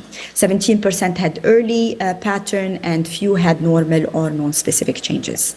Now, comparing the patients with severe and non-severe patterns, we see that the patients having diffuse and limited subsets of the disease were more likely to have the severe pattern in 60% and 100% in respectively. They were also more likely to develop to report Raynaud's phenomenon if they had the severe pattern, 92%, compared to 8% if they had non-severe pattern with a significant p-value of 0.01. Digital ulceration were solely present in those with the severe pattern. No differences were seen regarding the other variables. Capillary density did not correlate with the presence or absence of anti-SCL70, but when looking at the clinical manifestations, you'll see that the capillary density was numerically lower in patients with Raynaud's phenomenon, digital ulcerations, telangiectasias, and ILD, but it was only statistically significantly lower in patients with Raynaud's phenomenon, with a p-value of 0.02. So in the small sample of patients with scleroderma in Qatar, we saw that active and late patterns were the most common, and the presence of these severe patterns was associated with vascular manifestations, including Raynaud's phenomenon and digital ulcerations. Capillary density was numerically lower in patients with vascular and visceral involvement. However, it was only statistically significantly so in Raynaud's phenomenon. These findings are similar to what was previously reported on the association between nail fold video capillaroscopy and disease-specific factors. This is, to our best knowledge, the first study to report on nail fold video capillaroscopy in systemic sclerosis in Qatar and the region. And important strengths include the use of nail fold video capillaroscopy and a standardized approach to interpreting the images by two different assessors. There are, however, several limitations to consider, including the small size, it's one-center study, and some clinical manifestations were really underrepresented, including pulmonary arterial hypertension, which was present in one patient, and scleroderma crisis, which was absent. This, of course, limited the evaluation of the association of nail fold video capillaroscopy with these manifestations.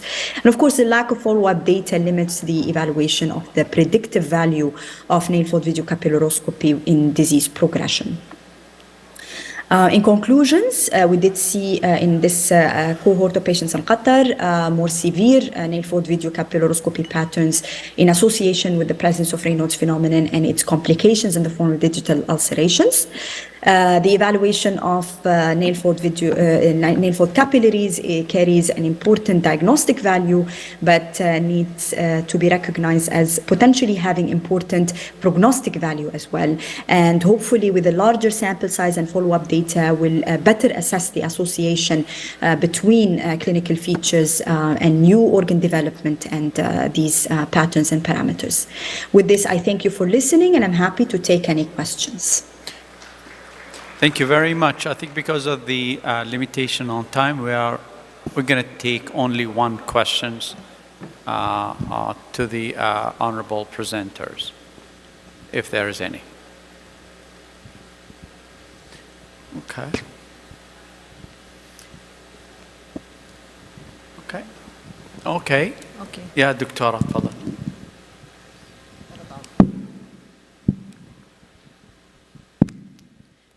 Thank you very much. My question is for Dr. Khawla regarding the Bahjat cohort you shared with us. Was there incidence of aneurysm? And what was the treatment related to Bahjat?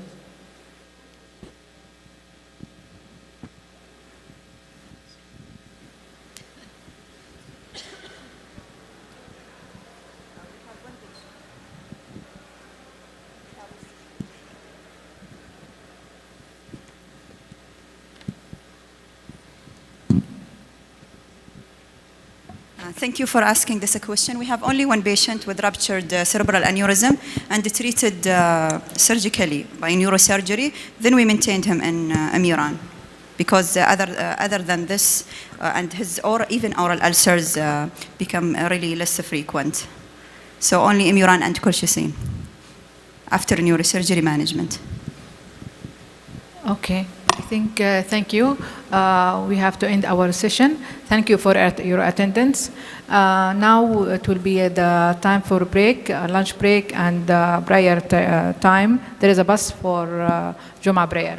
And please try to come back at 1:30 exactly. It will be AbbVie symposium.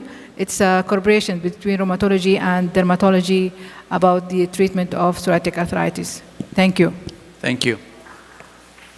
شكرا جزيلا. أدعو الدكتورة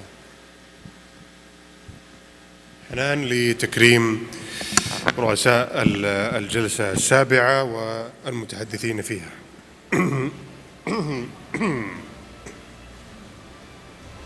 البداية مع الدكتورة معتوقة باعامر.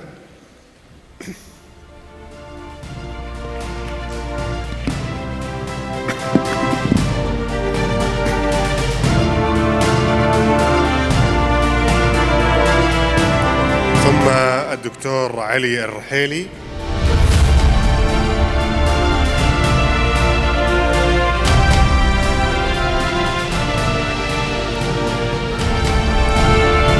والدكتور عمر السعيد.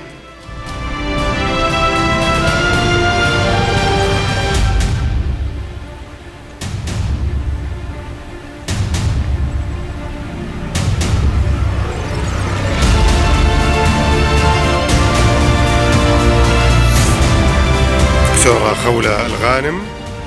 والشكر موصول للدكتور ياسر والدكتورة كريمة. الأخوة والأخوات الحافلات في انتظاركم للذهاب إلى صلاة الجمعة. نسأل الله أن يتقبل منا ومنكم صالح الأعمال. نلتقي مرة أخرى هنا في تمام أو عند الساعة 1:30 أي بعد 1:30 ساعة من الآن. وشكرا جزيلا.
الأخوة والأخوات ندعوكم إلى القاعة حيث سنبدأ الجلسة التالية بعد 4 دقائق من الآن بمشيئة الله.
Testing 1 2 3. Testing 1 2 3.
حلو.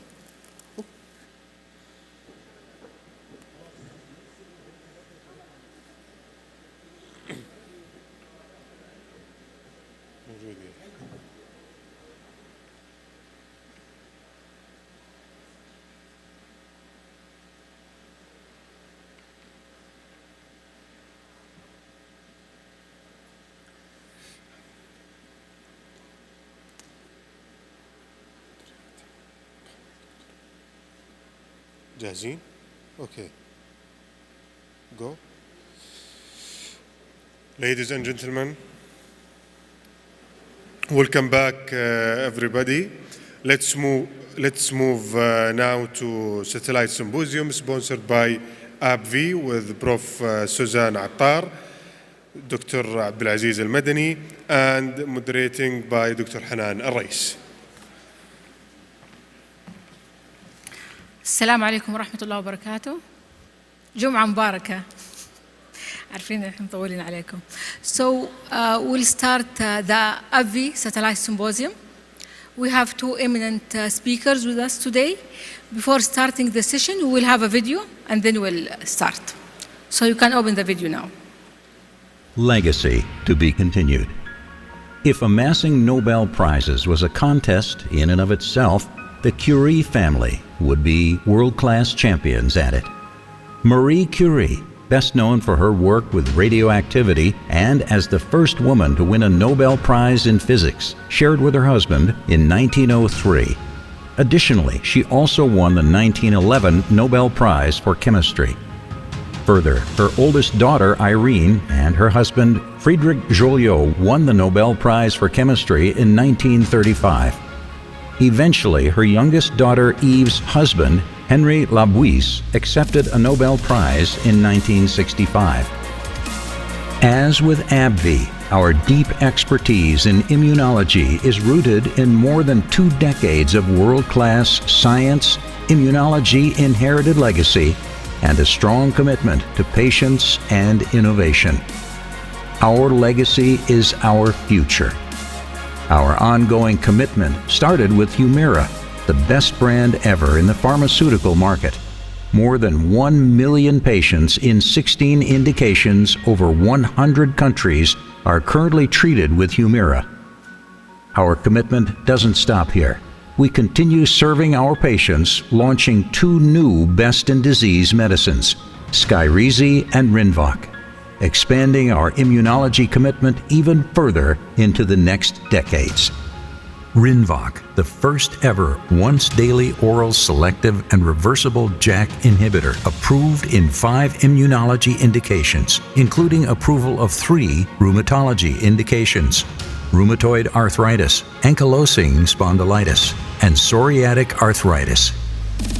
And today, we have reached a very important milestone, launching Skyrizi in active psoriatic arthritis, complementing AbbVie's rheumatology portfolio, providing new possibilities for psoriatic disease patients.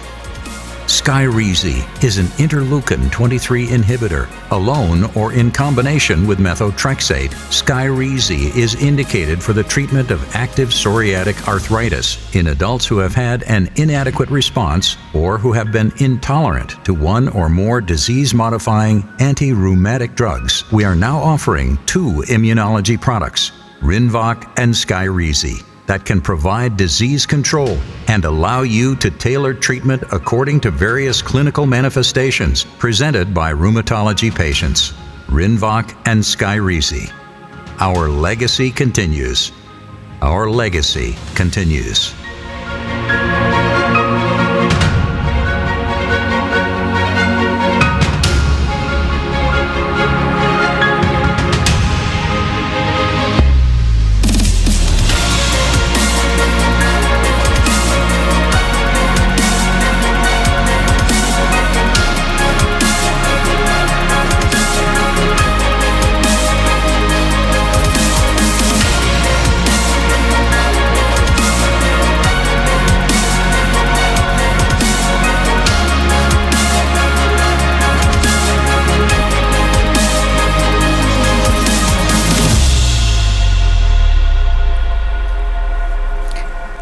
Okay, as you can see, AbbVie has been striving to advance the standard of care of rheumatology for the last 20 years.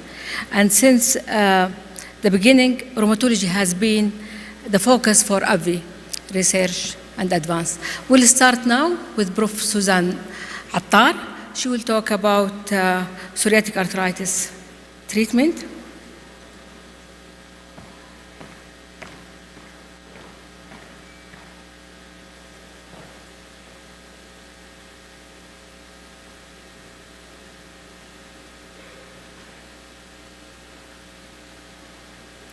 بسم الله والصلاة والسلام على رسول الله سيدنا محمد أشرف الأنبياء والمرسلين. As we stated yesterday, the theme of this conference is facing the challenges in the rheumatological disease in general, and I'm focusing on psoriatic arthritis in particular. Based on the guidelines and the recommendation, we know the importance of the multidisciplinary approach. And I am delighted today to have one of our colleagues, Dr. Abdelaziz Madani from King Saud University. Such a cooperation between us and the different specialty will allow us to achieve the maximum actually care for our patient. They need more, and we up to that challenge. So we'll start about the clinical manifestation of the disease of psoriatic arthritis. If you looked at the frequency of the most common to the least, you have many studies. But if you took the one and the latest registry, which is the core Evatas, the skin have been shown to be the commonest, followed by the peripheral arthritis.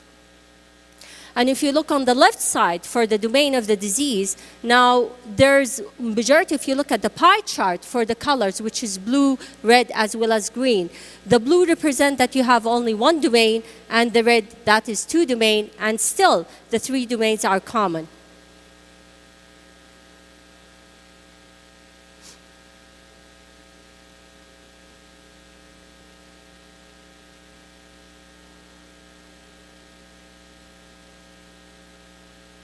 Now, despite that there are 6 domains, and it may happen, but it represents a very minority of the patient. And as we say, the skin followed by the joint, and the third one, it could be any of each.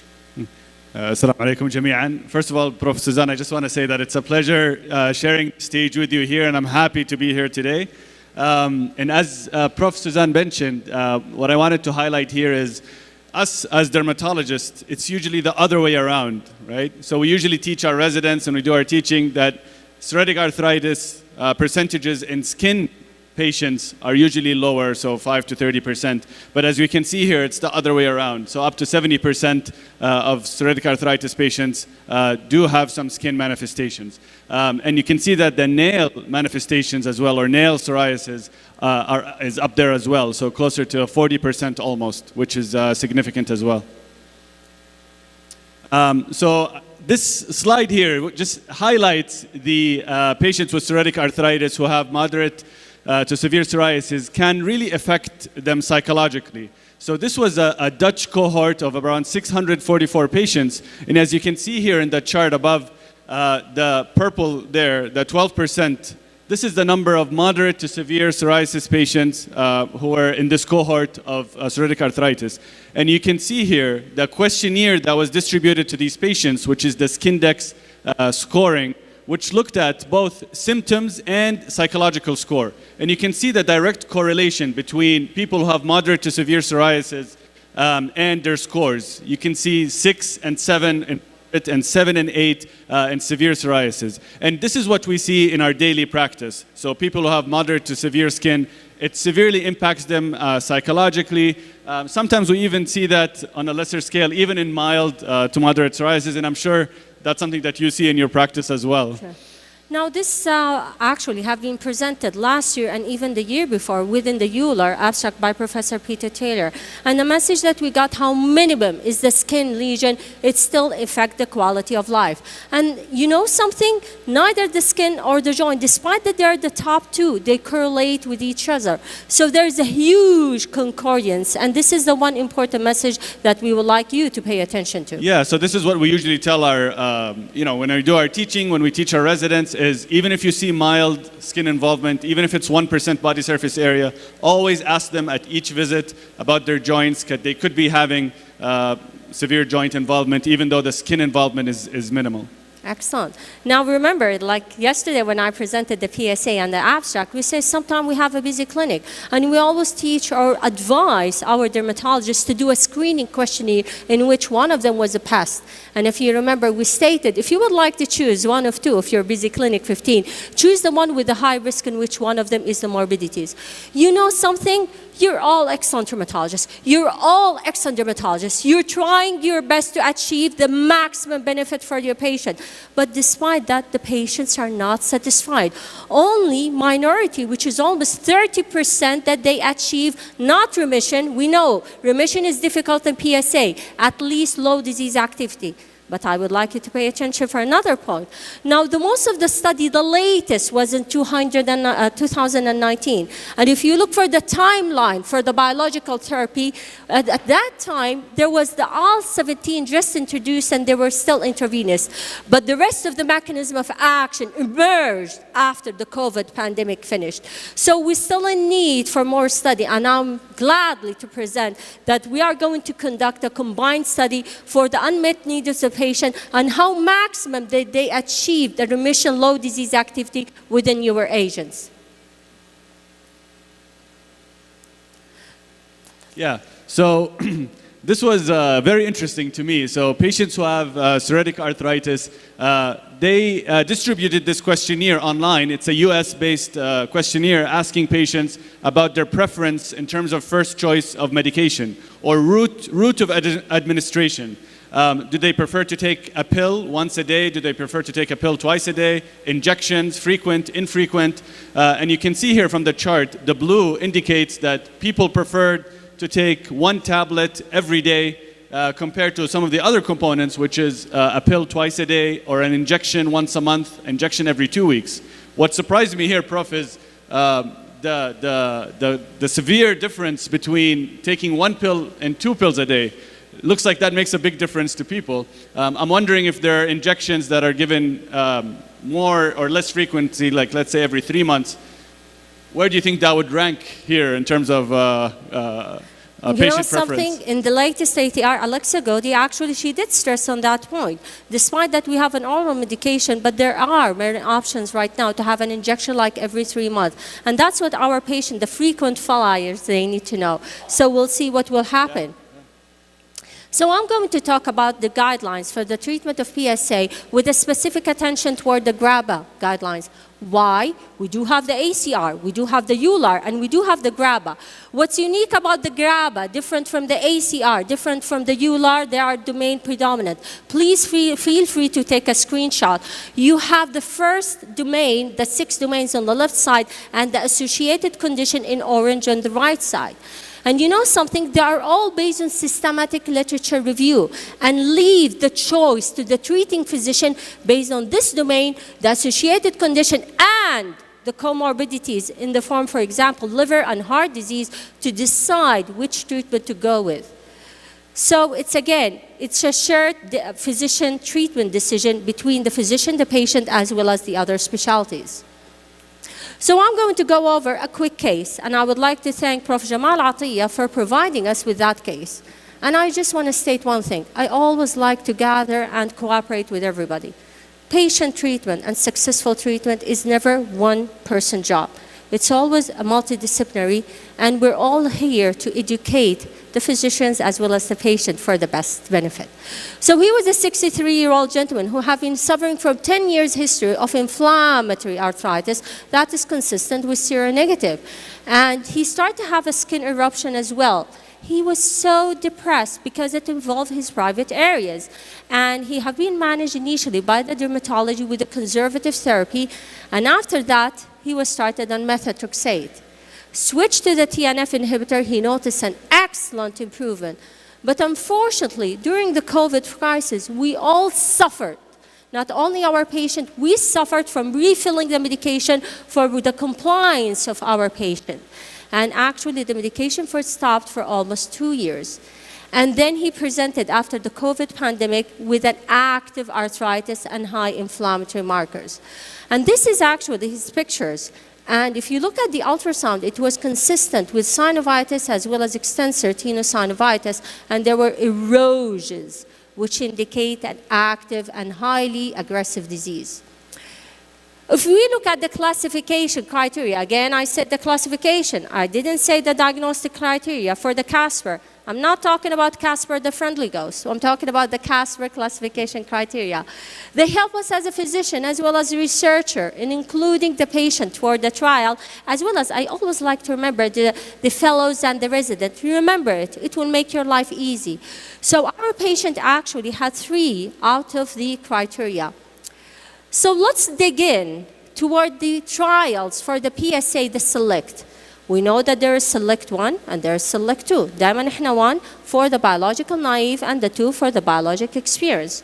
So it's a double-blinded placebo-controlled trial in which the top were inubadasibnib, 15, 30, adalimumab, and the placebo.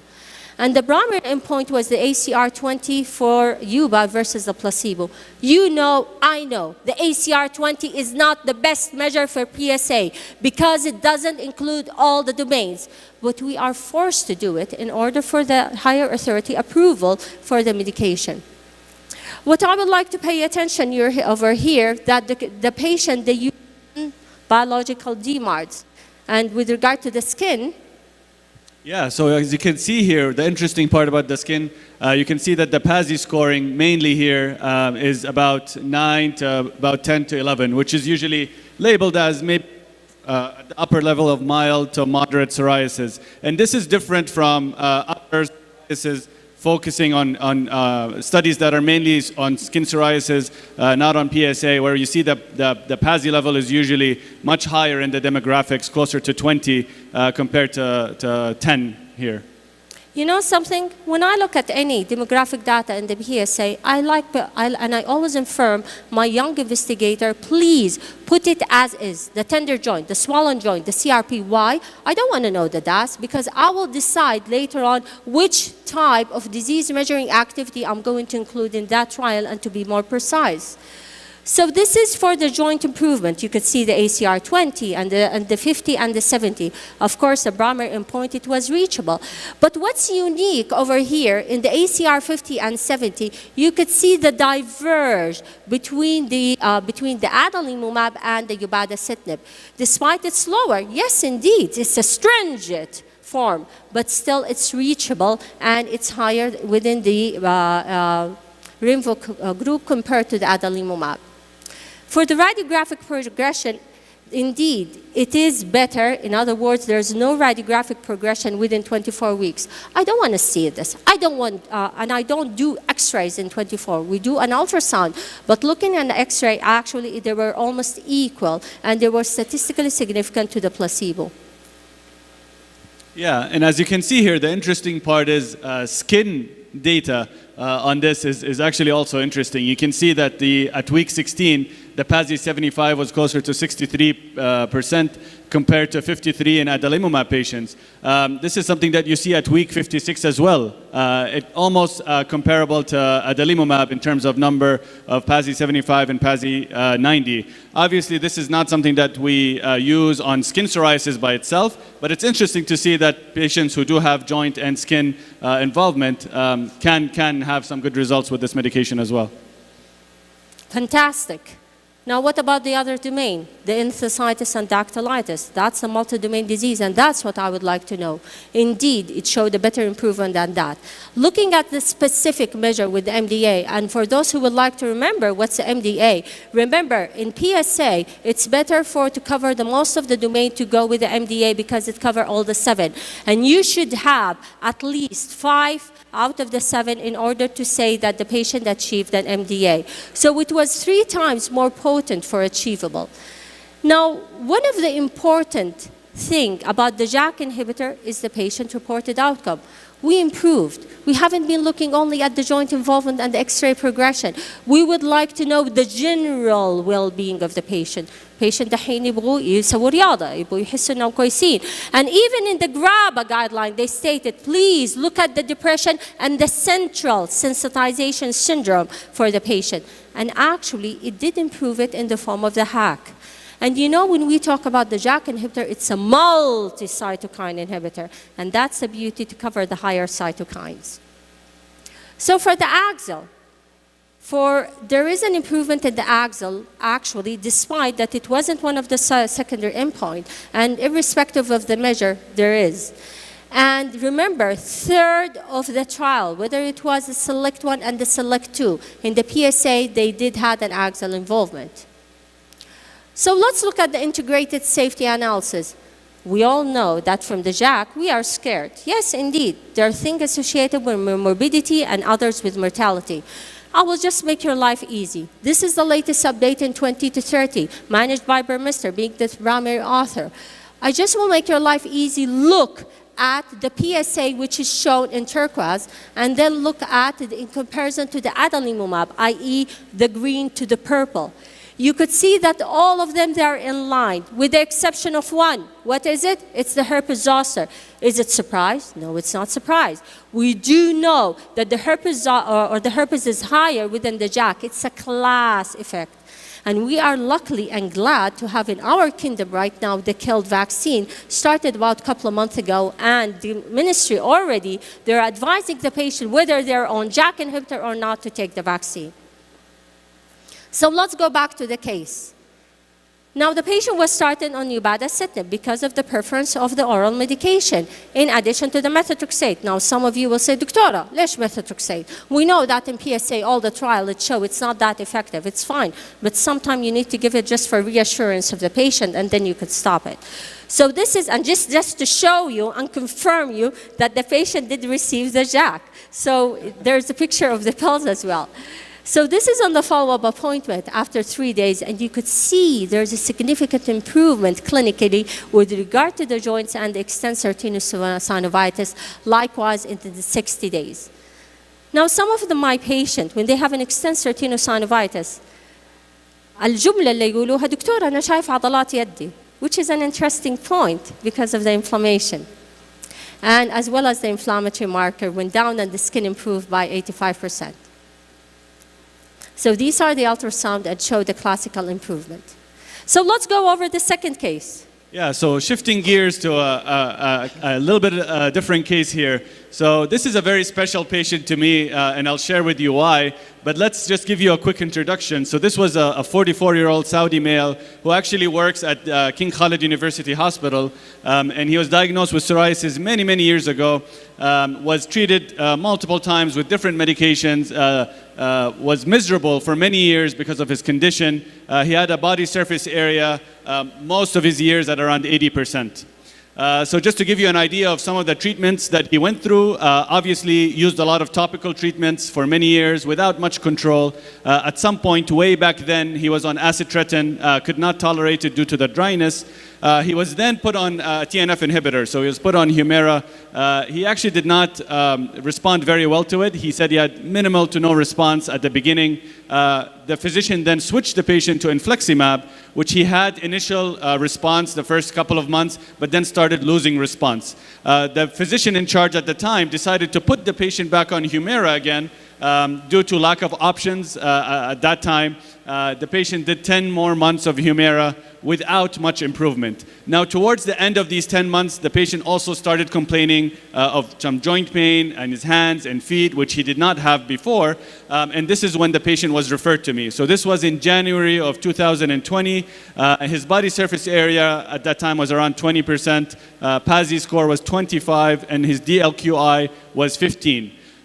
So the patient was referred to me for the possibility of maybe starting a different family of biologics, specifically anti-IL-17, which we did not have available at that time.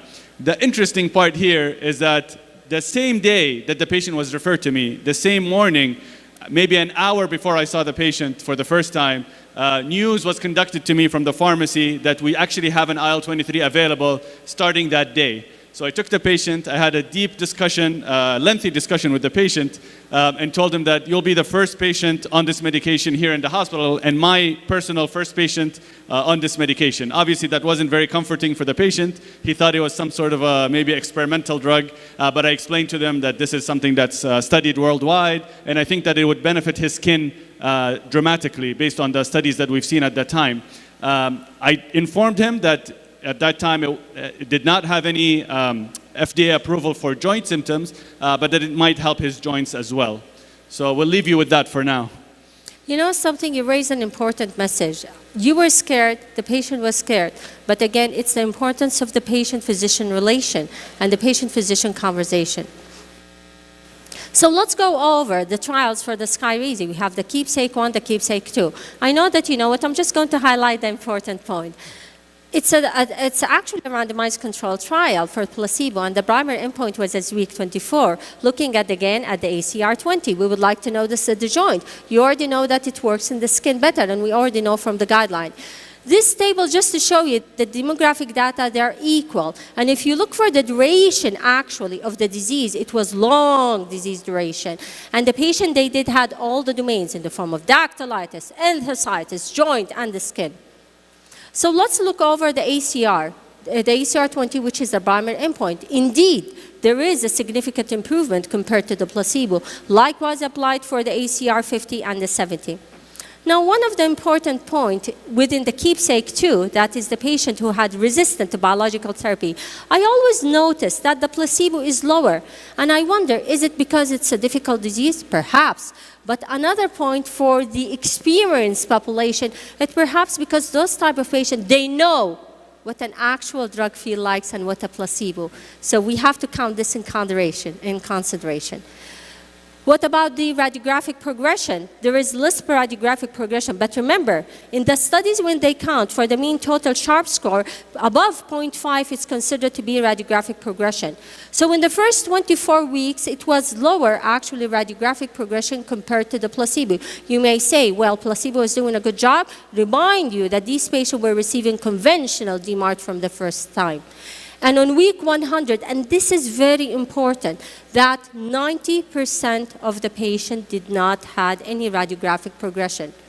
Resolution of enthesitis and as well as dactylitis was significant compared to the placebo, and that's what I would like to know in my patient. What about the PASDI? Now remember, the FDA did not approve any other mechanism of action other than the TNF yet for the treatment of axial PSA. Why?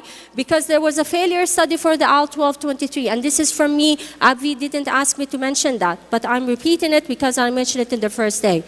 The AL1223 was a failure study for ankylosing spondylitis treatment. Based on that, the FDA necessitate and mandate for any other biological therapy to have a single study in which the primary endpoint for the improvement of the axial in order for the fall. But there is a data that the patient did improve. It's a post-hoc analysis. It's on the long-term extension, but we need a stronger one. Change in the baseline from the HAC. ما هم خلاص الجاك احنا اتطورنا ما نبغى بس الجاك إلا to improve the patient reported outcome. Whenever any drug company come and talk to me about any new drug, I tell them, show me the PROM improvement. I want my patient feel better. I want them to feel energetic, and that's what helped me within the PROM. Looking at different measure, that is the MDA, and that's what I advise everybody to do. There was an improvement in compared to the placebo, and significantly even at week 100. And to show you as well, we have to highlight other aspects as well. So what about the nails? What about the modified MAPSI score for nails? As you can see here during the same studies, you can see that the change from baseline in risankizumab patients compared to placebo was significant at week 24, and this was also in the extension study as well. And if you can look at the right side there, the proportion of patients achieving clear minimal nail psoriasis of a score of 0 or 1 was significantly or doubled in patients with risankizumab compared to placebo, and you can see that in the open label extension as well. And this is what we see in our practice as well in terms of nails and skin. Of course, skin, PASI 90 score responses at week 24. You can see the significant change in the randomized control trial here in risankizumab patients compared to placebo and in the open label extension. And you can see that in the keepsake 2 as well, in the mixed population, you can see similar numbers as well, where patients, 55% of patients reached PASI 90, which is considered a high score. And we see that in the more longer term, week 100 patients as well. So back to the case. So this patient was referred to me. After that lengthy discussion, we were able to convince the patient to start this new, very promising anti-IL-23 inhibitor, which is Skyrizi. The patient took his first dose of the medication. So this is what he looked like before, and this is what he looked like a month later. So this is when the patient came in for his booster dose, which is at 1 month or 4 weeks. And this is what he looked like. You can see that the plaques that the patient had are not gone, but you can see they're starting to thin out. They're starting to be less thick. The PGA score was much less. The PASI got lower, the DLQI, the body surface area, and the PGA. And I'd like to highlight the second dose. So this is when we saw the patient after 2 doses. If we can go to the next picture. This is after 2 doses. So this is 4 months after starting the medication. And you can see that the patient is just left with post-inflammatory hyperpigmentation. So this is not active disease, even though it does bother patients. The pigmentation obviously bothers patients, but this is not active disease. When we see this, we are happy, patients are happy. Body surface area is 0, DLQI 2, PASI 0, PGA 0. So this is after just 2 doses of the medication. And this highlights what we see not only with this patient, but with most of our patients who take this medication. Quick response, sustained response, happy patients, happy physicians. Before we go, could I ask you something? Well, majority of our patients, we're right now the rheumatologists. We have lots of ladies going on. The ladies rheumatologists, because of more female. Would the pigmentation ever go down? Yeah, so sometimes this discussion takes longer than discussing active disease or discussing psoriasis, obviously for obvious reasons, especially in our population here in the Middle East, we're more prone to get this pigmentation. So I tell patients that this takes time. It does go down as long as we're controlling the disease and we're not getting reactivation of the disease.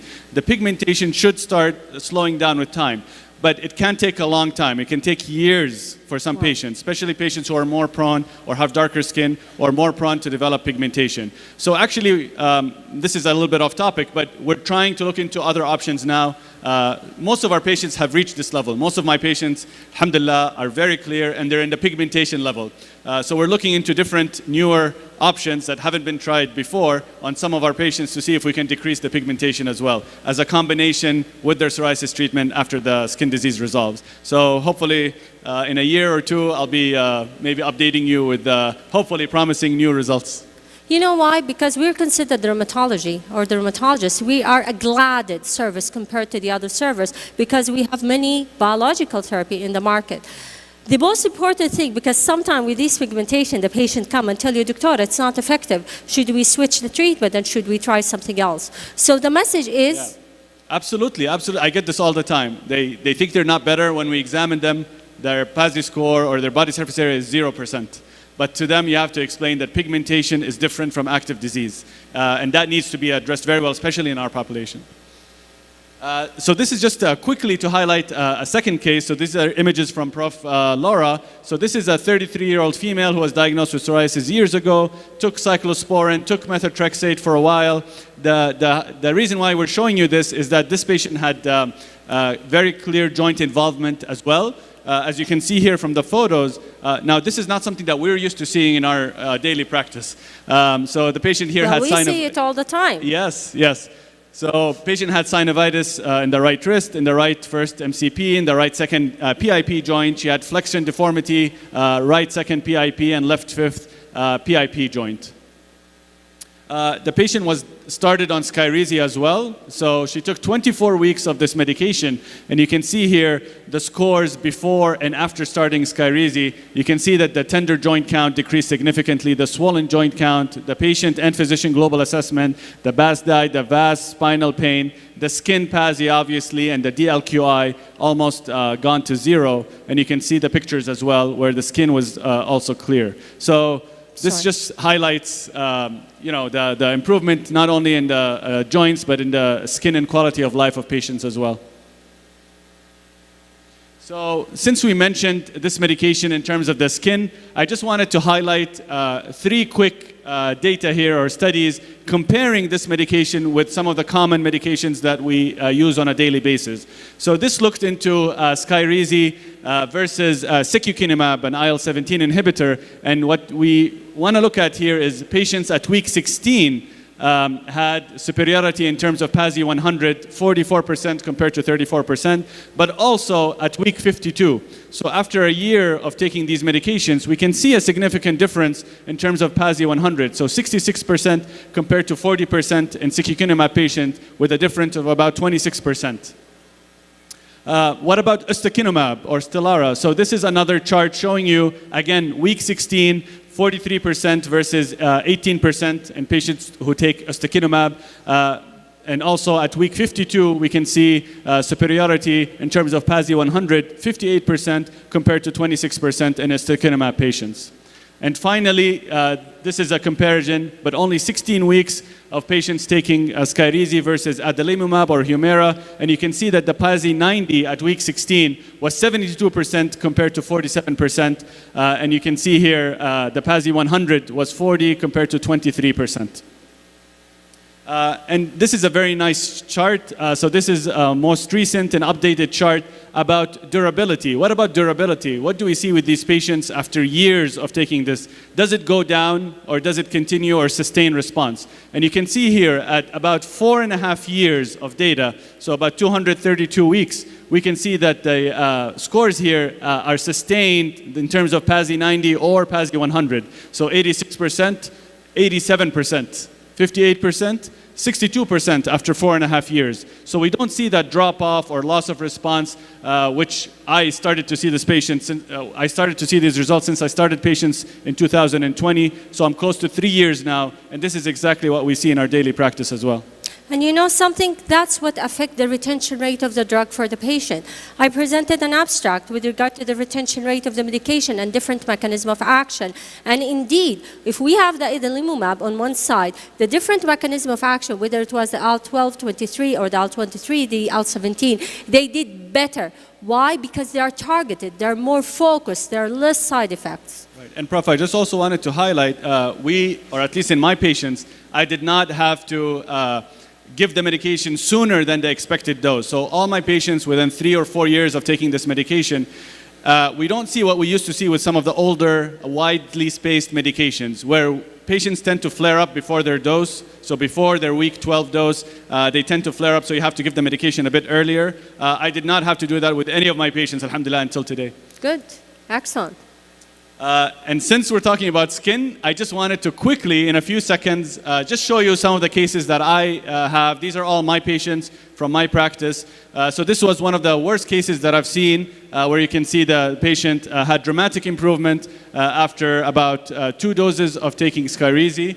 You can see the chest, the back, and the lower legs as well. And I just wanted to show another patient.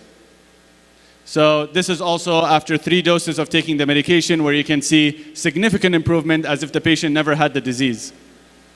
This is to show you that palmoplantar psoriasis, which is also something that sometimes is resistant, especially these patients took multiple biologics, and you can see after Skyrizi, after 2 to 3 doses, they cleared completely.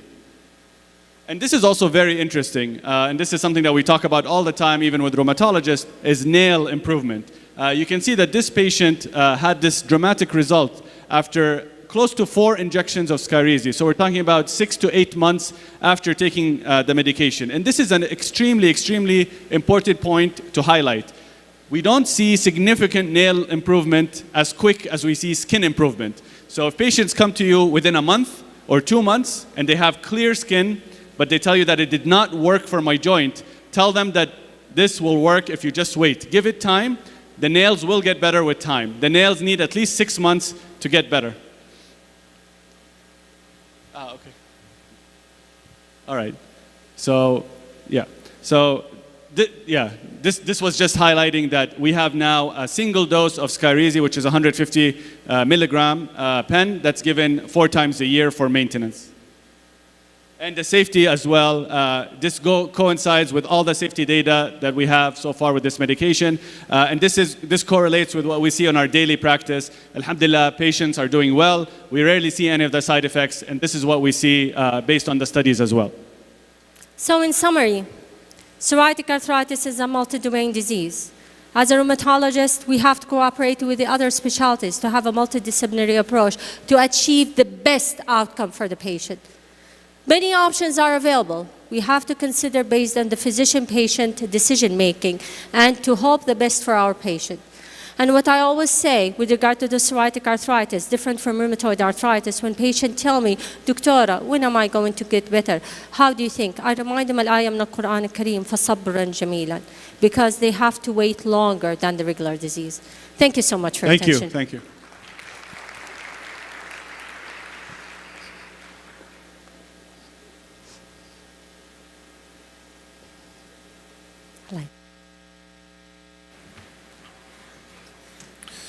شكرا بروفيسورة سوزان عطار ودكتور عبد العزيز المدني، والشكر أيضا موصول للدكتورة حنان الرئيس. مباشرة إلى الجلسة الثامنة التي رأسها الدكتور عبد الله والدكتورة سمر. أدعوهم جميعا إلى المنصة لبداية الجلسة.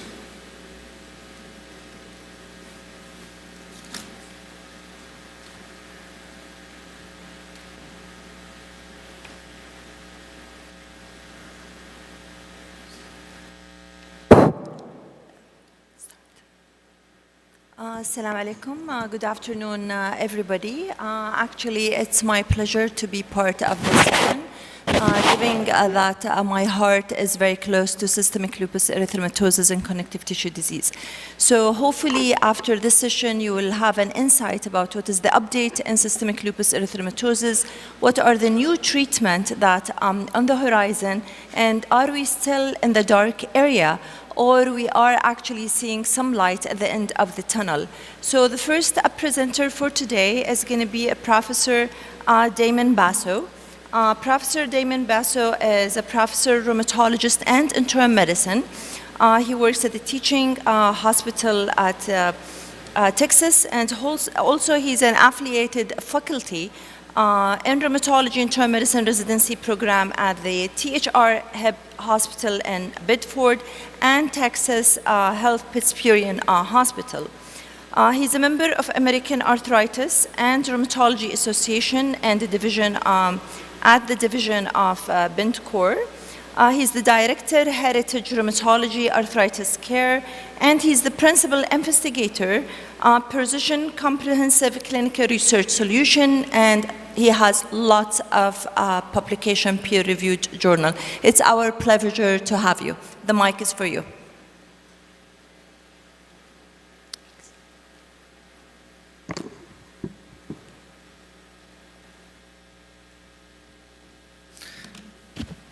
Hello, good afternoon. Thank you everybody, and I really want to first thank the SSRC committee for inviting me to talk on this important topic which is near and dear to my heart, which is SLE. And I'll try to do my best to give you a snapshot of what we have accomplished in SLE in the last 1 year.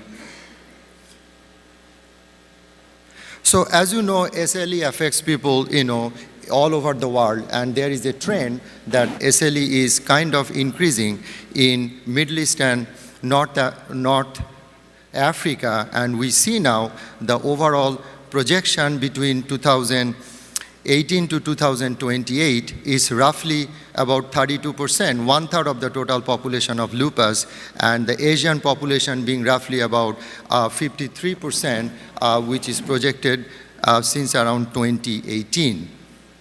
Keeping in mind that trend, so going back to United States, what is the prevalence of lupus? We know there is roughly about 200,000 lupus population in United States based on the last census data in 2019. But I just want to highlight this important concept that there is about 32 million American population have positive ANA, which accounts for about 13.8%. But of course, all of them don't have lupus. So just for not the established rheumatologists, but maybe for the fellows and the residents, ANA is thus not a lupus test.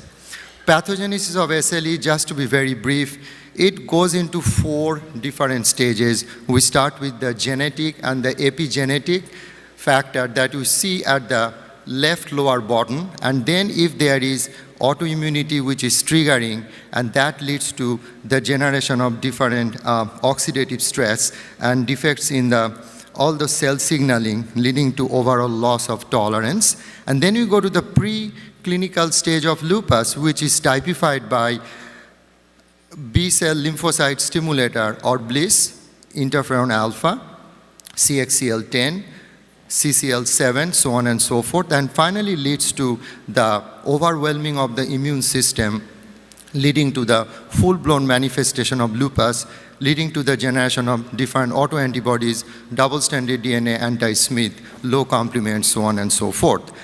So there is some change in the paradigm. What is the paradigm shift that we are seeing?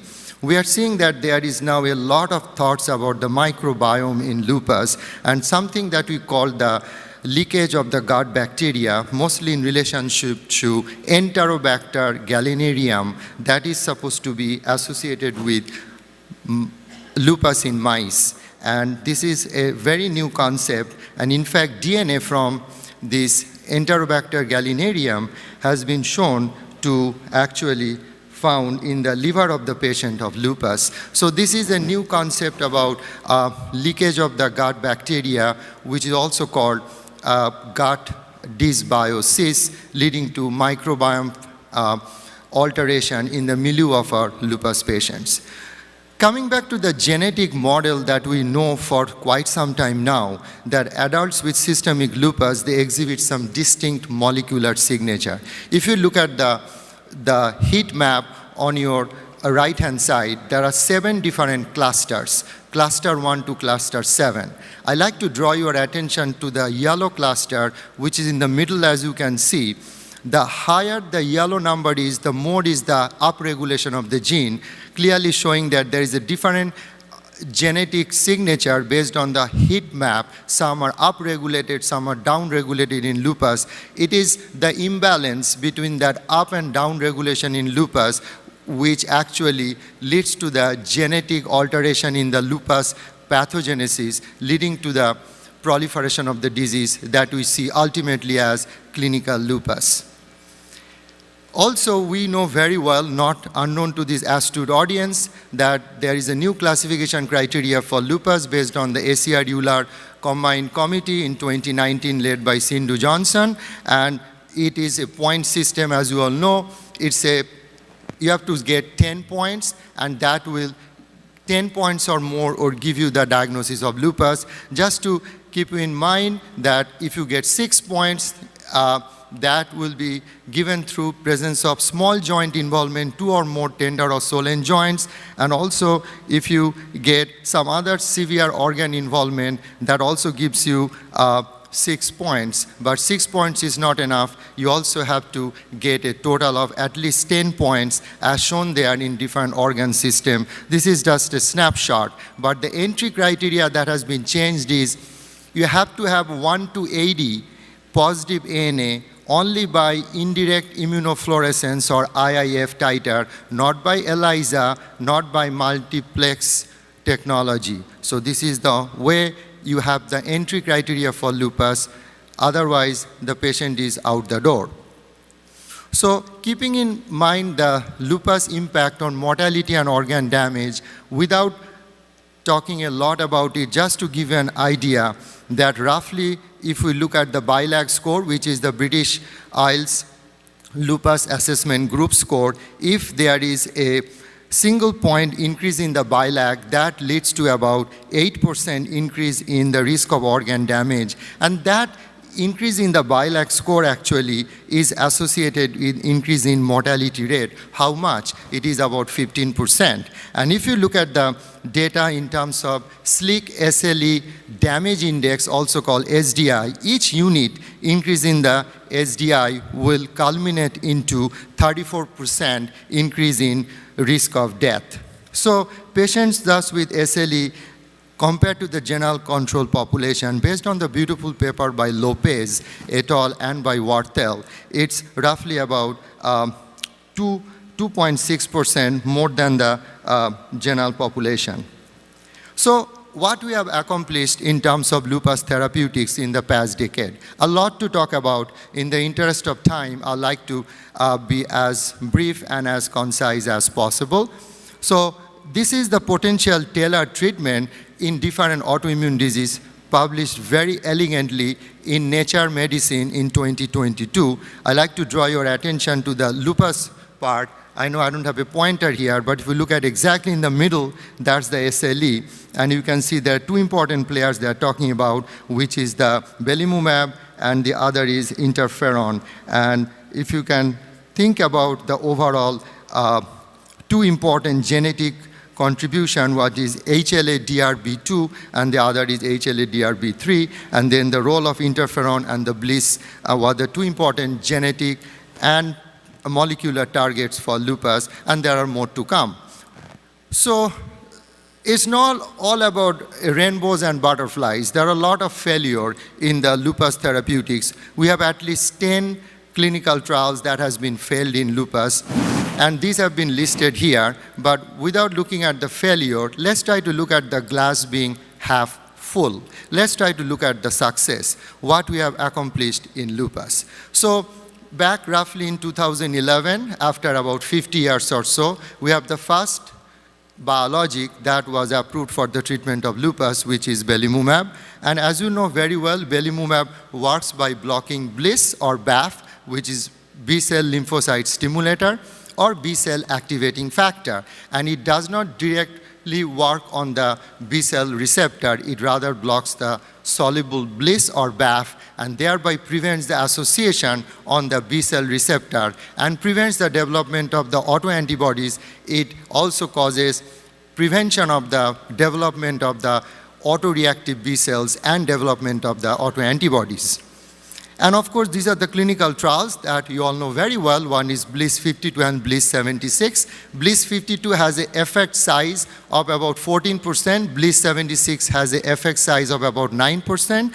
And in this BLyS clinical trial program, there is also a very clear indication of oral corticosteroid dose reduction, as well as there is a clear indication that in this situation, using belimumab, there is reduction in the annual flare rate. They don't have a very clear-cut achievement of skin response on belimumab from the BLyS trial, but there is some data on the post-hoc analysis.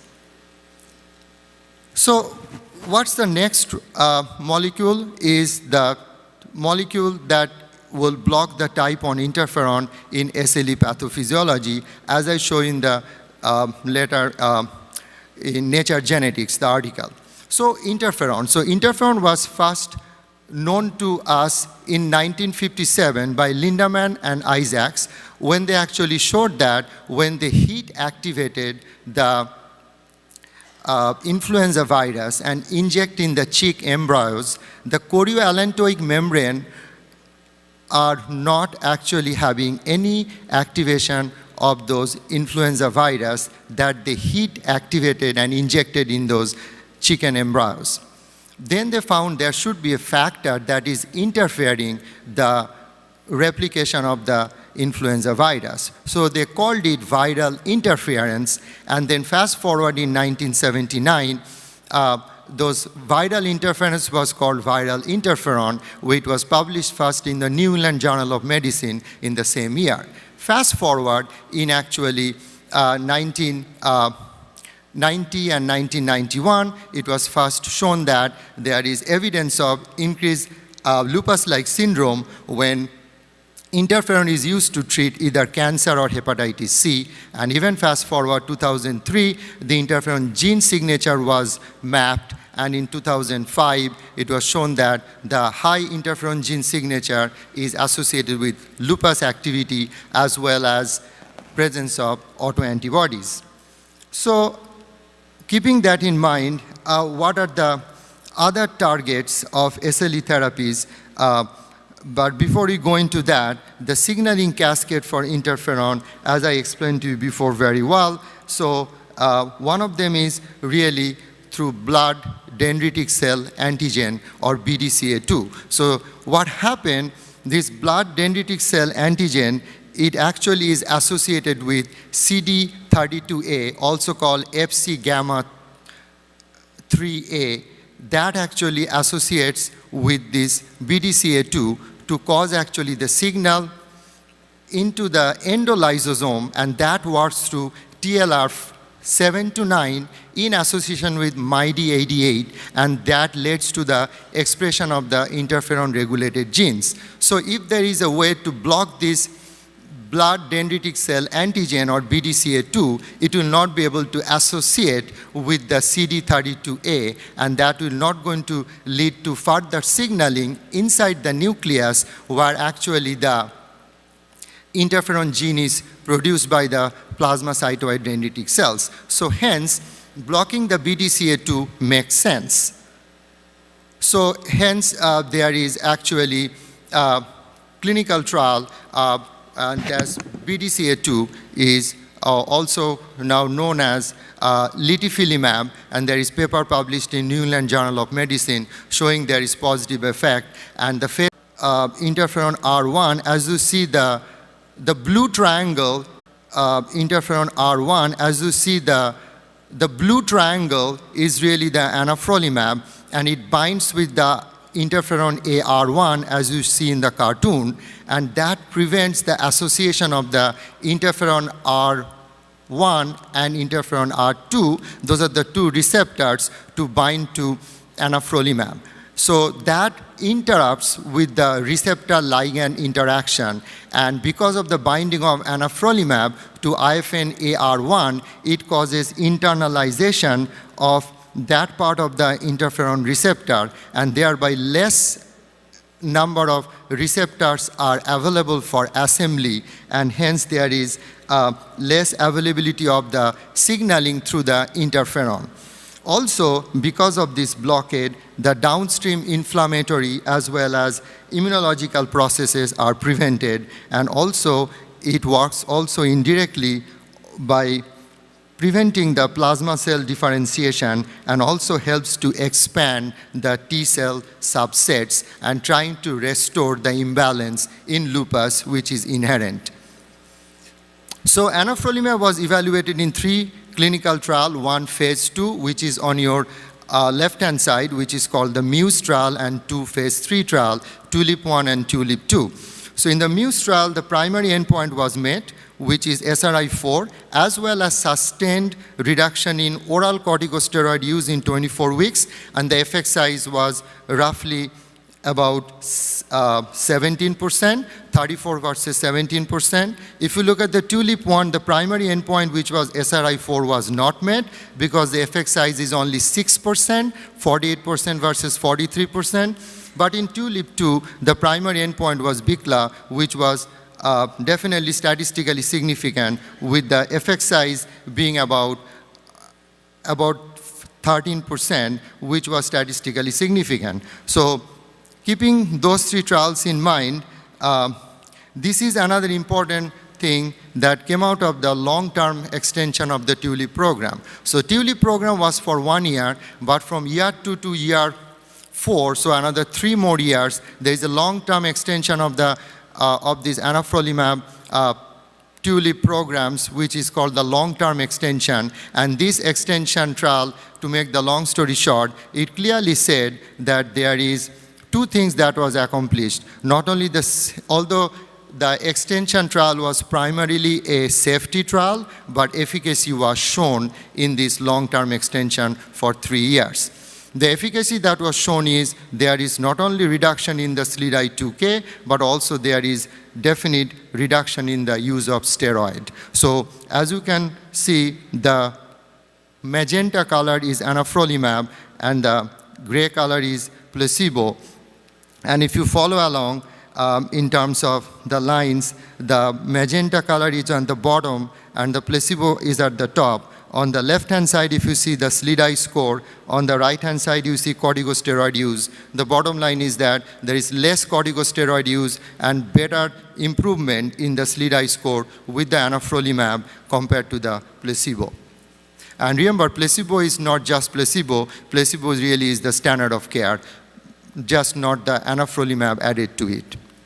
So this is a very important graph. I am not going to make it more complicated by reading to you each and every part of the histogram, but the bottom line is that in this long-term extension study in the TULIP program, so total you are looking at 3 years of long-term extension after 1 year of the actual trial.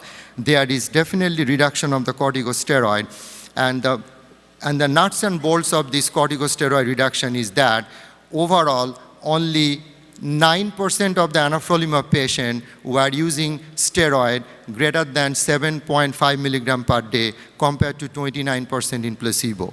And up to 5 milligram, which is 0 to 5 milligram of prednisone, that was used only in 37% in the anifrolumab group compared to 74% in the standard of care in the placebo group. So also if you do stage by stage, at each stage of the game, at year 1 to year 2, 2 to 3, 3 to 4, at each stage there is less use of steroids in the anifrolumab arm in the long-term extension compared to placebo. Also, about 96% of the patients in the anifrolumab arm had no flares at the end of the 4-year period. And this is also very important. So the flares were significantly reduced for those folks who continued anifrolumab over the period of 4 years comparing against the placebo. 1 minute left. So next we have the other types way to inhibit the type 1 interferon. One is the blood dendritic cell antigen that I already explained to you, and that is called the litifilimab, which is the specific molecule now it is called, which is actually, the data is present in the New England Journal of Medicine in 2022, both in the skin as well as in the joints, 132 patients. There is 16-week data. It shows that there is reduction in the classy, in the joint. There is also data which shows there is reduction in the joint counts at 24 weeks.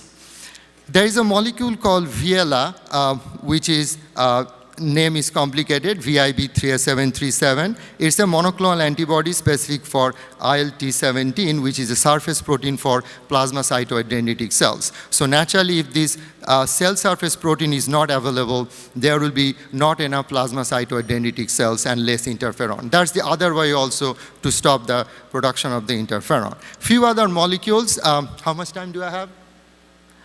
We have only less than 30 seconds left. Okay. Just 36 seconds? Yes, according to the timing. Okay.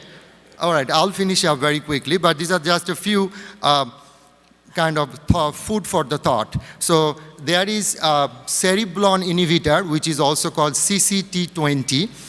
There are two molecules. One is called iolose and the other is called Icarose. These are the two regulators of lymphocyte development, homeostasis, and lymphoproliferation. If you look at the right-hand side, when the lymphocyte development is deranged or there is dysregulation of the lymphocyte development, it leads to different imbalance in the immune system as well as in malignancy. There is the data that's shown on multiple myeloma as well as an immune-mediated inflammatory disease.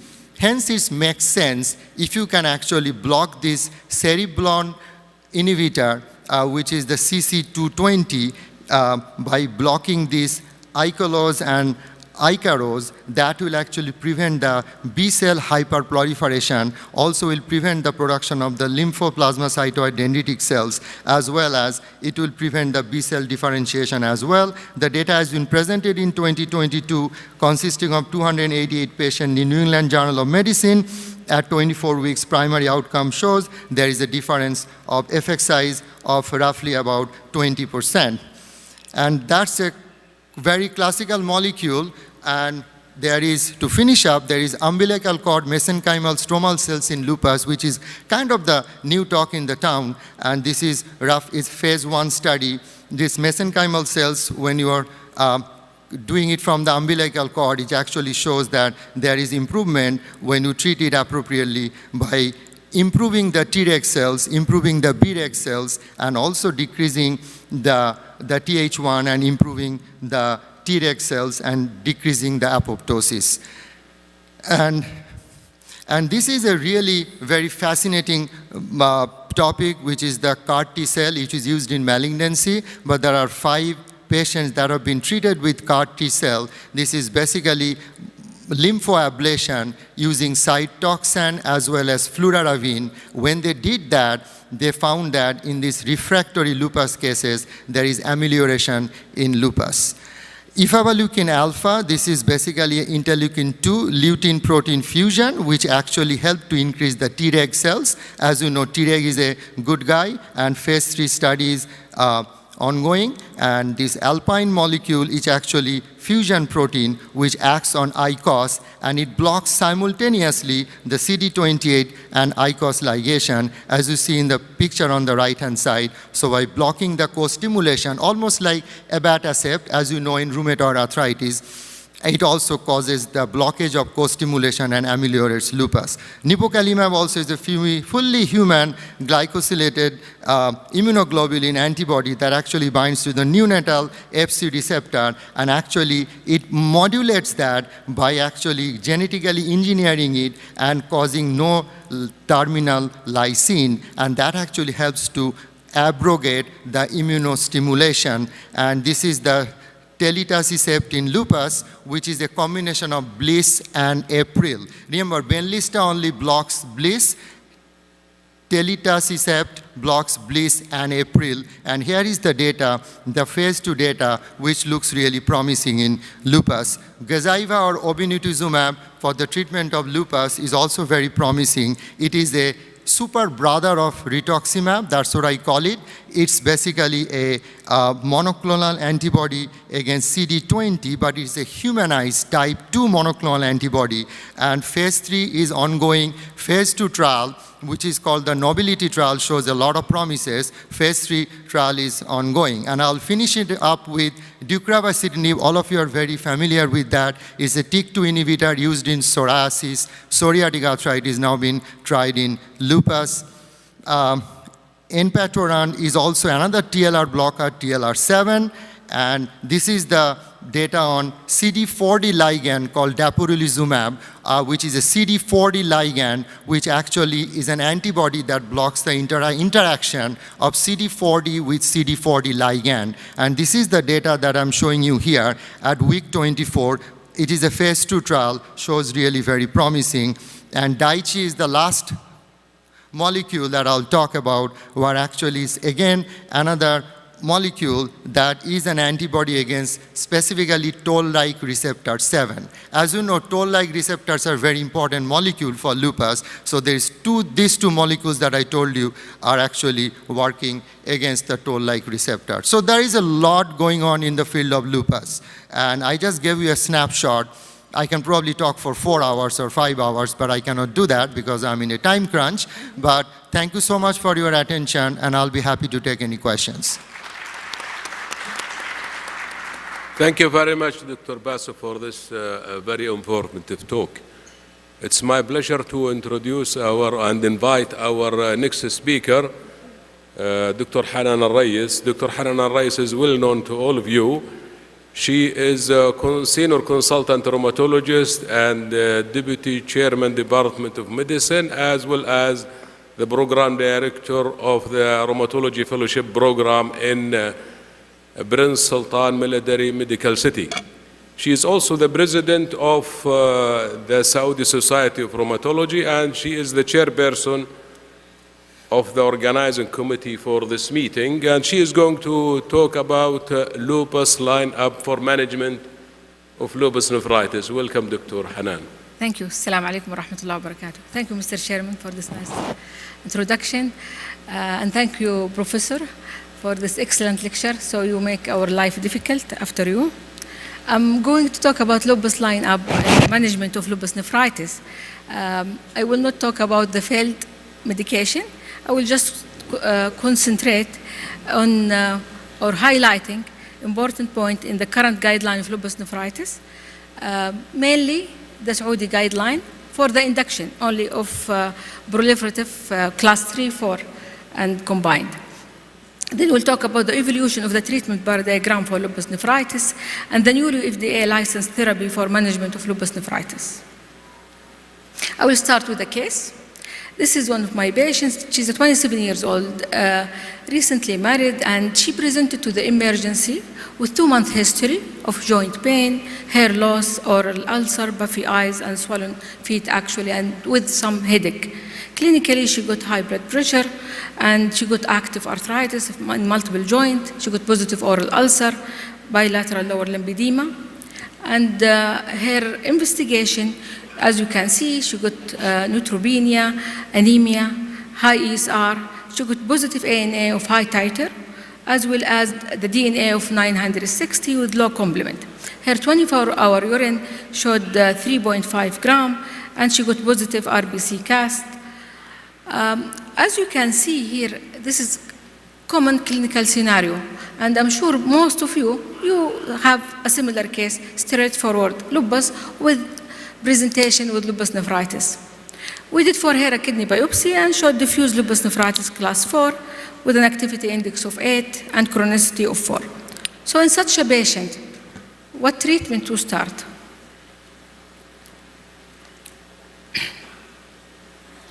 Before going to the treatment, how common or how frequent to have lupus nephritis in patients with SLE? It's ranging from 25 to 75%. It depends on the cohort from where, but roughly it's around 40%. In the Saudi cohort of Professor Al-Arfaj, where they follow their patient of 620 patients over 26 years, and they found 48% of them, they develop lupus nephritis. And despite of increased option of treatment, mortality and risk of end-stage kidney disease have remained stable since 1990, and roughly around 20% of patients might develop end-stage renal failure by 10 years of diagnosis.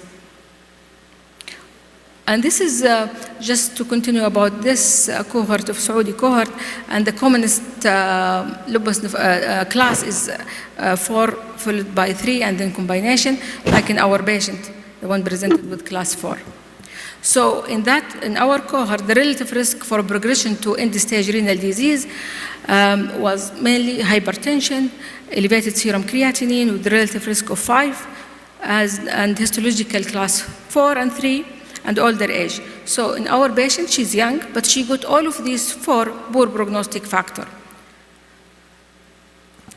There is a recent systematic review about the predictive value of baseline clinical as well as histological parameter, and more or less the same like our proteinuria and serum creatinine at presentation, hypertension, increased age, and the histological feature is mainly the proliferative, class 3 and 4, increased crescent, carry poor prognostic, and high chronicity and activity index, as well as interstitial fibrosis and tubular atrophy.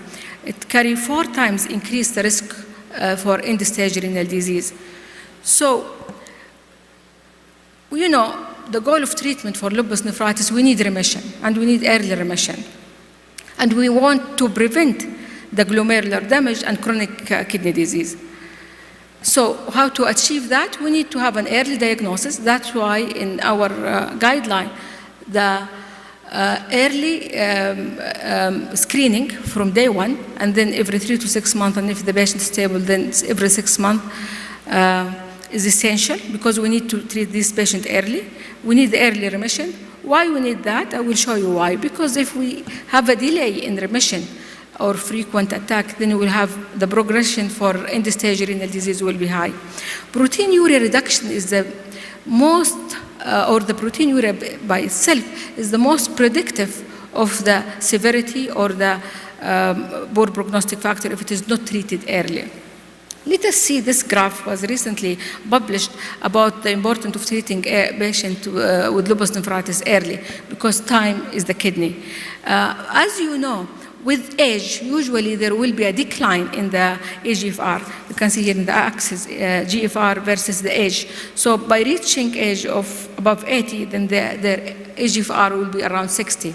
So when we have the first attack of lupus nephritis with inflammation, there was quick drop in this eGFR, so it will reach to 60. And then say with further inflammation, and if we didn't treat early, the progression to end stage will be higher. So what is the two key mechanisms of kidney injury in lupus nephritis? The inflammation, as we have mentioned, because it will cause fibrosis and nephron loss. And the most important cause of toxicity to the interstitial part is the protein itself. So it causes acute and chronic injury with excessive tubular reabsorption of the filter protein, release vasoactive and fibrogenic mediator, some cytokines and chemokines, and this leads to inflammation, inflammatory cell infiltration, and then fibrosis and nephron loss. So that's why we have to suppress, or to reach remission and to reduce the proteinuria as early as possible. In terms of monitoring of lupus nephritis, post-hoc analysis of major studies in lupus nephritis have shown that reductions of proteinuria within the first 3 or 6 or up to 12 months, so maximum 12 months. So we can wait for our patient on the treatment, usually up to 6 months. To see the response, because sometimes it takes time. But I will show you that if we reach 25% reduction of proteinuria within the first 3 months with whatever treatment we are on, we are fine. So sometimes it takes time. 50% usually within 6 months. But most of the recent data indicate even better to have the complete remission or near remission within the 6 months. So if it is not, then we have to adjust our therapy or use the new trend of combination therapy that I will show it to you. So what is remission? There is no consensus between the guideline or about the definition of remission, but I put the definition of remission from EULAR because the Saudi guideline for management of lupus nephritis is an adaptation from the EULAR, and the complete remission means reduction of proteinuria less than 500 with the GFR within 10% of the baseline, and partial remission more than 50% reduction of proteinuria within 6 to 12 months. So what is the initial therapy? All of you know it, because the guideline, which is the EULAR, which is 2020, it is more or less the same like 2012 in case of induction. Steroid followed by either IV, cyclophosphamide, or mofetil. What they add mycophenolate with calcineurin inhibitor for the combined one, if it is class 4 with 5, but still the same data. Regarding the steroid, they use 0.5 to 2.5 induction IV, followed by oral 0.3 to 0.5. When we did our adaptation for this guideline for the Saudi, we adapt the dose of steroid because after 2020 there is several studies with voclosporin which showed the efficacy of low dose of steroid plus another systematic review. So in our guideline we use the lowest dose of steroid because you saw from the previous lectures that steroid is very carry bad or more morbidity and increase the damage to a patient with SLE. So better to avoid the cumulative dose of steroid. And I will show you some study that showed starting with this lower dose having some improvement. Though there is no controlled study to compare between the doses, but we are depending on the available large study for lupus nephritis using the cyclo and mofetil regimen from the measure 5 studies. So this is our guideline. So we can use mofetil 2 to 3 grams per day, or if there is some GI problem, we use MBA for protection. IV cyclophosphamide can be used whether the euro dose or the IV dose. For the steroid, as I inform you, after 2020, we have even in 2019, the Rovin study, they are using smaller dose of steroid and it was effective. And because of the time, I will not go through all of them. Just the conclusion, despite the paucity of randomized control trial, the recommendation for lower cumulative glucocorticoid dose adapts to the current trend in SLE therapy. A retrospective observational study in 2 different centers showed that the following initial pulse IV methylprednisolone, a lower starting dose of equal or less to 0.5 was efficacious and as the high dose.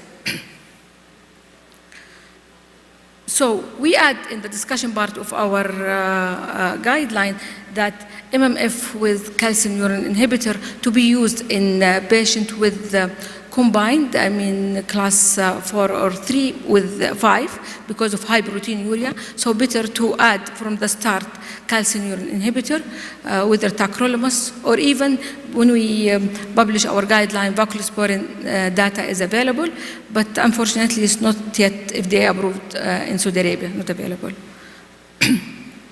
And then we check our patient, check the proteinuria and the response. If there is worsening or no improvement by 3 to 6 months, then we have the alternative therapy. If patient on cyclo, shifted to mofetil. If it is on mofetil, shifted to cyclo.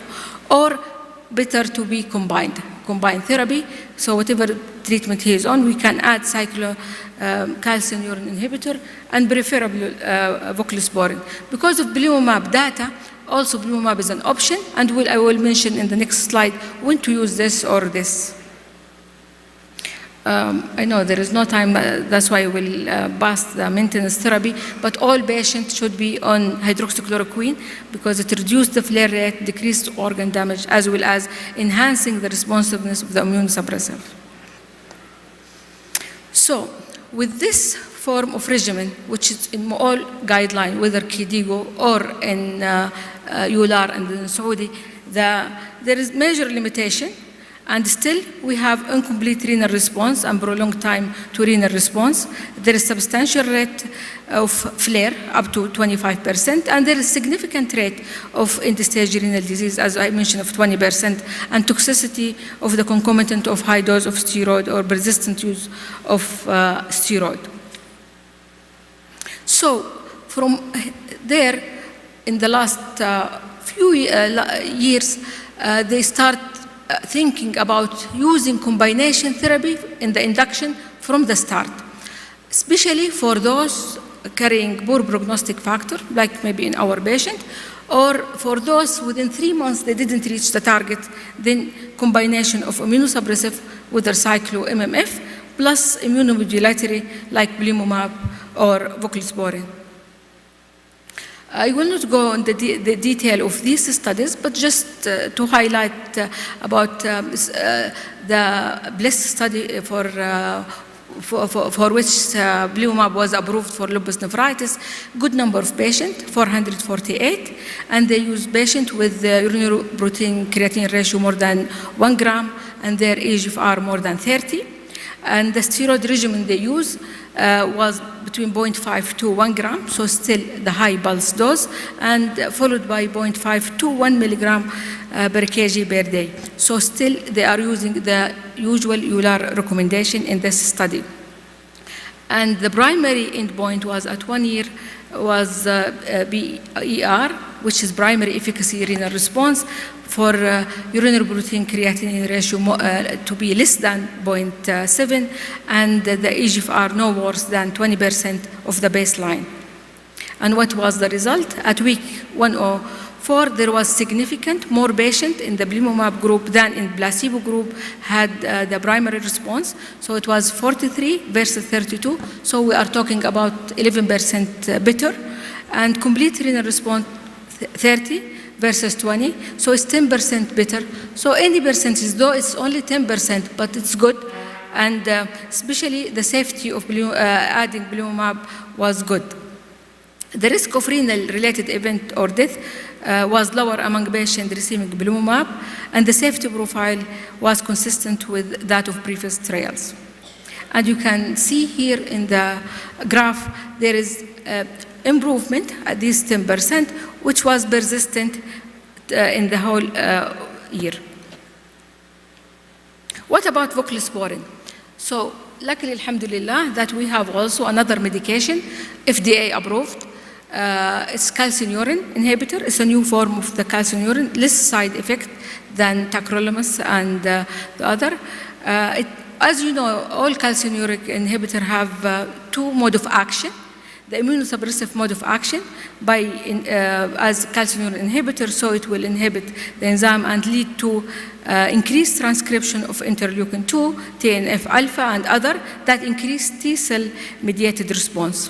And the second, which is most important related to calcineurin inhibitor, is stabilization of the podocyte. So it acts, and as you know, the podocyte destruction cause this severe proteinuria, and this is the main pathology in membranous. So it causes stabilization of the syndesmobone and decrease the proteinuria. In the Aurora study for which the voclosporin was approved, 350 patients with class 3, 4, and 4, and there is around 15% with class 5. The urinary protein creatinine ratio was more than of belimumab. It was 1.5, and the eGFR was more than 45. Remember, in the belimumab study, it was 30 ml. The steroid regimen, which is very important here in this study, they are using smaller dose. They used 2 pulses of 500 milligram over 2 days, followed by 20 to 25 milligram only per day. And there was a quick tapering of 2.5, and by week 16, they reached 5 milligram. So there is a quick tapering, and with an excellent response. You can see it here, very early response of reduction of the proteinuria from month 1, and then it was increasing, and clear improvement in the proteinuria. Of course, it's an add-on therapy to the MMF or whatever, or cyclo if the patient on cyclo. In the post-hoc analysis, they was found when they compare patients with just class 3 or 4 or combination, or those with class 5, remember that 15% of the cohort of this one. Dr. Hanan, you have 2 minutes left. So there was more effective of the voclosporin in the combined class 3 4. عشان اديت دقيقتين للبروف اعطوني واحده. I have been pushed by summer. It's okay, it's okay. So it was more effective for those with class 3 and 4. But again, even in class 5, clear improvement. And there is extension study for 3 years with great persistent efficacy, improvement in urinary protein creatinine ratio. And the good thing here, always we know that calcineurin inhibitor have a nephrotoxicity, and we are afraid from reduction of eGFR. And why that? Because we know that calcineurin inhibitor can affect the afferent arterioles, causing vasoconstriction and lead to reduction of eGFR. But what was found following this patient, there is mild reduction in the eGFR initially, but within time back to normal, which is good. But still, there is ongoing study to check for the kidney biopsy effect, because to avoid the toxicity. Here, just a comparison between these two, what to use, when to use. I will pass it because I mentioned it while I'm talking. As I have, the only thing here I will highlight, that patients in the BLISS study have median time of initial lupus nephritis diagnosis only 0.2, so early lupus nephritis, while those with voclosporin have mean time of 4.6, so more chronic cases. And the proteinuria was more in the Aurora study. Both were effective, but clear that voclosporin in the voclosporin like double, like 20% improvement over the standard of care of therapy. So if we have a patient with poor prognostic factor and you want to start combination therapy, what to favor using voclosporin is just an estimation from the study. If the eGFR less than 45, so better to avoid calcineurin inhibitor. If there is low level of proteinuria, because this is what was in the study of belimumab, if it is less than 3 grams, so more effective. Difficulty with adherence to oral therapy, or concomitant renal disease such as cutaneous or arthritis. Favor voclosporin if the eGFR more than 45, high level of proteinuria more than 3 grams, and if the patient prefer oral therapy. So still it is not in the guideline, but it's better to think about it. So in a summary, the current conventional initial therapy still glucocorticoid, MMF, cyclophosphamide, and they add now calcineurin inhibitor in case of no response within 3 to 6 months. So a lower starting dose of glucocorticoid is indicated. Despite the availability of the current treatment, as I mentioned, still there is an issue of end-stage renal disease. So we need to certify our lupus nephritis patient and to choose the right therapy for them. Proposed strategy as initial treatment for lupus nephritis with glucocorticoid with combination immunosuppressive immunomodulatory therapy may be a future standard of care instead of just starting with one therapy. Thank you for your attention. And this is the reference. Thank you very much, Dr. Reyes, for this comprehensive review. And our next speaker is going to be Dr. Mohammed Al-Khwaitir. He is a consultant nephrologist internist at King Khalid University Hospital.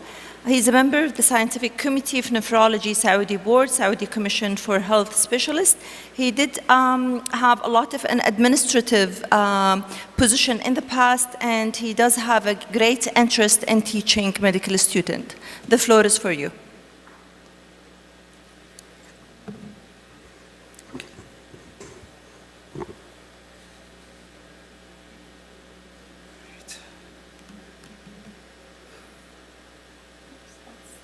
Sorry, how can I move the slides? Can we have someone to help in the slides? Which one? الأخضر next. Okay. Okay. Bismillah ar-Rahman ar-Rahim. Assalamu alaikum. Alhamdulillah wa salatu wassalam ala Rasulullah. Thank you very much, Dr. Hanan, and the organizing committee for inviting me. I'm so pleased and honored to be here with you today. I'm going to actually talk about have some touch on the definition of refractory lupus nephritis, the factors that we need to consider before diagnosing patients with lupus nephritis, the challenges that we may actually encounter in the management of refractory lupus nephritis, and we'll just have an overview of some available evidence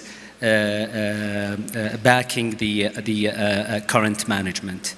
So the definition actually of refractory lupus nephritis varies between the associations and in the literature, to be honest. I'll just focus on KDIGO and EULAR. KDIGO is the Kidney Disease Improving Global Outcome Guidelines, and EULAR, as you know. So in KDIGO, they define the non-responding lupus nephritis as failure of attaining the complete or partial remission despite of being on standard therapy, complete remission having proteinuria of less than 0.5 gram per gram from a 24 urine collection. It's not a random spot urine, from 24 urine collection. The idea behind that is to make sure and to overcome any possibility of variation in the creatinine excretion in the urine that may happen during the daytime. Partial remission is defined as having a proteinuric reduction by 50% at least, and protein to creatinine ratio of less than 3 grams per gram, given that the creatinine level in the blood is stable or improving. Failure to achieve that is considered as refractory or no response at all. Does that mean that we have to wait for 6 months until we know whether the patient has complete remission or partial remission?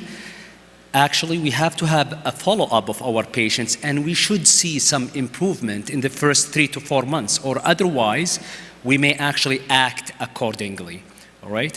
So, okay, how about having severe disease with no response at all, or worsening kidney function in the first 4 weeks of treatment?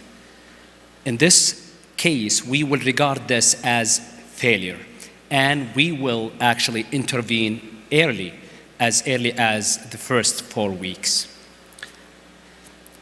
In comparison with EULAR, failure to achieve the treatment goals, and the treatment goals is defined as stabilization or improvement in the creatinine, and having at least 25% reduction in the proteinuria by 3 months, 50% reduction by 6 months, and in 12 months' time, you have to have complete remission, i.e. urine protein to creatinine ratio of less than 700 milligram. All right, before you diagnose patients with refractory lupus nephritis, we have to, and we know that, but let me remind you that non-adherence does not mean refractory. If your patient is not adherent to the medications, he for sure will have an active disease or maybe relapsing disease. And in such cases, we don't call this a refractory. Is it a major issue in lupus patients? Of course it is. Actually, in this study that was published in 2018 by Sweda, Prof. Umair and Prof. Abdelkrim Sweda, they found that the rate of non-adherence can be as high as 62% in patients with SLE.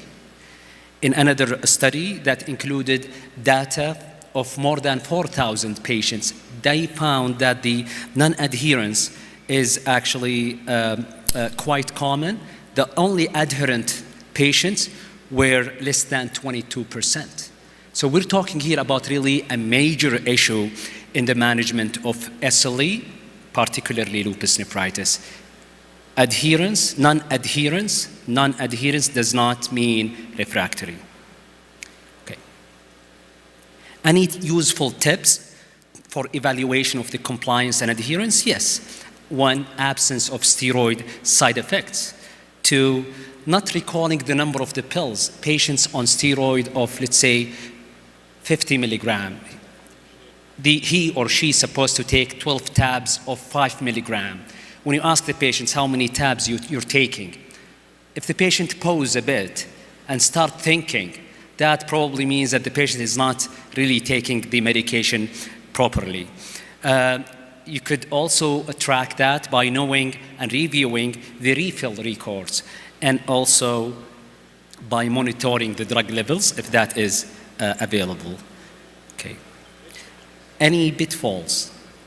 Yes, pure membranous nephropathy behaves differently. Class 5 pure membranous nephropathy behave differently.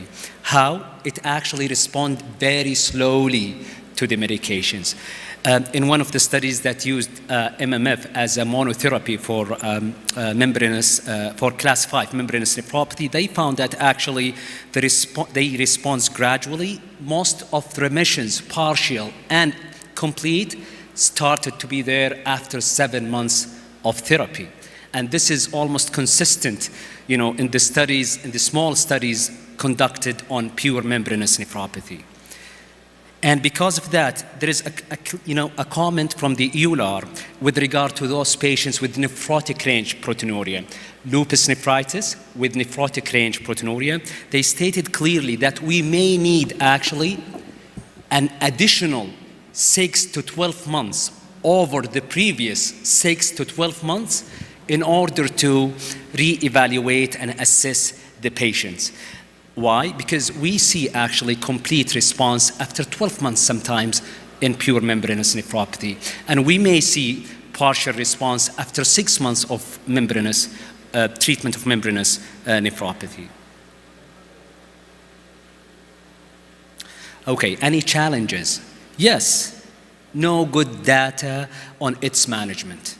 It's largely all what I'm going to talk today about is largely based on uncontrolled observational studies.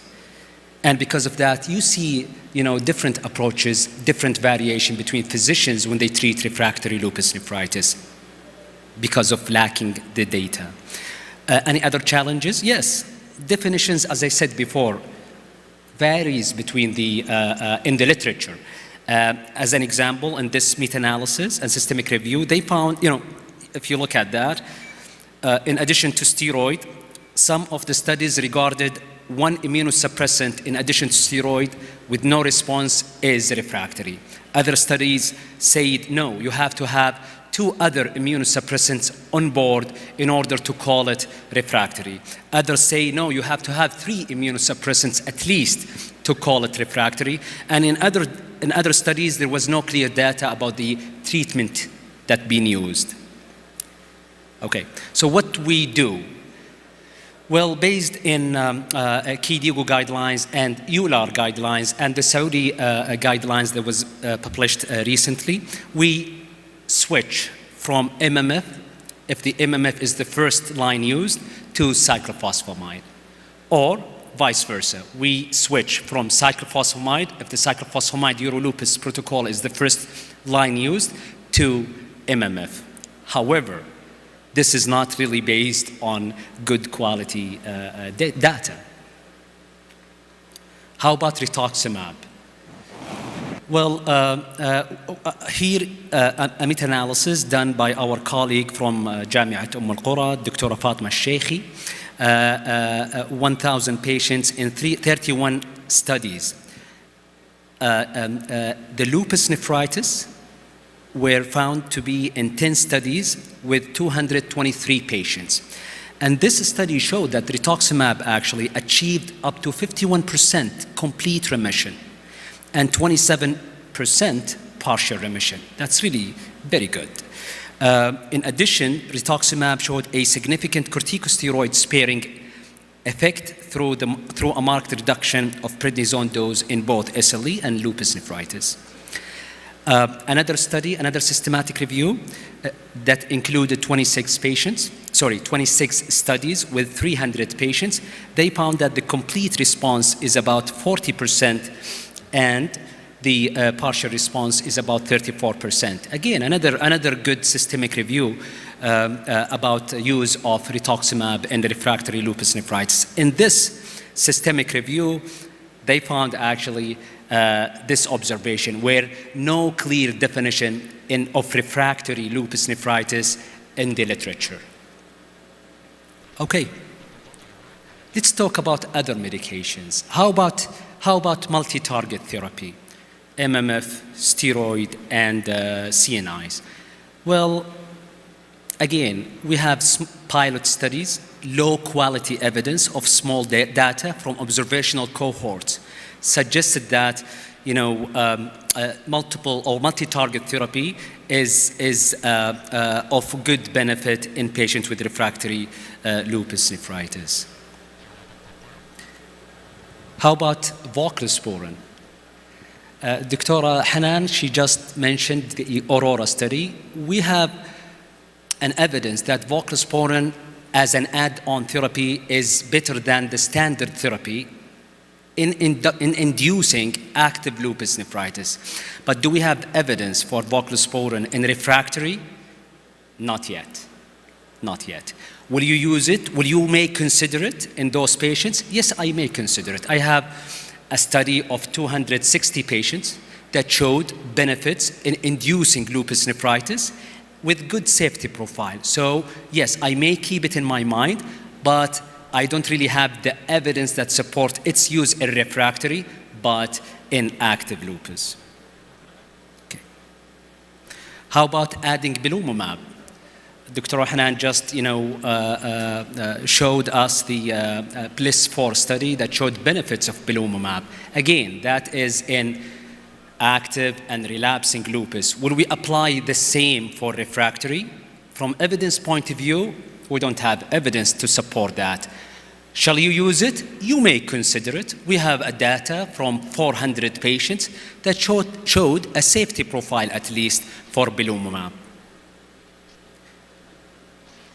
Okay. How about combining belimumab and rituximab in refractory cases? Well, in lupus nephritis, we don't have evidence to back this up. We have pilot study that did not show an additional benefits of belimumab on rituximab. But again, we have to have good randomized controlled trials to be sure about that. Okay, what is the approach? This is the approach of Saudi guidelines that was adopted from the KDIGO and EULAR. We first make sure that we actually our patients are adherent to the medications, and in order to ensure this, we have to consider, as I said before, the number of refilling, etc., and the drug levels if that is available. You may consider kidney biopsy in non-clear cases.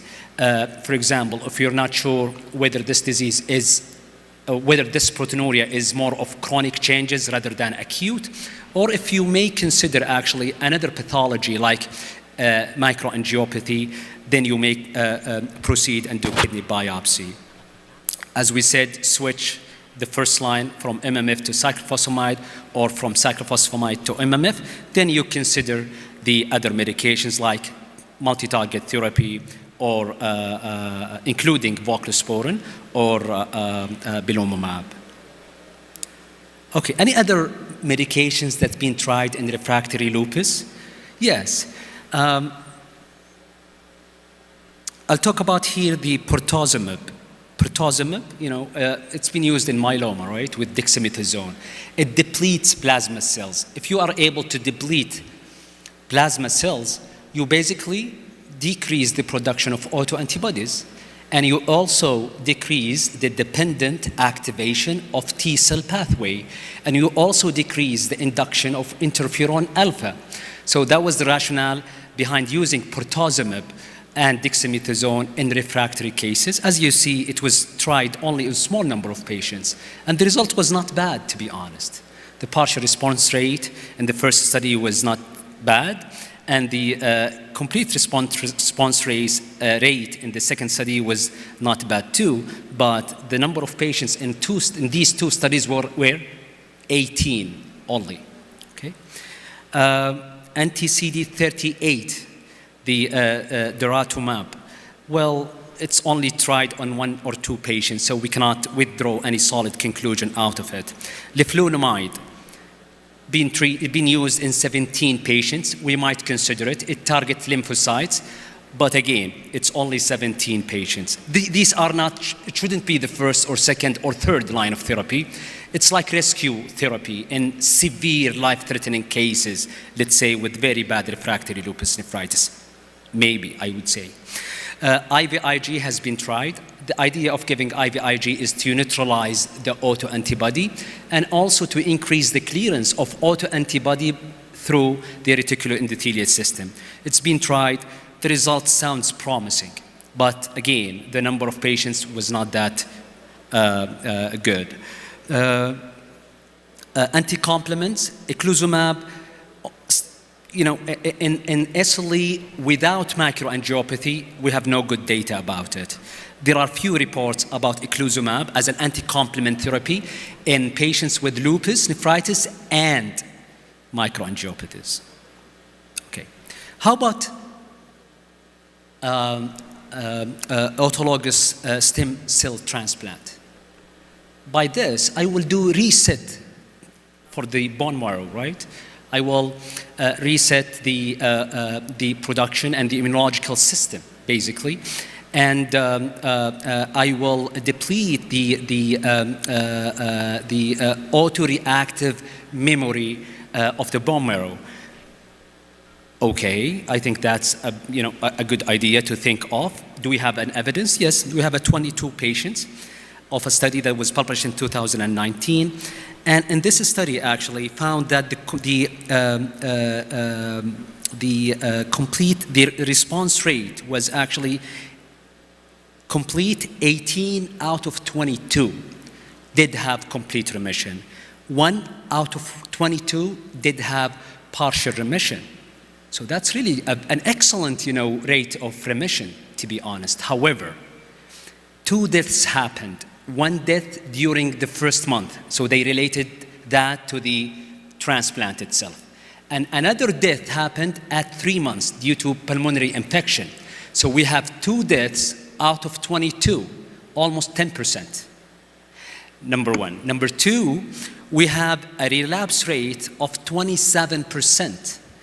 And the earliest relapse happened at 13 months, after 1 year of the bone marrow stem transplant. Is it worthy?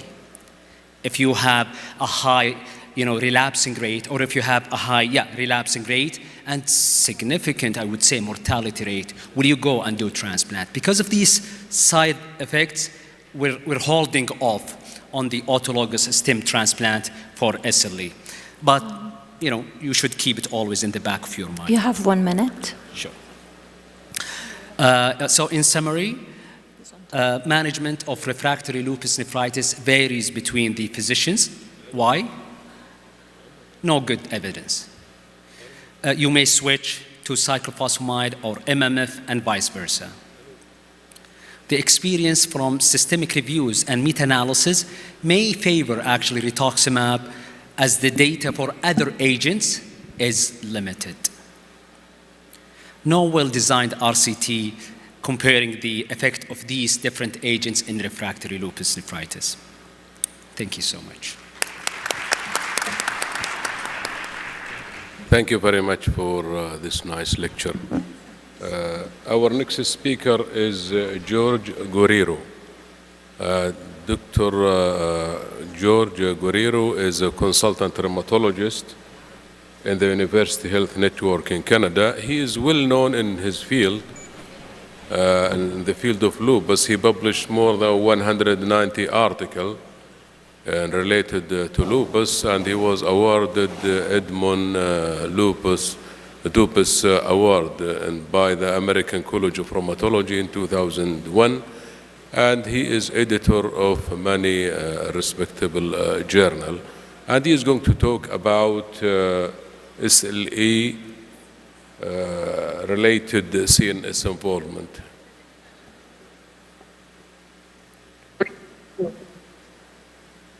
Good afternoon. My name is Jorge Sanchez Guerrero, and I'm going to speak about central nervous system manifestations in patients with systemic lupus erythematosus. Before I start, I would like to express my gratitude to the organizing committee for inviting me to participate at this meeting. I also want to send warmest regards to all of you, but particularly to the rheumatologists who did the Lupus Fellowship here in Toronto, and also to Dr. Ahmed Al-Sheikh. I still remember the time when I was at the King Faisal Hospital in the Division of Rheumatology.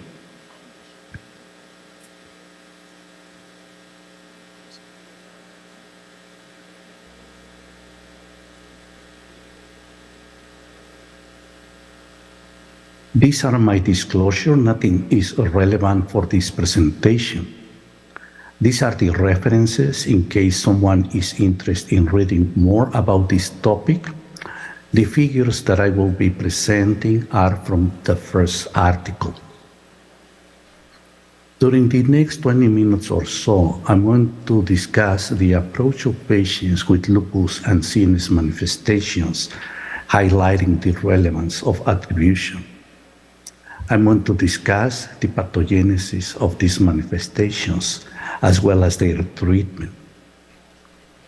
In 1999, the American College of Rheumatology published the nomenclature for neuropsychiatric lupus syndrome. It included in the central nervous system 12 different manifestations.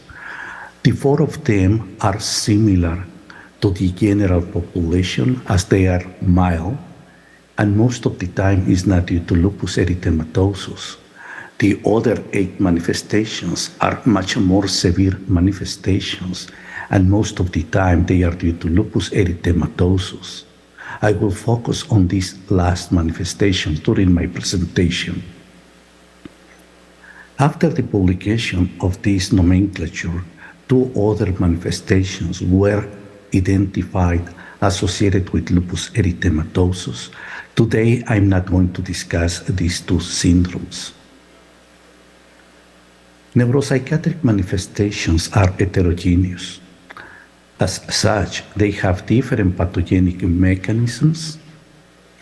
The bad news is that there is no gold standard for the diagnosis, and this is the major challenge. Neuropsychiatric manifestations are manifestations that happen early during the evolution of lupus erythematosus. Most of them happen within the first year of lupus onset, and almost all of them within the first 5 years of the disease. This is a major cause of morbidity and mortality, and so the diagnosis and the treatment represent a major challenge. In the SLEEK cohort, a cohort of over 1,800 patients with lupus of recent onset, 32 academic centers participated across 11 countries.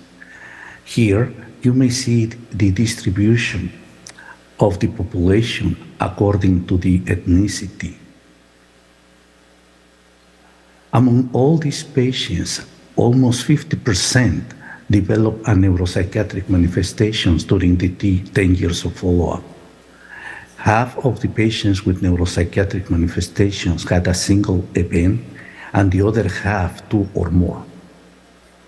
Of the 1,627 neuropsychiatric events observed in this population, between 17 and 31% were attributed to lupus erythematosus. So, most of the neuropsychiatric manifestations presenting lupus erythematosus are not due to lupus activity. However, this is a tricky estimate that I will explain later. Of all the neuropsychiatric events, over 90% involved the CNS, and almost 80% were diffuse as compared to focal events.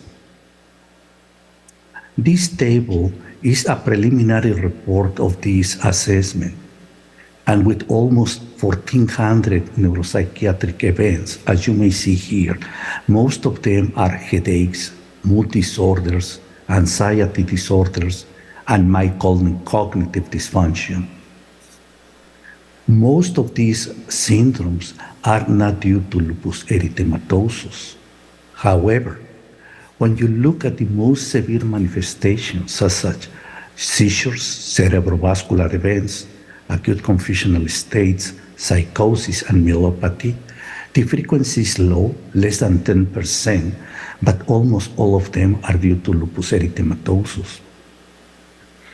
Other manifestations with a frequency less than 1%, also most of them are due to lupus erythematosus. So, looking globally, of all the neuropsychiatric manifestations, the most frequent ones, the mild manifestations, most often are not due to lupus erythematosus. The less frequent, the most severe, almost all of them are related to lupus erythematosus.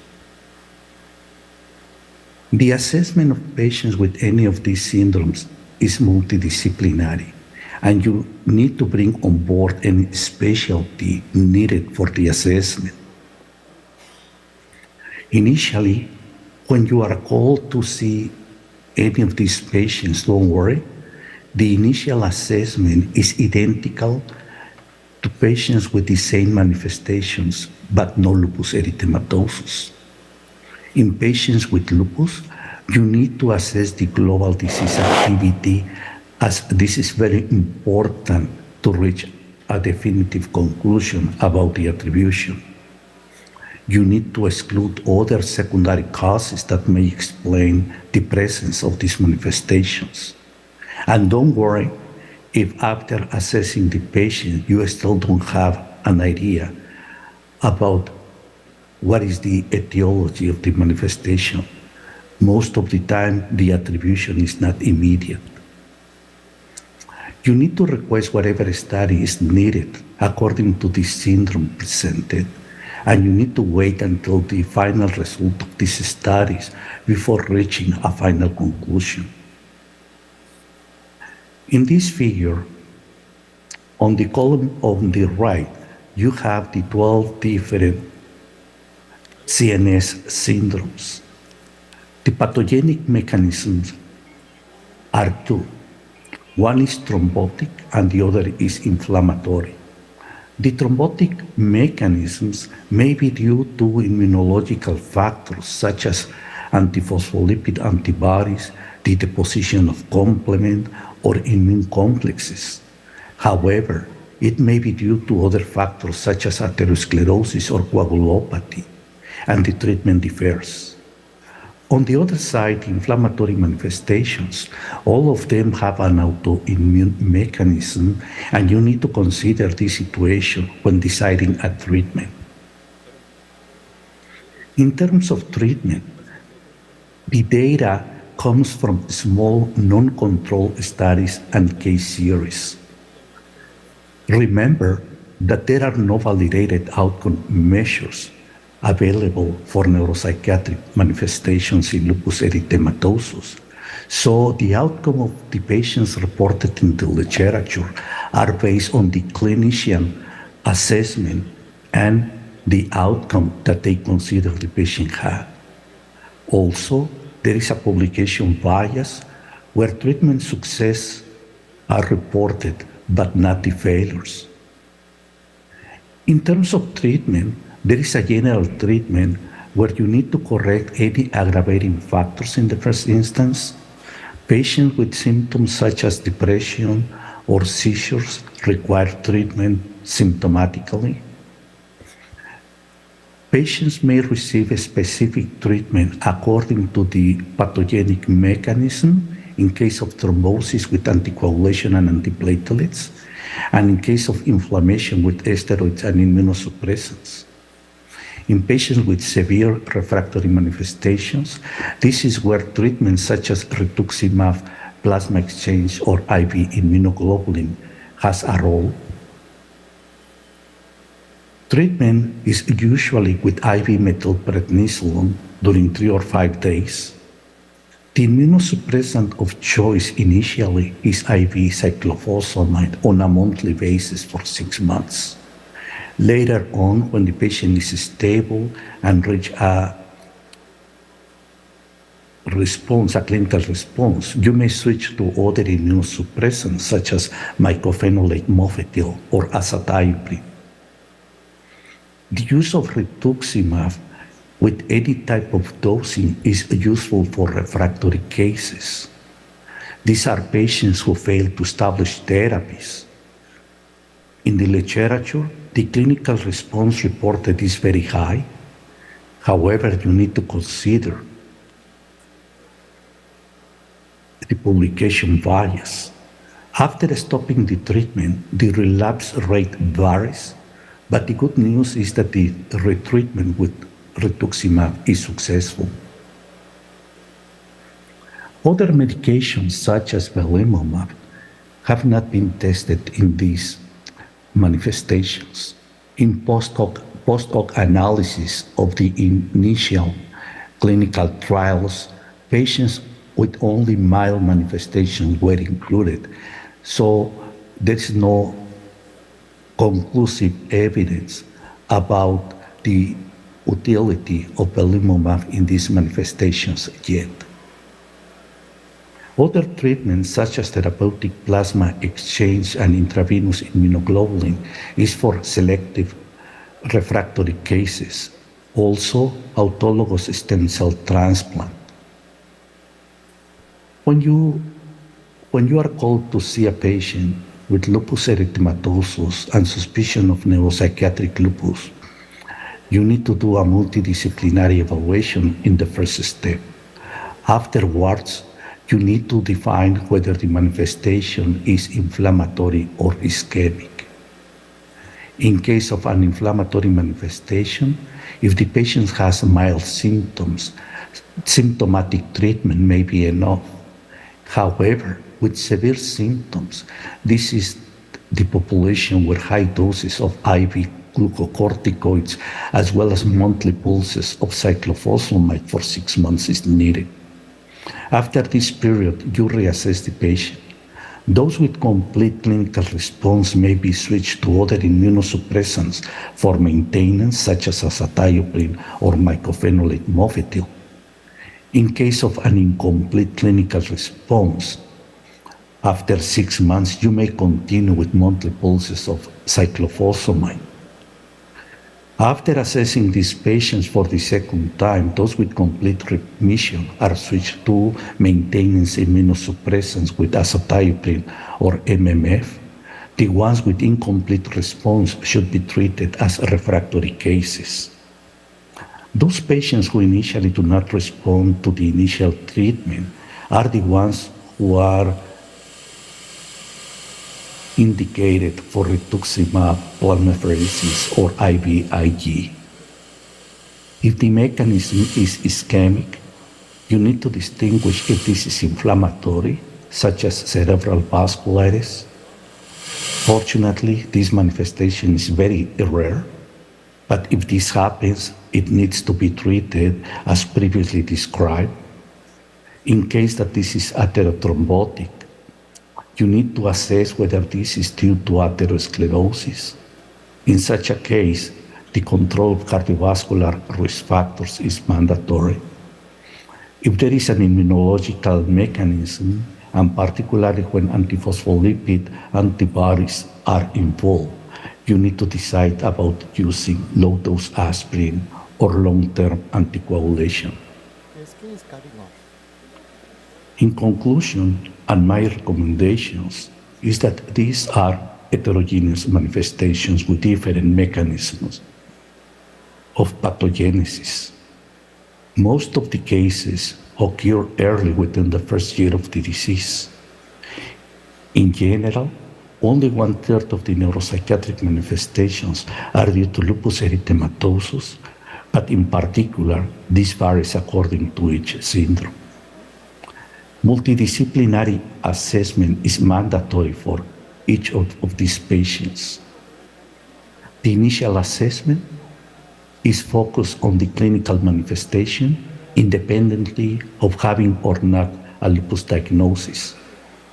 Remember that the attribution is not immediate and usually takes time before reaching a final conclusion.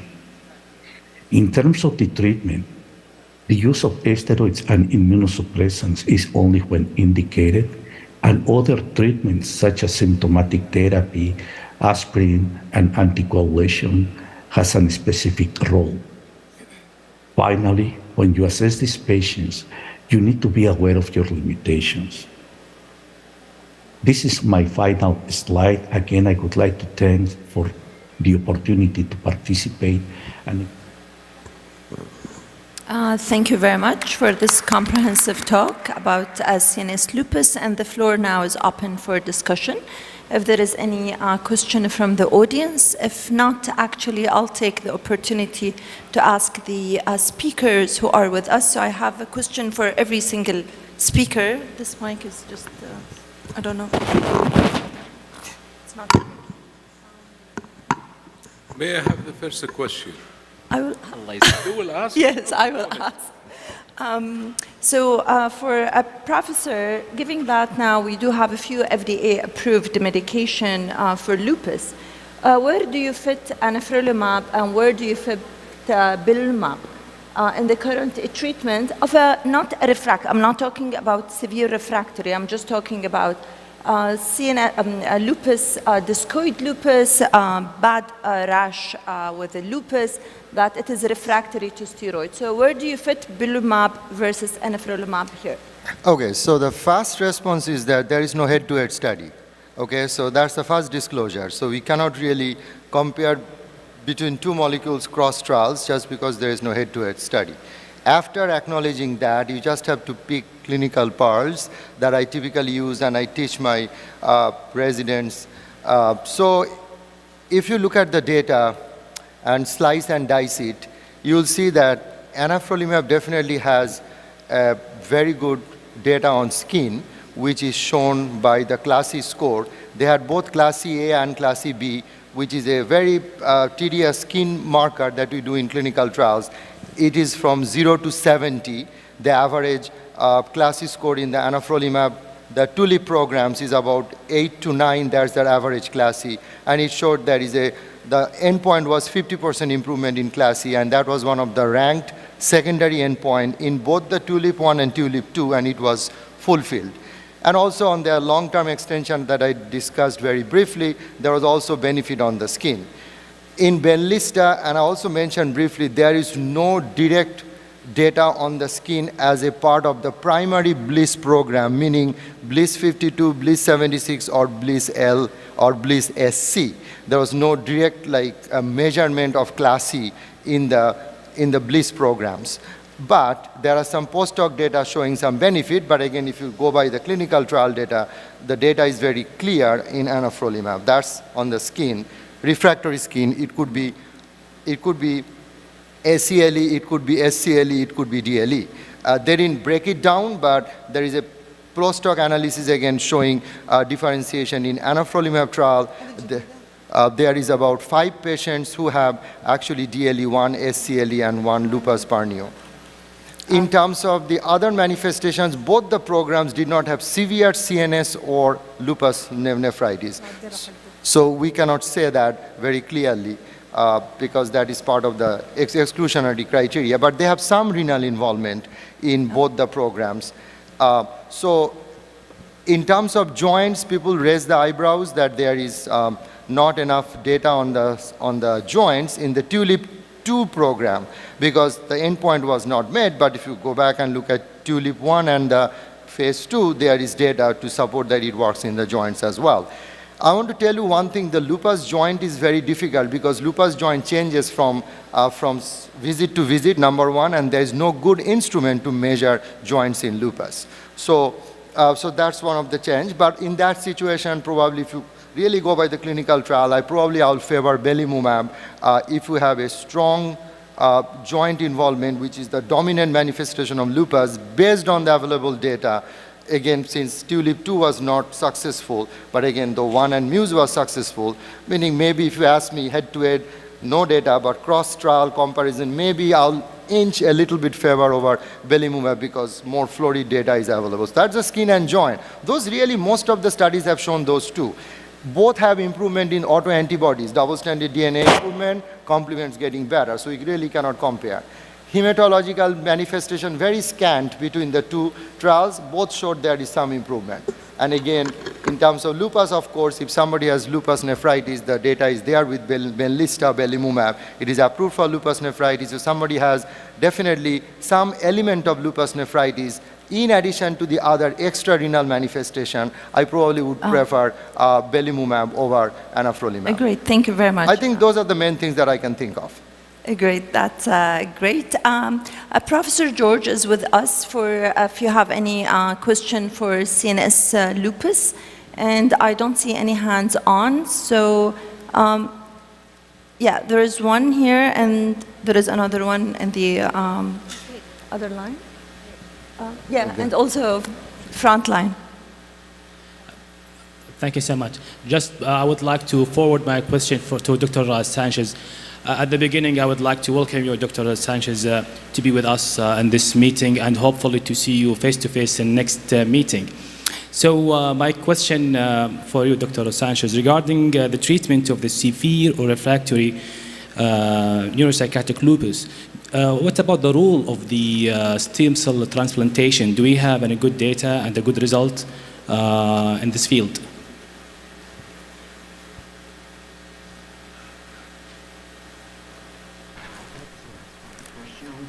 We can't hear you. You are muted. definition. No, I am asking. Yeah. Okay. Can you hear me now?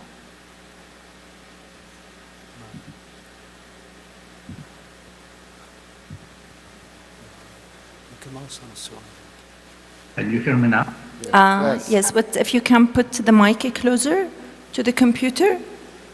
Yeah, okay. So, well, thank you so much. There are isolated reports of the use of stem cell transplant in neuropsychiatric lupus erythematosus. So, these Actually, we can't hear you well.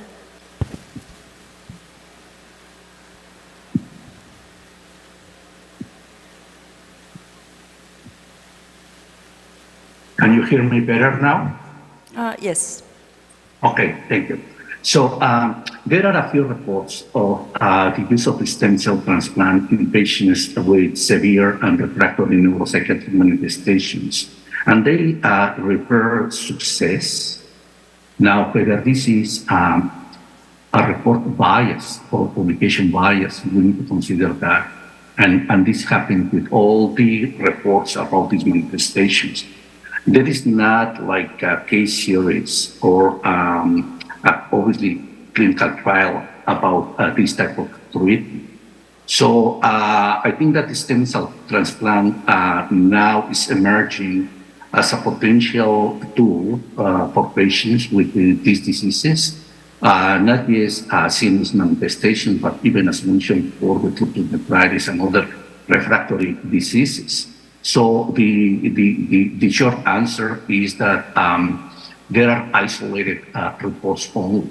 Now, something that we need to consider about the limitations of the assessment of patients with neuropsychiatric manifestations is that what is activity and what is chronicity. For instance, if a patient has a stroke, or if a patient has transverse myelitis, or any other manifestations, I mean, maybe there is an improvement in the inflammatory manifestations, and still the patient, there might be success of the treatment about the resolution of the inflammatory process. But still the patient may be left with limitations which are due to damage, not to activity. So this is why, since there are no established and valid outcomes in this patient population, that is one of the challenges to address. Is there any other question? Yeah, please, the mic to, yeah. Hello, thank you everyone for the great presentations. I would like to direct my question to Dr. Mohammed and all the speakers. Regarding combining B-cell depletion treatment, belimumab and rituximab, there is the BLISS-BELIEVE trial, but the secondary endpoint is regarding the renal improvement. However, there is other trials. There is ongoing phase 3 trial regarding lupus nephritis and combining rituximab and belimumab. Have you used in your practice such combination? And if so, do you use belimumab before or after the rituximab? As we know that after the rituximab, it will prevent the repopulation of immature B cells.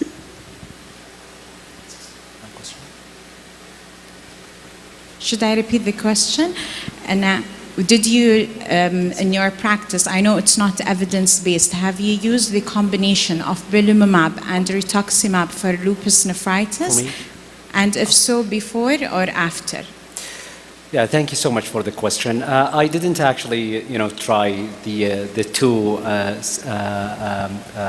rituximab and belimumab in my lupus nephritis patients. When you go and see the literature, rituximab has been actually tried after belimumab and vice versa. Belimumab, then rituximab, both approaches have been actually used. But do we have good evidence for the combo in lupus nephritis in particular? As of now, we don't have actually such an evidence. But I know in SLE, they are using it right now, and I think in RA as well, but not in lupus nephritis, and I don't use them both. We have a room for the last question. If no more questions, okay, the last question, please. Good afternoon. I have a question for Dr. Hanan and Dr. Muhammad. Would you consider multi-target treatment for patients who have high proteinuria, like 10 grams, or high creatinine or crescents? And if you use combination treatment, how long will you continue using belimumab or calcineurin inhibitor? Will you stop it after the completion of induction treatment, or will you continue the calcineurin inhibitor and belimumab for longer time? Thank you.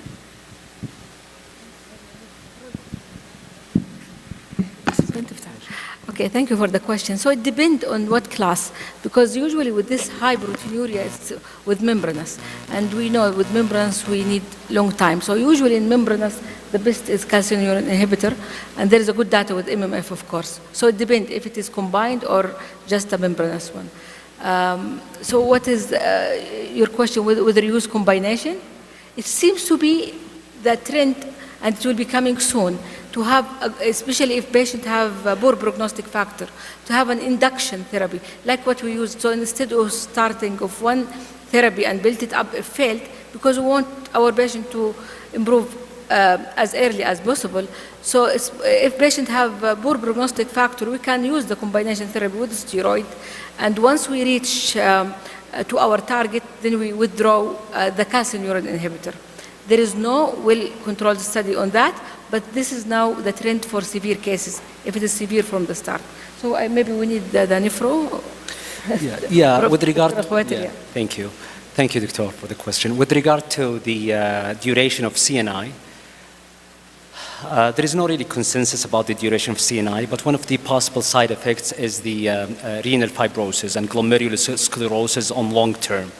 So what we used to do is to give like the induction in the first year and taper it down over 6 months, the second year, the first 6 months of the second year. We may actually give again the CNI if the patient has relapse, but long use of CNI for more than 3 years is not, I would say, a typical kind of practice. We may use it in individualized cases, but this is not the usual practice, I would say. Thank you very much. At the end, I would like to thank all the speakers for their excellent presentation and contribution. Thank you.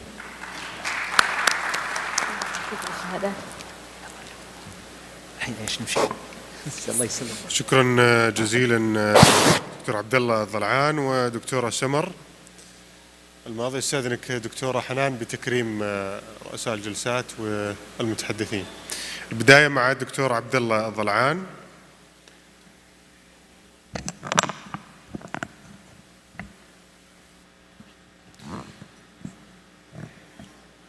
شكرا دكتور عبد الله. ثم دكتورة سمر الماضي العمادي عفوا.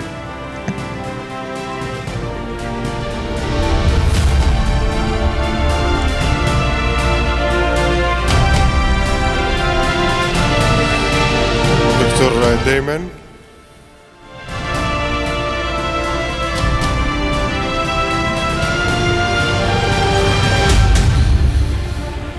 ودكتور محمد الخويطر.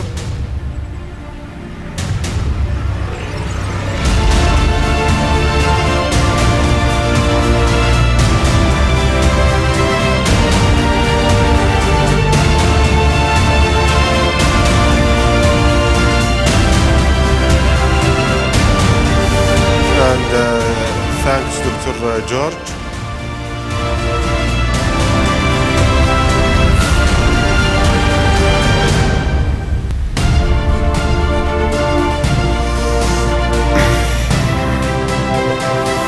Now, let's move to Satellite Symposium sponsored by AstraZeneca. Ladies and gentlemen, please join me welcoming Dr. Reem Al-Maghrabi.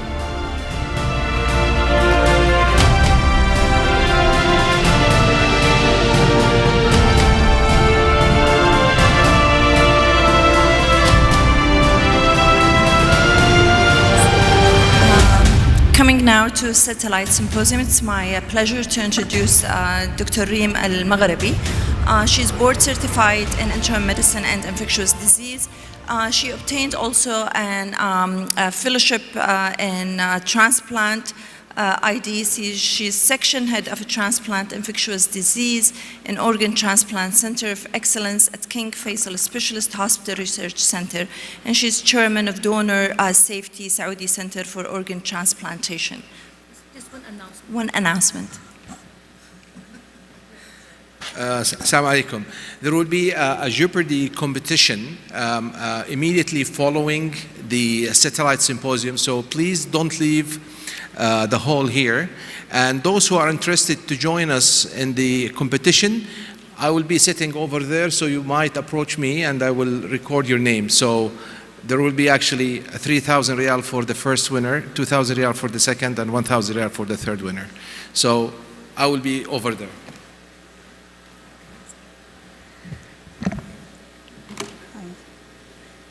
Assalamu alaikum wa rahmatullah. Good afternoon, everyone. I would like to start by thanking you for the invitation, and I would like also to thank AstraZeneca for inviting me to present in this prestigious symposium. And I have to say, hearing you, rheumatology, talking about combination and increasing doses of immunosuppressant medication reassures me that we are going to have a very long career in infectious disease. In the next 15 minutes or so, I'll be talking to you mostly about the prevention of COVID-19, mainly focusing on the immunocompromised population and what are the available strategies for the prevention of this that could be a deadly infection in the immunocompromised patients. Those are my disclaimers. Just briefly, what I'll be talking about is briefly about the pathogenesis of COVID-19 and how can we prevent COVID-19 infection, and talk about the first monoclonal antibody that is used for the prevention and what is the effect of Omicron variant and subvariants on these prevention strategies. As you know, pandemics caused by respiratory viruses is not something new. We have been handling or dealing with pandemics caused by different respiratory viruses for a very, very long time. And those respiratory viruses have claimed so many lives along the years.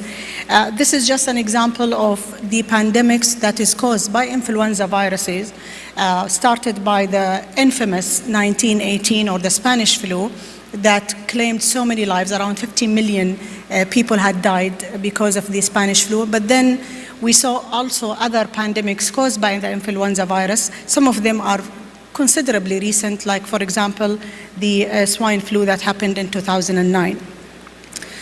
But as a globe, we have witnessed, everybody here in this room have witnessed the most recent global pandemic that was caused by one of the coronaviruses, which is the SARS-CoV-2 or COVID-19 disease.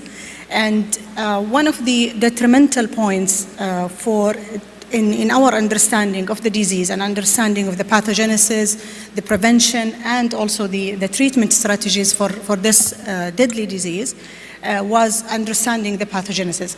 How does the virus infect the cells? Where does it go? And when do we see the peak of the COVID-19 disease? So within few minutes of entering into the cells, the virus replicates, and then it gets attached to the host cell, mainly in the upper respiratory and lower respiratory tract. But as you can see, within a day or within few days, the virus can disseminate to basically many other organs outside the respiratory tract. And that's what had caused many of the symptoms and signs of the extra respiratory disease that we see. So we know that now this is a multi-system disease that infects multiple organs and can cause manifestation. We have seen patients with elevated liver function tests, elevated creatinine and decreased creatinine clearance, CNS infection, as well as, of course, the detrimental effect sometimes on the respiratory tract by causing pneumonia, increased requirement of oxygen, and mechanical ventilation sometimes. As I said, knowing the pathogenesis and understanding the pathogenesis has helped us to look into the prevention strategies. And there are two main prevention strategies, in addition, of course, to the mitigation measures by the masking and so on, but it's vaccine, and the other prevention strategy is combination of vaccines plus monoclonal antibodies like the Evusheld that we're going to talk about today. The numbers in this slide could be now outdated. I just took a picture when I was preparing for this presentation, but as you can see, we're almost more than 70% of the Saudi population are fully vaccinated. And when we say fully vaccinated, we mean the 2 doses, because the 3rd and the 4th dose are considered as booster doses. So this is really a good news that we know that 70% of the Saudi population are fully vaccinated. And if we look into this systematic review that looked into the multiple countries, that looked into multiple vaccines, and all those patients are fully vaccinated, i.e. 2 doses of the vaccine. If you look into the effect of this, or the vaccine effectiveness, we're talking about something closer to 90%. So this is pretty much good as good as it gets with respiratory viruses, with RNA respiratory viruses, to get a vaccine effectiveness up to 90%. So where is the problem? The problem lies here, on those subset of patients.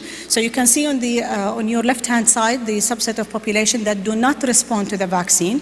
And when we say do not respond to the vaccine, meaning that there is a lower rate of antibody seroconversion, so most of those patients do not seroconvert, or even if they seroconvert, the level of the antibodies that is now detected in their circulation is not enough to prevent the COVID-19 infection. So without going into the details, but you can see that those patients are the patients that we always know, they don't respond to vaccines. So for example, dialysis patients do not respond to hepatitis B vaccine, and we have to increase the dose of the hepatitis B vaccine to get them a proper antibody response. Solid organ transplant do not respond to influenza vaccine, and we have also to increase the dose of the influenza vaccine, and so on. And what is very particular to you here is the patients on immunosuppressive therapy. Any immunosuppressive therapy will render this patient less likely to respond to the vaccine, meaning that they do not develop an appropriate antibody response.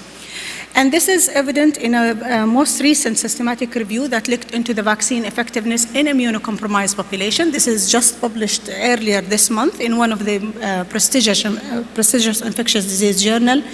And it looked into the vaccine effectiveness measured by antibody response in different immunocompromised populations. So it included studies that included solid organ transplant, malignant hematology, B-cell malignancies, and patients who are on steroid or rituximab for a rheumatological condition. And as you can see, it depends on what is the risk for the immunocompromising condition. The rate of non-response can go up to 80%. So which means, and speaking to rheumatologists who are just talking about giving rituximab in addition to other immunosuppressive medication, there is a chance up to 80% that your patient may not respond to COVID-19 vaccines, again, putting your patient at a higher risk of development of COVID-19 complication that are either acute complication or chronic complication, as I'm going to allude to. So speaking about rituximab, this is a study that looked into a few number of patients, but as you can see here, the gray is the healthy control without being vaccinated at the beginning of the x-axis. But when you look into the middle of the x-axis, where those healthy control are vaccinated, you can see that the antibody response went very, very high, measured again by the antibody titer. So we're speaking about more than 2,000 antibody titer in response to the vaccine. But look into those patients who received rituximab.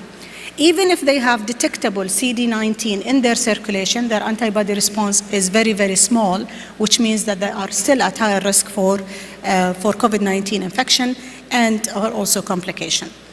The effect of the rituximab on the COVID-19 effectiveness or COVID-19 vaccine effectiveness is time related. So the longer the time of from the rituximab to the COVID-19 vaccination, the more likely that this patient will respond to the COVID-19 vaccine. So you can see that as we move on from the graph on the left-hand side, in the left upper corner, you can see that as we move from the dose of the rituximab, the likelihood that they will develop an antibody response goes higher. And also the antibody titer, as you can see here in the left lower corner. So there is only 17% of those patients who had rituximab did actually develop an antibody response, but as I mentioned, it is really related to the time from the rituximab. So it means that those immunocompromised population whether you think of them as a small subset of the population compared to the general population, they were still at a significant risk for infection of COVID-19, and that is also not only the mild infection that we see with other respiratory viruses, but those patients also at higher risk for getting admitted, requiring also ICUs, mechanical ventilation, ECMOs, and so on. But it is not only the acute infection that is of concern, but also chronic COVID-19. As you know, now we are seeing more and more patients with chronic COVID-19, evident by chronic symptoms ranging from fatigue, cough, sore throat. I have seen patients who are complaining of detectable and measured fever 6 months after their COVID-19 infections. So it means that we are seeing a very wide range of COVID-19 symptoms progressing or persisting after a few months of the original or after the index of the COVID-19 infection. You can also see that there is a persistence in the viral shedding, and I would like to make a point here. Persistence of the viral infection or the virus shedding does not necessarily mean that those patients will have chronic COVID or they will have a complication related to COVID, but we have seen a good number of our patients who were treated with rituximab had a persistent COVID-19 symptoms, including respiratory symptoms, weeks after their initial infection. So what should we do to those immunocompromised patients who are still at a significant risk of COVID-19 infection and complication? In addition to the vaccine, is the monoclonal antibodies. And as you can see here, in this particular population, the very high-risk population, we really need multiple layers. So masking, and that's why I think everybody in the hospitals are still wearing masks, because we are dealing mostly with immunocompromised patients. And then we move into the COVID-19 vaccine. All patients should be vaccinated. Even if they do not develop a meaningful antibody response, we can augment that by giving them other prevention strategies like the monoclonal antibody, specifically, or the monoclonal antibody that is now available for use as a pre-exposure prophylaxis is EvoShield. So what is EvoShield? EvoShield is a monoclonal antibody that was developed from a sera of 2 infected individuals with some modification of these antibodies. So what are those modifications that gives the very important characteristics of EvoShield? One, on your left-hand side, is the modification of the FC portion, which makes this monoclonal antibody characteristically has a very, very long half-life.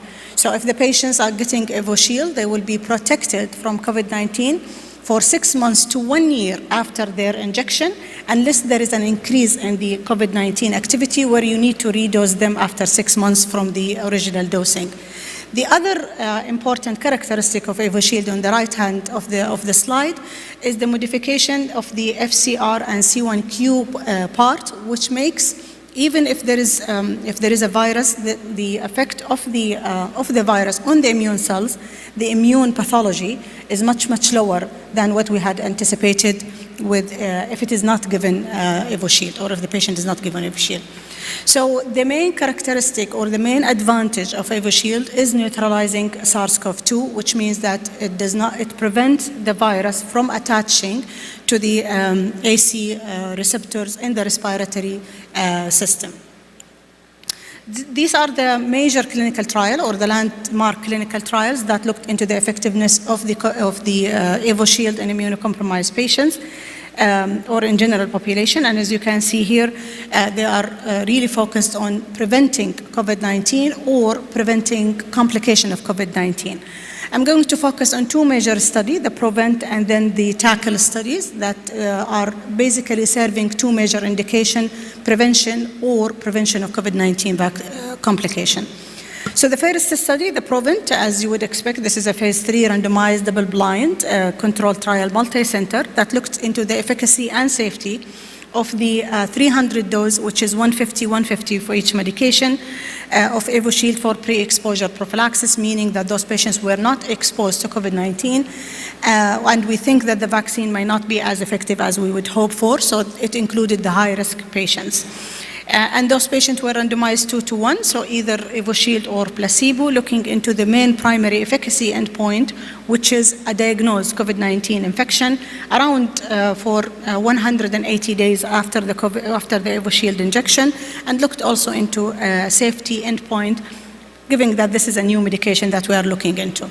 So those are the patient population that were included. So immunosuppressed patient, around 3.8%, around 200 patients, but then it also included the other high-risk group patients that I showed you earlier. So it included patients with chronic liver disease, patients with impaired kidney functions that also could be on dialysis. So those are really high-risk patients. Looking into the primary efficacy endpoint on your left-hand side, you can see that there is, by 3 months, there is almost 76% decrease in the rate of those of new infections caused by SARS-CoV-2 or new diagnoses of COVID-19.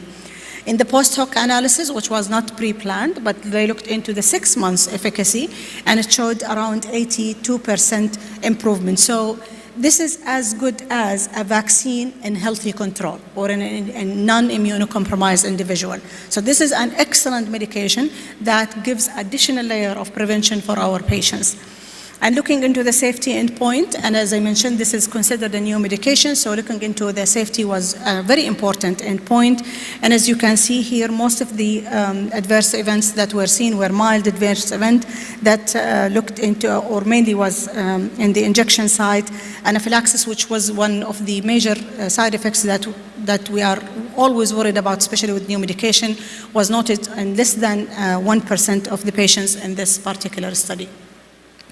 The other study that looked into another indication for EvoShield, which is the outpatient therapy. So here, this is a patient who got COVID-19, mild COVID-19, and we are planning or hoping to prevent this patient from being hospitalized or getting into the ICU or requiring more oxygen supplement like mechanical ventilation. Again, this is a randomized clinical trial that were one-to-one randomization and included patients who were diagnosed less than 7 days with mild to moderate COVID, depending on what do we call mild to moderate COVID, but here according to the WHO classification. And those patients were given a higher dose, was not the 300, so was not 150, 150. This is 300, 300 of the two medication. And again, looking into severe COVID-19 or death from any cause. Moving on to the primary endpoint, as you can see, the patients who were included are the immunocompromised patients. And as you can see here clearly in the Kaplan-Meier curve, there is a very clear difference that those who received EvoShield for prevention of hospitalization or prevention of progression were less likely to do so compared with those who did not receive it. Again, the safety data were very reassuring. We know that randomized clinical trial for approvals is cherry-picked. So what about the real-world data? Does it show the same efficacy? And it is indeed showed the same efficacy. These are 3 different studies that looked into a very large subset of immunocompromised patients, as you can see here in this slide, and especially the one in the middle that included different immunocompromised patients, included patients with B-cell malignancies and also solid organ transplant. And again, as you can see here, the rate of prevention of COVID-19 disease in different countries, different immunocompromised population was as good as what was seen in the original approving clinical trial. This is another real-world data that looked into specifically those who received rituximab or rheumatological patient, and as you can see, the breakdown of those rheumatological patient.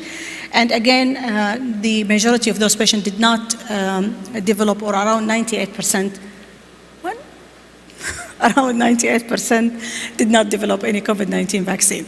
I think I'll have to run quickly through the slide. Even if those patients developed COVID-19 infection, there is a very good prevention from severe COVID-19, so admission or mechanical ventilation. Just one point about the Omicron subvariants.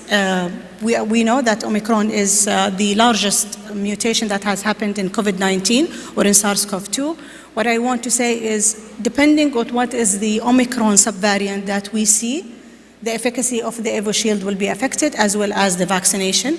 And this is what we had seen with the new release of the bivalent vaccine, to include the vaccine against Omicron variants and subvariants. But unfortunately, FDA had recently announced that EvoShield is not recommended anymore if the Omicron subvariant that are resistant to EvoShield is more than 90% of the circulating variants. We still don't have national data, but we had seen in King Faisal over the past 3 months is the resistant subvariants are only between 20 to 30%. So EvoShield is still a viable medication for prevention and for treatment for our patients here, at least at King Faisal Riyadh, but hopefully this is also widely over the kingdom. And with that, I conclude my presentation. Thank you very much for listening.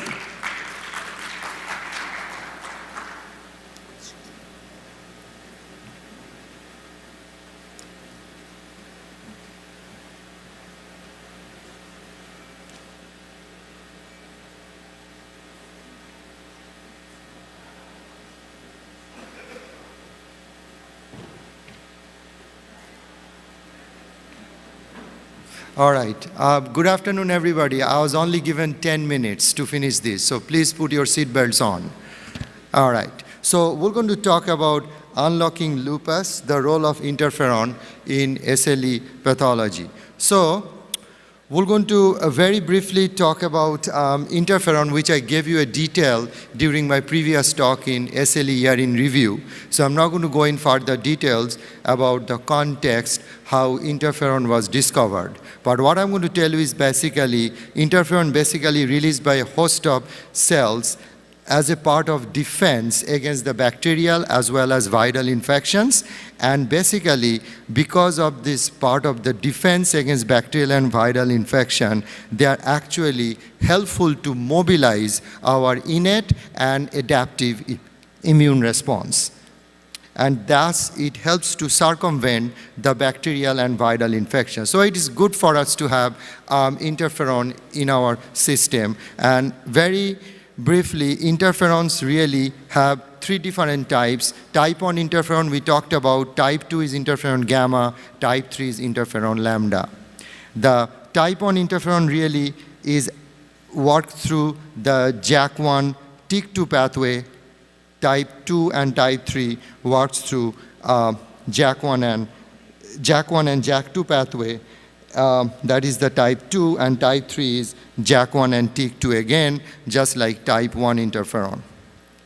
I already gave you the details about this discovery of type 1 interferon, interferon gene signature 2003, and association with SLE disease activity in 2005. So this is the schema of the activation of the JAK-STAT pathway in the context of interferon by binding to its receptor, as I also mentioned before, interferon receptor R1, and then because of the binding of the interferon to this receptor, and this is mediated through, for type 1 interferon, through JAK1 TYK2 pathway. When this JAK1 TYK2 pathway is activated, as you know very well from your experience in rheumatoid arthritis, this is actually leads to the activation of STAT. We call the dimerization of the STAT. When the STATs are dimerized, they actually go and drop straight into the nucleus. And when they go into the nucleus after the dimerization of the STAT, for example, in JAK1 arm, it is the STAT1 for TYK2 arm, it is STAT1 and STAT1, STAT2, and they go inside the nucleus, and then with the STAT1 dimerization, it activates the gamma interferon activation site or gas, and then with the STAT1, STAT2, it activates, which is called ISRE, it is called interferon responsive element, and this causes the induction of the expression of the interferon regulated genes, and that leads to what we now understand based on the interferon gene signature concept, which was first described in 2003. So as you all know, there is multiple genetic evidence of type 1 interferon in SLE, and you also know that the important genes, without going in details, is PTPN2, and you know there is a toll-like receptor. I gave you the idea in the early afternoon. There is toll-like receptor 7 to 9, and there is also interferon regulating factor, or IRF. Those are 5, 6, and 7. So IRF, toll-like receptors, PTPN22, and some other miscellaneous genes that are actually play a significant role in SLE pathophysiology, which are associated with following the activation of type 1 interferon. And this is a feedback loop which is described how it drives the lupus. And as you all know, type 1 interferon is principally produced by plasmacytoid dendritic cells. And this is a part of the innate immune system. And also there are other cells that also are involved, including myeloid dendritic cells as well. Some of the other players in SLE pathogenesis in innate immune system are also naturally killer cell, neutrophil, as well as monocyte. And of course, in the adaptive immune system, the key players are the T cells and the B cells. So when there is a cellular damage signal, and that is either by nucleic acid and also by cellular debris, the nucleic acid is generated from type 1 interferon, which is actually released from the neutrophil, and that causes a phenomenon called netosis, or neutrophil extracellular traps, and also the cellular debris which comes out of cellular apoptosis, those nucleic acid that are released, which are also triggered by type 1 interferons. So there is a cross connection between cellular debris, nucleic acid, and triggering of activation of the different innate immune cells. When these innate immune cells are activated,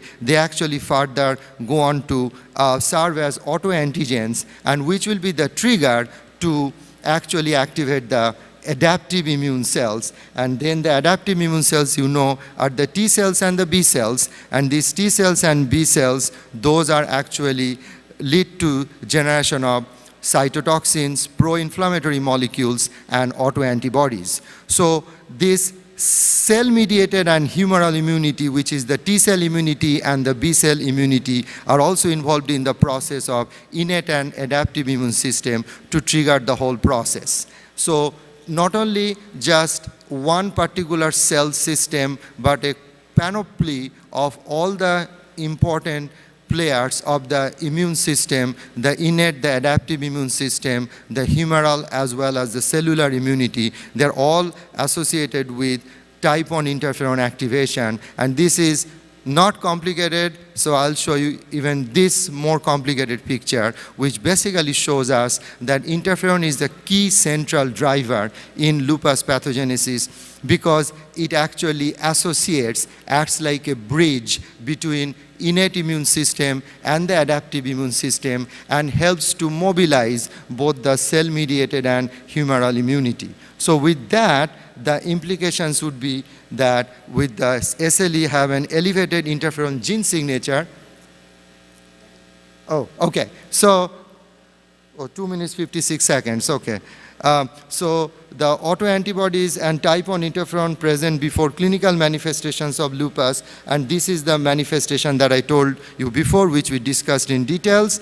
And with that, these are the different manifestations that we know are present in lupus based on the interferon gene activation. So to summarize, ladies and gentlemen, while previously seen primarily as a B-cell driven disease, we now know that SLE pathogenesis is more complex than that. It is also a T-cell mediated disease. It also involves mobilization of the humoral immunity and cellular immunity, and also 80% of the patients, as has been known, to cause interferon gene signature, and also research has been ongoing to further understand better the interferon gene signature in the context of understanding SLE pathogenesis. Thank you very much.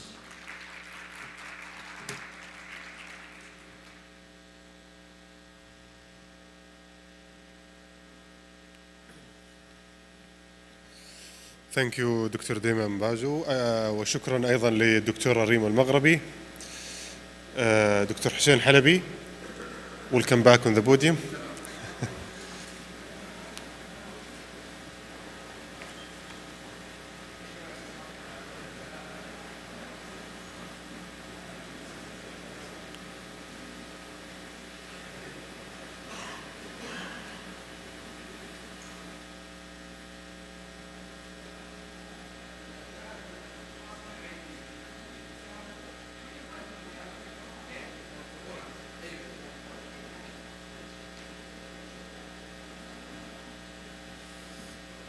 شباب الله يعطيكم العافية, بس اعطونا هاند مايك للدكتور حسين عشان يكون يتحرك براحته في القاعة.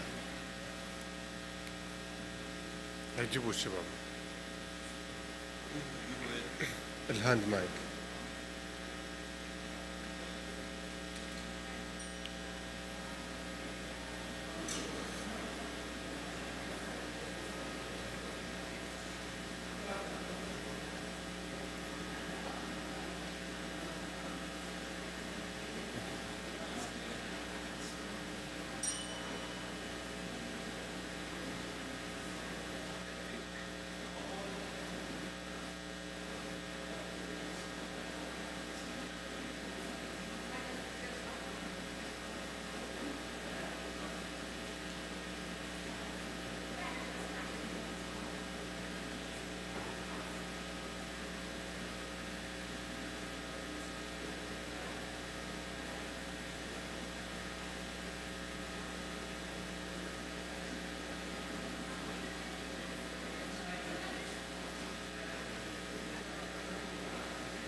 خلاص.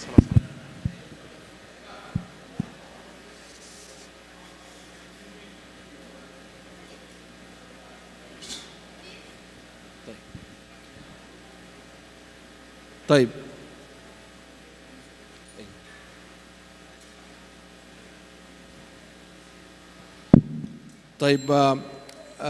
those who will compete, I have randomly, I have selected 3 names. I don't know exactly whose name is there.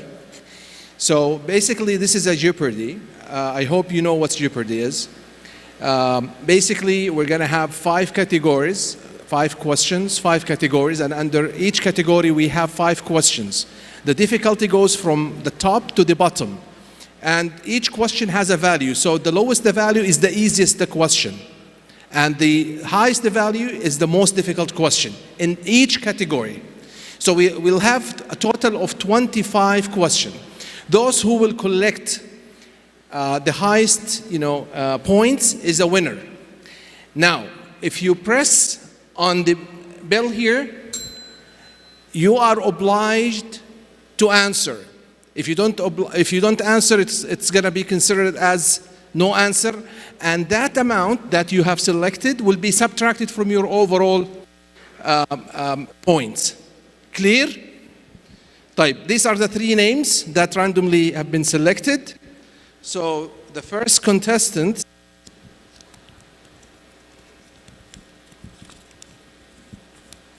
Musa Al-Bloui, Dr. Musa. The second, we have included actually residents, fellows and consultants. Riman Shakir. And the third name, Sarah Salami. فين سارة؟ يا سارة شردت. اوكي، اذا ما هي موجودة حنختار احد. نختار احد من اللي باقين. Is Sarah here? She's not here. طيب حنان اختاري واحد من دولة. يلا.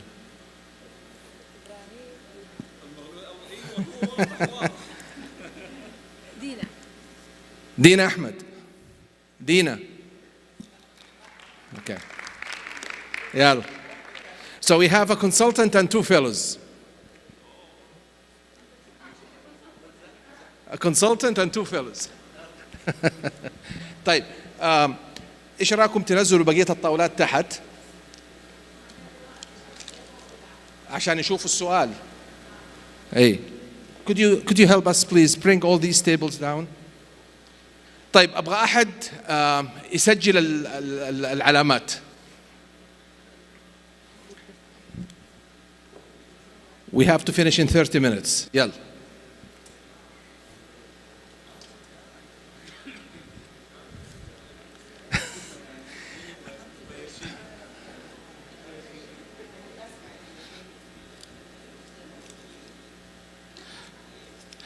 طيب عندنا موسى وبعدين ريمان فين ريمان؟ ريمان اوكي ريمان موسى دينا اوكي. طيب these are the 5 categories تمام. disease manifestations, autoantibodies, clinical trials, drugs and images. So you might choose, for example, just for the sake of explaining the competition, so you might say I want disease manifestations for 300 points, okay? So the control over there, they will open the question. If you press on this, you have to answer. If you don't answer, you consider as if you haven't answered. And 300 points will be subtracted from your overall points. Tamam? طيب. So I will select the first question, and you guys have to press if you are confident that you know the answer. And I will start with clinical trials for 100 points.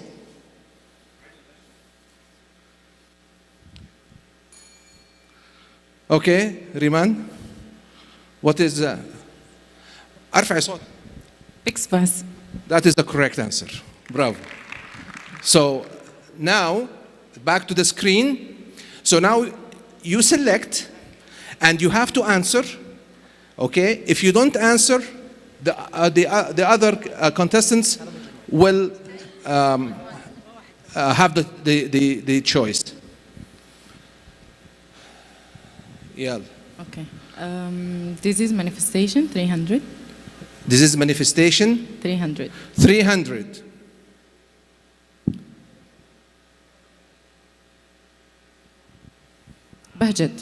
بهجت correct. برافو. ها؟ هي اللي عندها السؤال. يلا كملي. Okay. Clinical trials 300. Clinical trials for 300.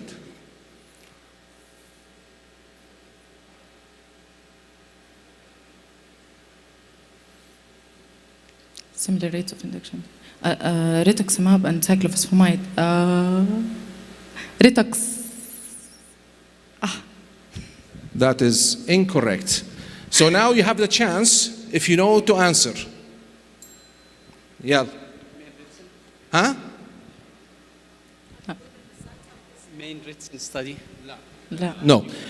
So minus 300 here. So the correct, minus 300. So the correct answer is rave. طيب الآن عندك. Okay. Disease manifestation 200. Disease manifestation 200.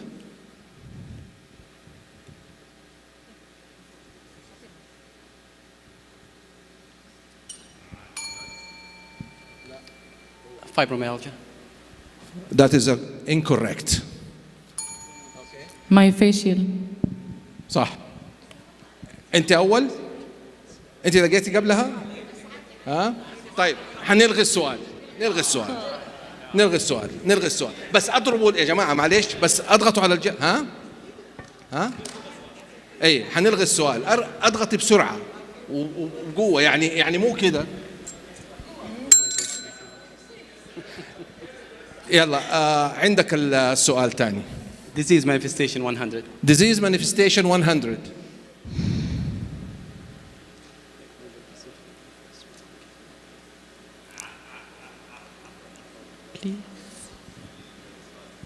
You have to answer now.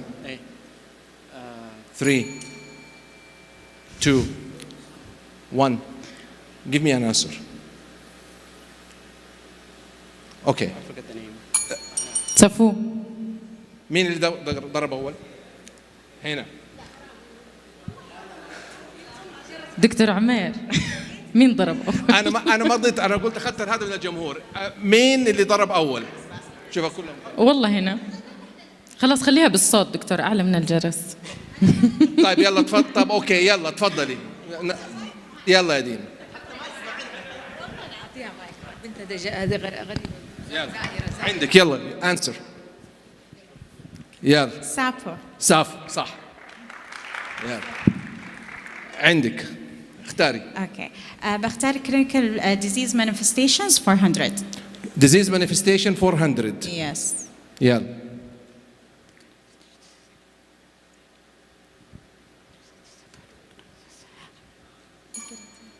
ما تضربي، هي عندها هذا. يلا 5 seconds. 4 3 2. اوكي RA. اوكي عندك ها dermatomyositis. اوكي برافو. عندك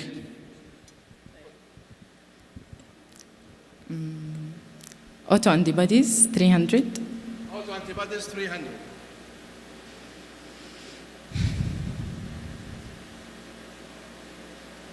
انتي رايبوزومال. كمل. انتي رايبوزومال انتيبودي.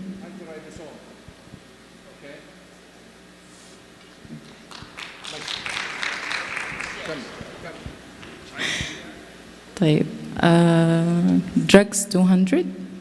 drugs 200. drugs 200.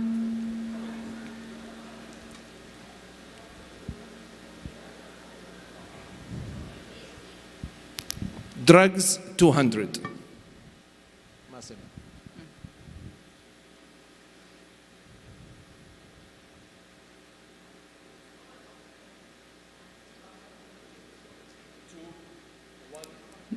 نفرلماب. نفرلماب. لا. اوكي answer.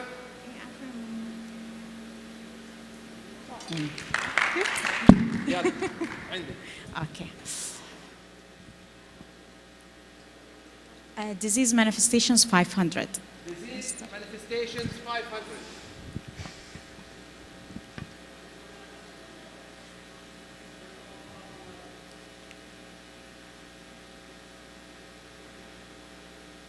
Five, 4.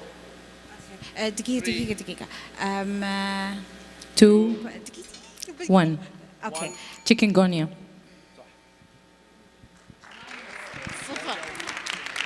طيب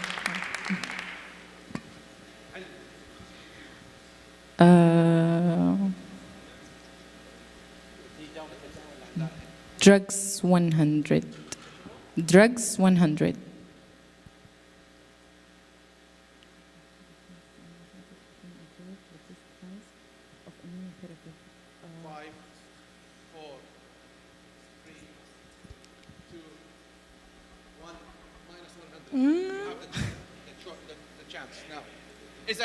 إذا تبغى ممكن ما تقول ما.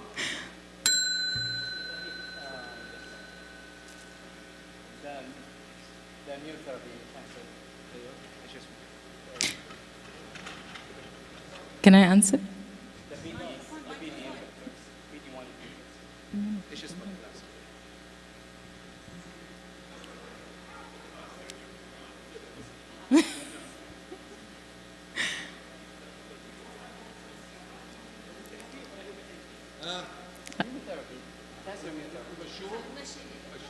اوكي حط الانسر.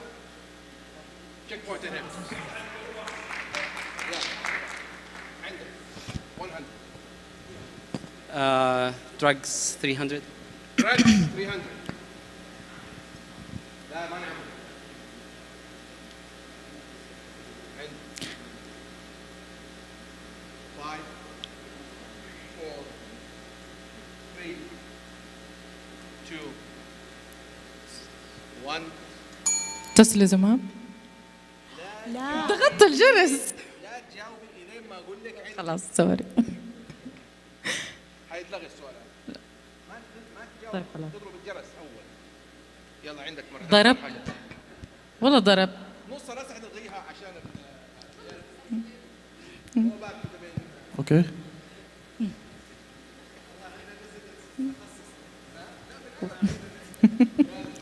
Images 100. Images 100.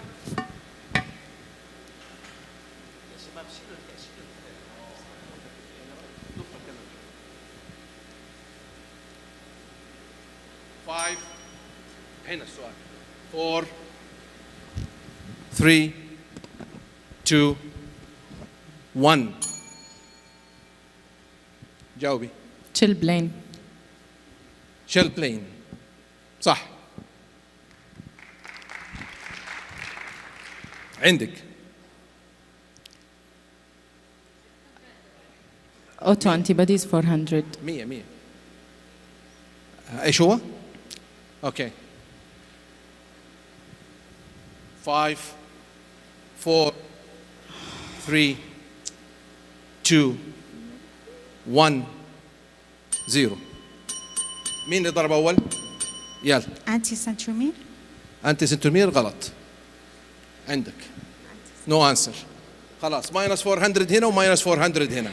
ارجع عندك السؤال الان. حطوا الاجابه يو 3 ار ام بي.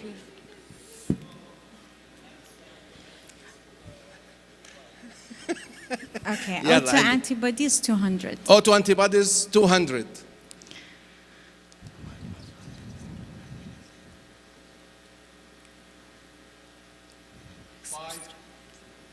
Four, three, ANA immunofluorescent and ELISA. 2 Um, 1 0. أحد يعرف منكم؟ إذا ما تعرف لا تجاوب، لا تضغط الجرس. أوكي. أوكي. ماينس 200 هنا.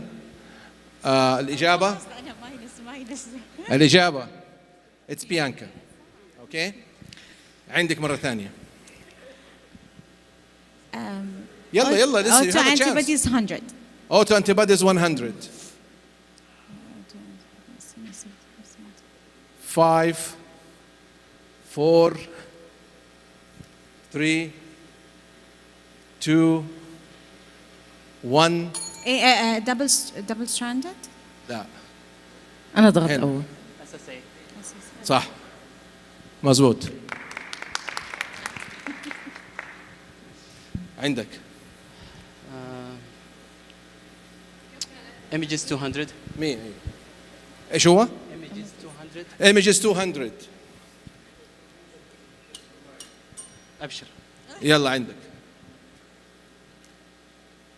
5 لا 4 3 2 1 0. عندك. Relapsing No. minus 200 minus 200 تعرفي؟ نسيت. minus 200. ليش؟ minus 200. لا. You don't answer. If you don't know you don't answer. في العيادة نقصها. minus 200. برضو minus 200. مو هنا في العيادة، هذه غير. The answer is cryoglobulinemia. اوكي؟ عشان لا حد يجاوب الا اذا كان عارف. هذا اللي يخاصم اولاده اكثر من اولاد الناس. ما يصير كذا unfair. يلا عندك. حاخذها تاني. 400 drugs. 400 drugs. قالت 500. 500 ولا 400؟ والله قلت 400. 400. 400 drugs. يلا. اوه. Osteokinumab. استكينوماب. 20. استكينوماب غلط. هنا. ها. ايش هو؟ جوزيلزماب. حطوا الانسر. ليش؟ دقيقة أنا دقيقة دقيقة. سكايريزي. اوكي. نو. لا هذا highly selective. So هنا minus 400. is 1223 وبعدين وهنا minus 400. بس هذا دقيقة بالله حطوا السؤال مرة ثانية دقيقة عشان صح.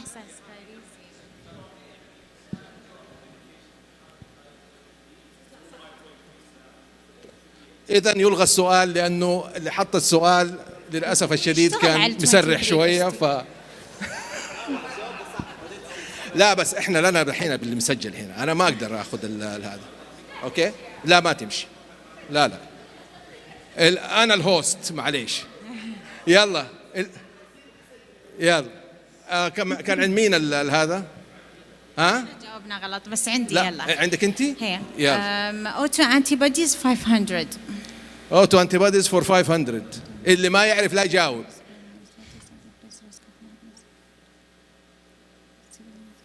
Five, 4, 3, 2, 1. انتي سينثيتيز؟ لا انا ضغطت. خلص الوقت. انتي سينثيتيز انتي بوديز انتي جو.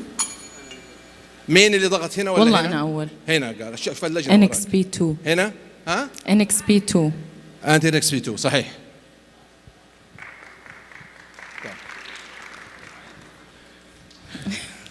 ترى إذا ما سمعت ترى هم اللي وراي هم اللي بيوجهوني، أنا والله ما يعني سامحوني يعني إذا هذا. يلا عندك.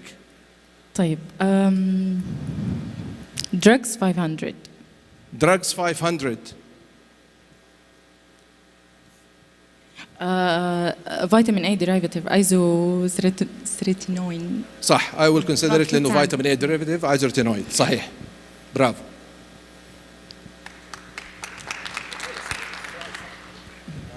يلا عندك.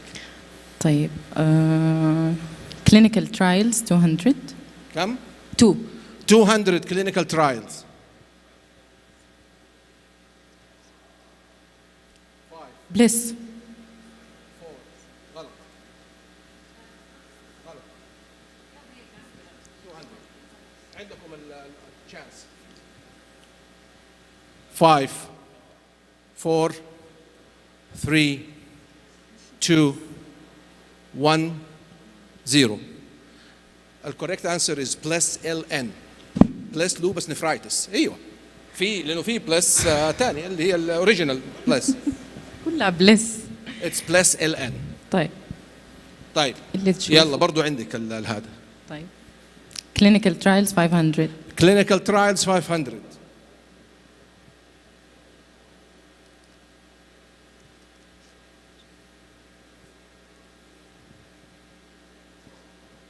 5 4 3 2 1 0. You have the chance to answer. The correct answer here minus 500. The correct answer is Ticora. Back to you. طيب يلا. clinical trials 400. clinical trials 400.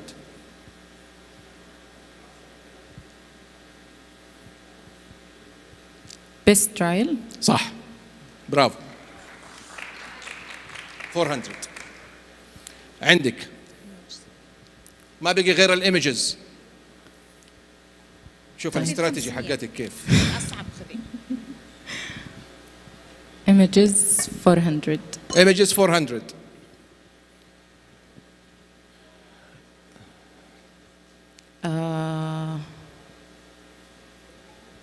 Five. pneumointestinalis. 4 3 2 1. ما قالتها صح. 0. أحد منكم يعرف؟ حطها correct answer. الدكتور موسى قال ايوه. لا طيب. ما قال موت. pneumatosis cystoid intestinalis and pneumoplasm and systemic sclerosis. طيب عندك برضو. طيب 500 images. طيب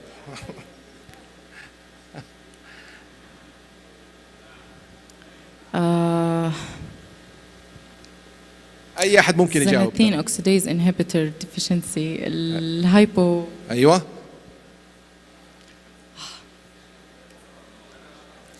صح. والله اتعصر قاعده والله. لازم تديني جواب. اديتك جواب. ايش هو؟ زناتين اوكسيديز. لا مو زناتين It اوكسيديز. starts with hypo.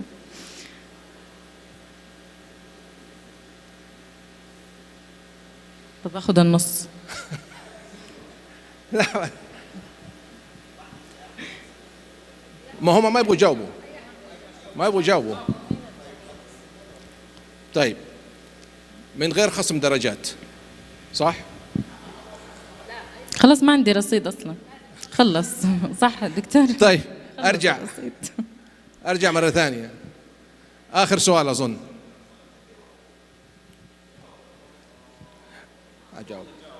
قالت هايبو. ما هو هايبوزانثين. طيب. ما حطوا هايبوزانثين. 300 يلا.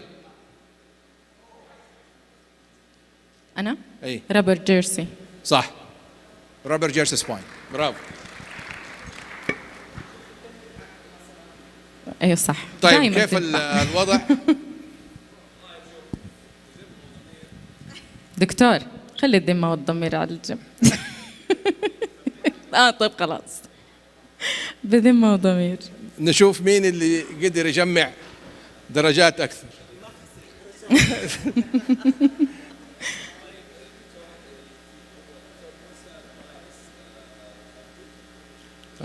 ماينس 100 دكتور موسى. طيب دينا.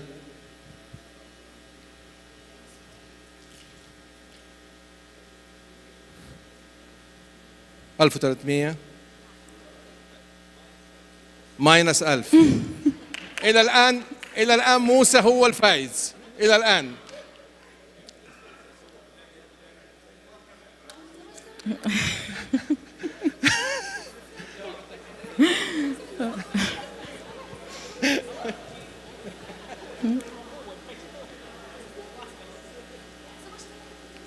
شكله ماينس 1100 الاثنين مع بعض. دقيقة خلينا نشوف بس.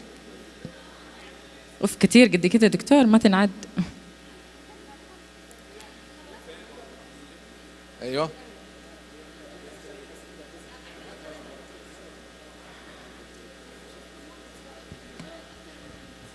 صح.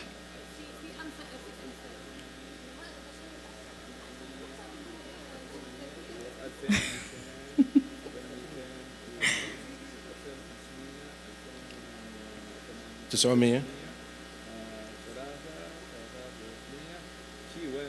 برافو.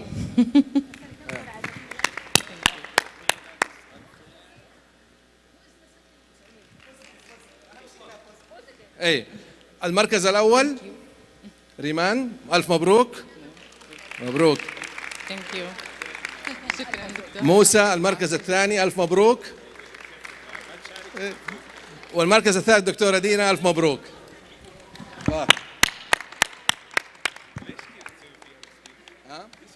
She's my fellow. She's my fellow. مبروك. إذا على فكرة فعلا لو يمكن ما شاركت مرة تاخذ المركز الثاني. تعالوا خلينا ناخذ صورة جماعية يا جماعة. طيب اللي حسب لي الشكر والتقدير. احنا حقيقة ألف شكر.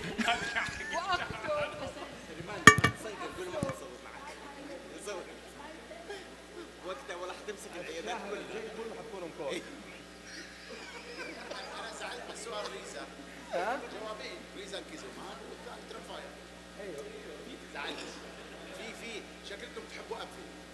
لا والله أبدا بأي من غير أي تحيز والله. يلا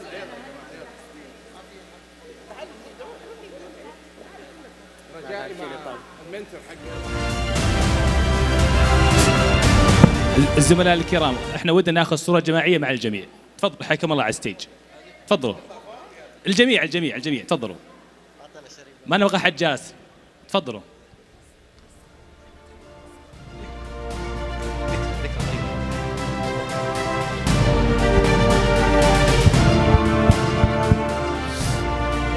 الله يعطيكم العافية جميعا.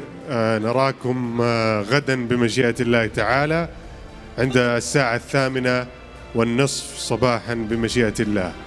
لذلك الحين نترككم في رعاية الله وحفظه.